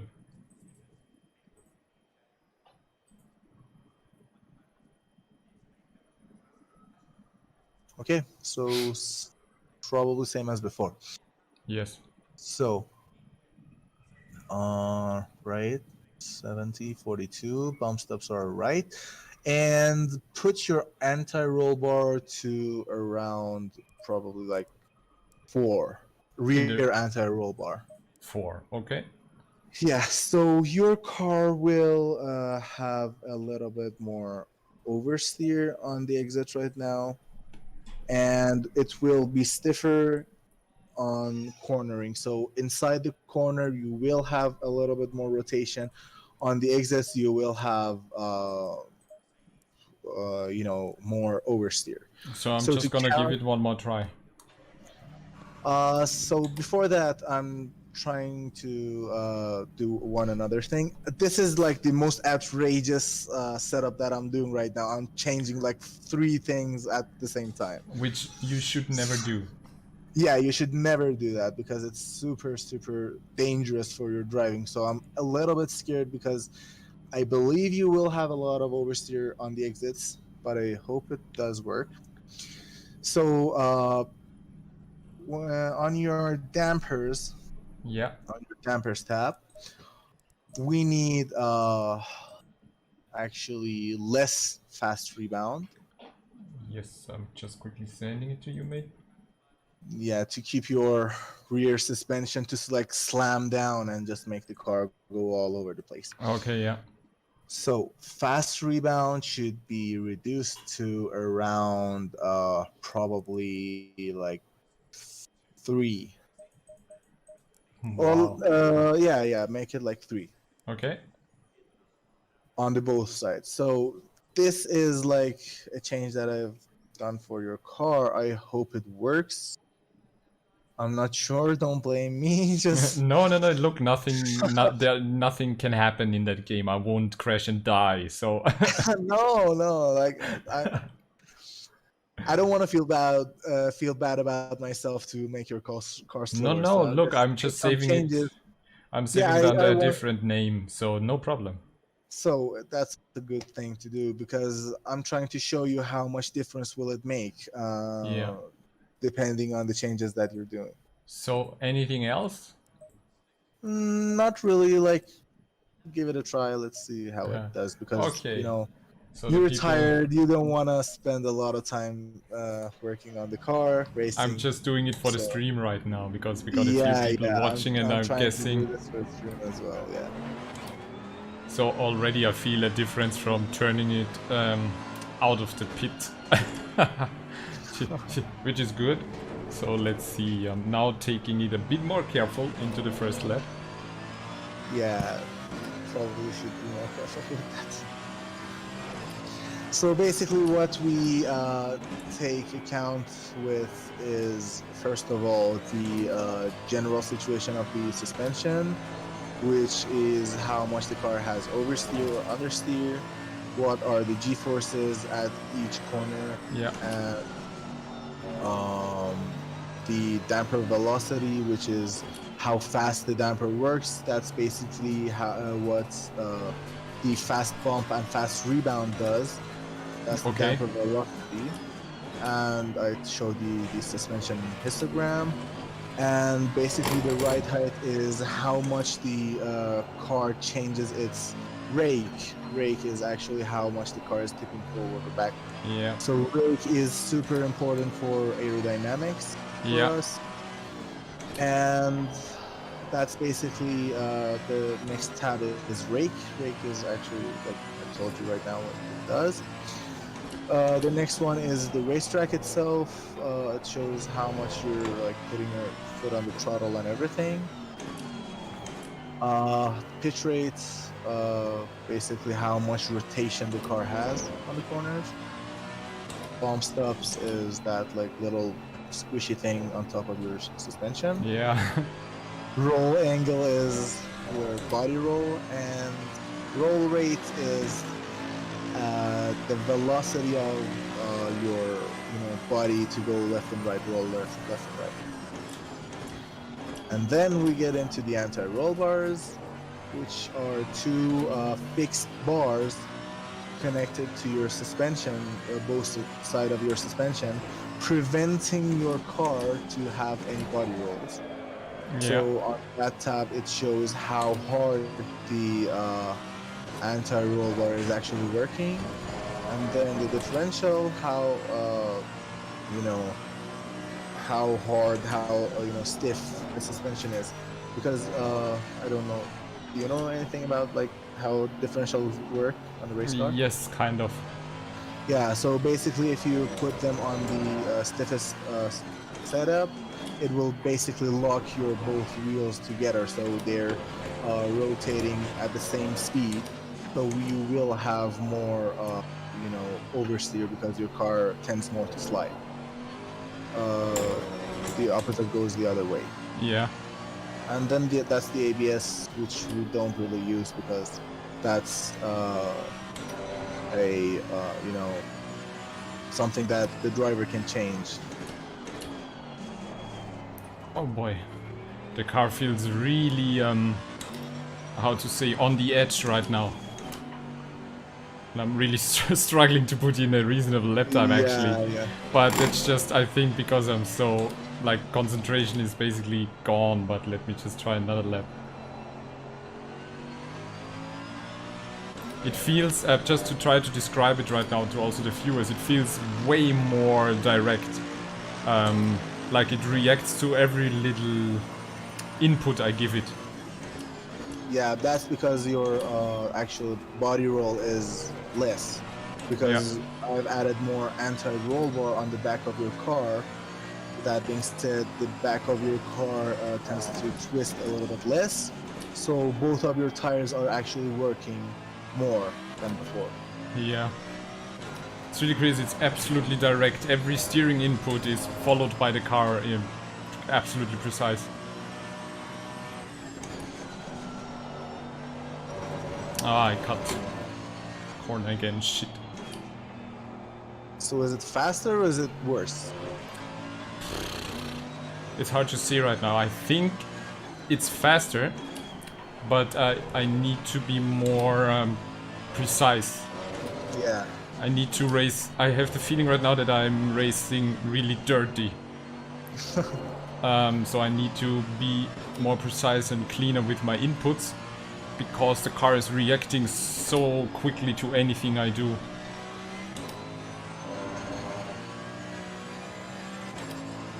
It's amazing. So that's actually like somewhat a small percentage of how a real race car would behave. A well set up race car will do like crazy corners around the track by just a little bit of an input. So absolutely crazy. By controlling it, by trying to practice with it, with using the wheel, throttle control, brake control, steering inputs, and practicing it more and more, you can become faster with these types of aggressive setups. I can only imagine, yeah. But you really need to be precise on your inputs. Yeah, you need to be concentrated all the way, and yeah, that's just how it is. Pavel is saying in chat that we should do something more often because it's amazing content. Thank you very much, man. So Ian, you need to join me more often. Oh, I would love, I would love to do these kind of contents because first of all, I love YouTube myself. I guess you're streaming on Twitch as well, right? Not at the moment, no. Okay. I tried it before, but yeah, that was the graphic that I saw on your display, so it threw me off a little bit. So yeah, I would love to, but maybe we can find some schedule or some time slot where we can do this on a regular basis. Yeah, probably it would be a good idea to do that, but my schedule is pretty unpredictable because if you remember for the custom livery for Lamborghini that we talked about, I told you that tomorrow I will work on it from the morning that I get up. But no I just my coworker came in and told me that I need to work on something because it's an important thing, and I don't know how long it will take. Like it will probably take like till the afternoon. Yeah. So yeah, I have a pretty unpredictable schedule going on. No problem. Maybe we can find something that works. Yeah, I will actually join you. I would love to join you because I was watching your GT4 tutorial, livery tutorial. Yeah. And in the suggestions that popped out that you're live right now, so I joined you right there. Haha. Yeah. Oh, it's crazy how the car feels. I have the feeling right now that there's a lot of potential in it, and I was ahead 4/10 now, and I just lost all in one corner. Yeah. So there's no room for error right now. I have my impression is that the setup before that I used was more forgiving. Yeah, because if you want to drive fast, or if you want to put some records in and be competitive, you need to make the car work. So if you want the car work, then you need to work as well. That's a give or take kind of a relationship with the race car. Yeah.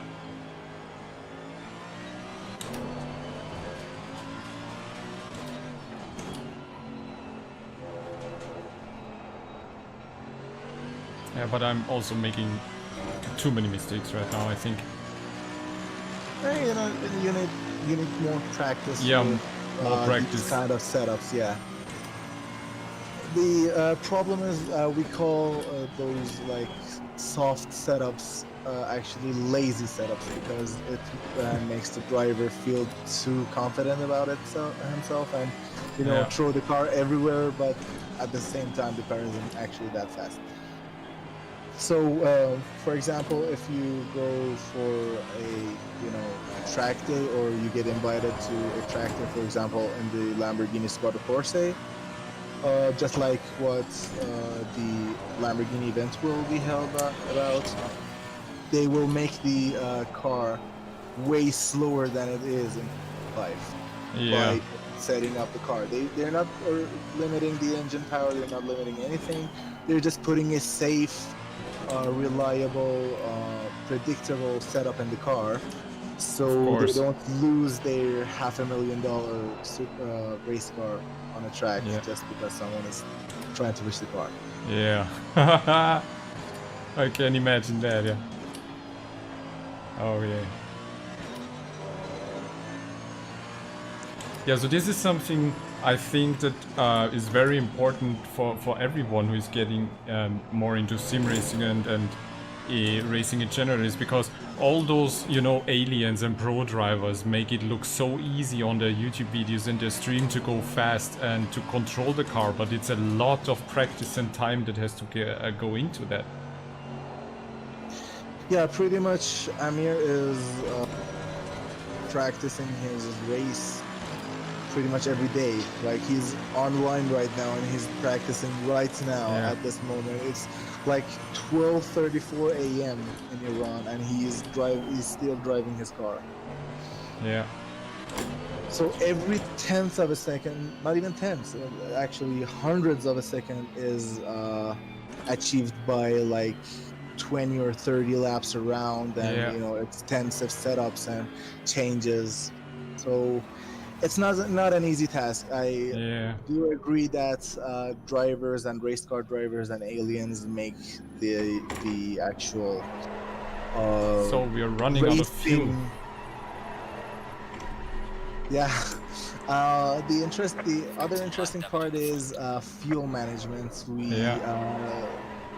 you know, me and Amir and the other guy that we're working together, we are a small team together, and we do all the race strategy, race setups, qualifying setups, you know, emotional supports, media supports, and everything, all three of us together.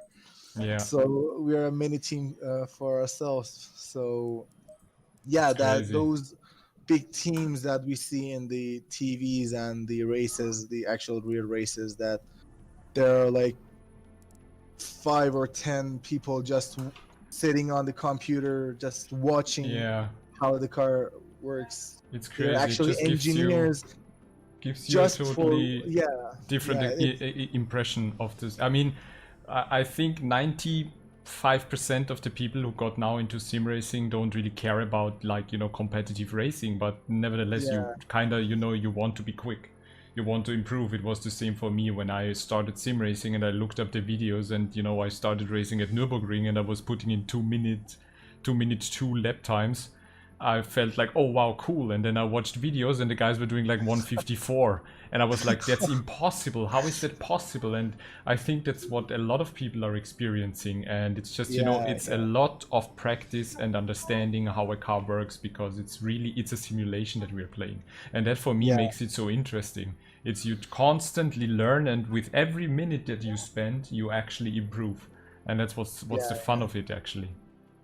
Well, in my opinion, if anyone wants to get started with sim racing, Assetto Corsa is definitely a great place to start. But you know, the setup part of the Assetto Corsa is super extensive, so they shouldn't be actually expecting that much of an improvement and that much of a competitiveness with other guys. But in other games, like other more, I'm putting on air quotes, more arcadic games, arcadic simulators, or I better say, it's way easier to set up the car, because you just have like 4 different rows to set up your car. And that's it.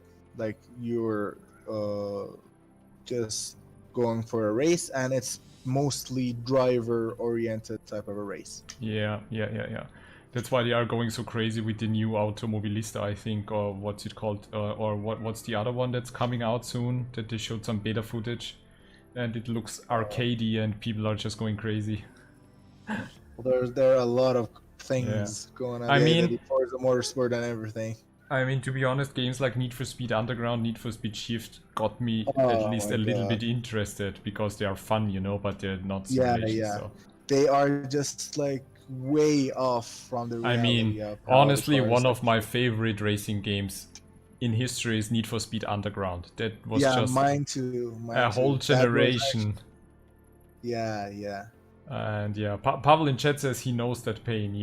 It's just I'm still, when I watch drivers like, I don't know, Aimir, Niels or Jardier or whoever races, it's just, for me, just hard to comprehend this level of dedication and professionalism and expertise that you have to put into to race at such levels. It's just now that I start to understand the effort and the amount of time spent that's actually behind that. which gives you even more appreciation for real race drivers. Because in TV you only see them going around the circle in, like, you know, for an hour. I mean, in GT racing it might be a bit longer, but you're just thinking, well, cool, they just get in a car, have lots of fun with the Lamborghini for an hour and that's it. No, that's not it. There's so much more effort. The worst part about it is if you set up a car, let's say a GT3 car, for a serious race, even on sim racing, you start to, you know, lose stamina on your arms because of how you need to correct the car. I feel that right now, dude. My arms are right now. My forearms are kind of tickling right now because I've been driving for 4 hours right now. This thing is a workout machine, especially if you have strong force feedback. This is like really pumping up your arms. Yeah. But if you take a look at you know, actual race car drivers, they are pretty, you know, small dudes. And, lightweight and athletic. That muscular, but in fact they have super dense muscles. Yes. And their bodies are actually super stiff. Yeah. That's because they're doing extensive you know, workout routines on, you know, their neck muscles and pretty much stuff that we might laugh at if we see them doing it at a gym. Like they wear a helmet and they just, you know, to train their neck. They wear a helmet and put weights connected to it via like 2 wires, and like they stay up, they keep their head up. I saw a crazy exercise from, I think, Lando Norris, the Formula 1 guy. He was resting his head on the couch, and his whole body was in a straight line to the floor, but hovering above the floor. So he was like head on couch, and his whole body was like this. And he was keeping the tension in his neck throughout his whole body. I mean, try to do that. You'll break your neck trying to do that. Yeah. And that's actually a very, very small feeling of how G-forces are working on a Formula 1 car. Because they're pulling like crazy amounts of G-forces. They lose, I believe, around like 5 to 10 liters of you know, their body hydration, the water on their body. Yeah, I mean, imagine that, losing 5 kilos in half an hour. yeah, it's like crazy. That's one part of it that I actually don't really like about motorsports. But there's another part that I don't like, and that is actually real life racing requires a very high budget for even the drivers. But that's what they're trying to, you know, squish down. I mean, I don't know, they're not really look like to be succeeding in the GT racing so far, but they're really trying to push budgets down. But anyway, I mean, it's an expensive sport.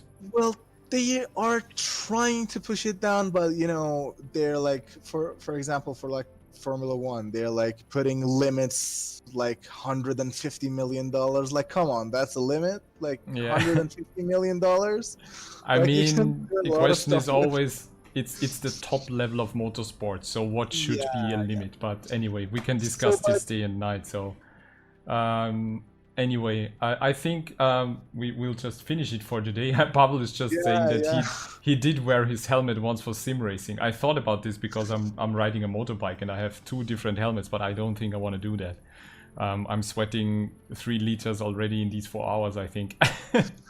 So Ian, just showcasing my livery, and this is actually the one that Ian did for me with his design studio. So guys, if you're interested in a custom livery, I put a link to Ian and his design guys and his Discord in the description of this stream, because he's actually, you know, my ongoing partner for like liveries and stuff and design. So if you want to get something like that, be sure to hit Ian up with a message, and he'll let you know what, like, you know, cost and effort is. So as you heard, there's a lot of amount going into it. And anyway, thank you very much, Ian, for today. I hope we can repeat that.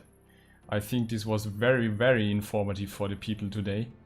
And I'll just cut the segment out of it and upload it to YouTube so that we can show it for, you know, to have a good example. Yeah. I hope you enjoyed it as well.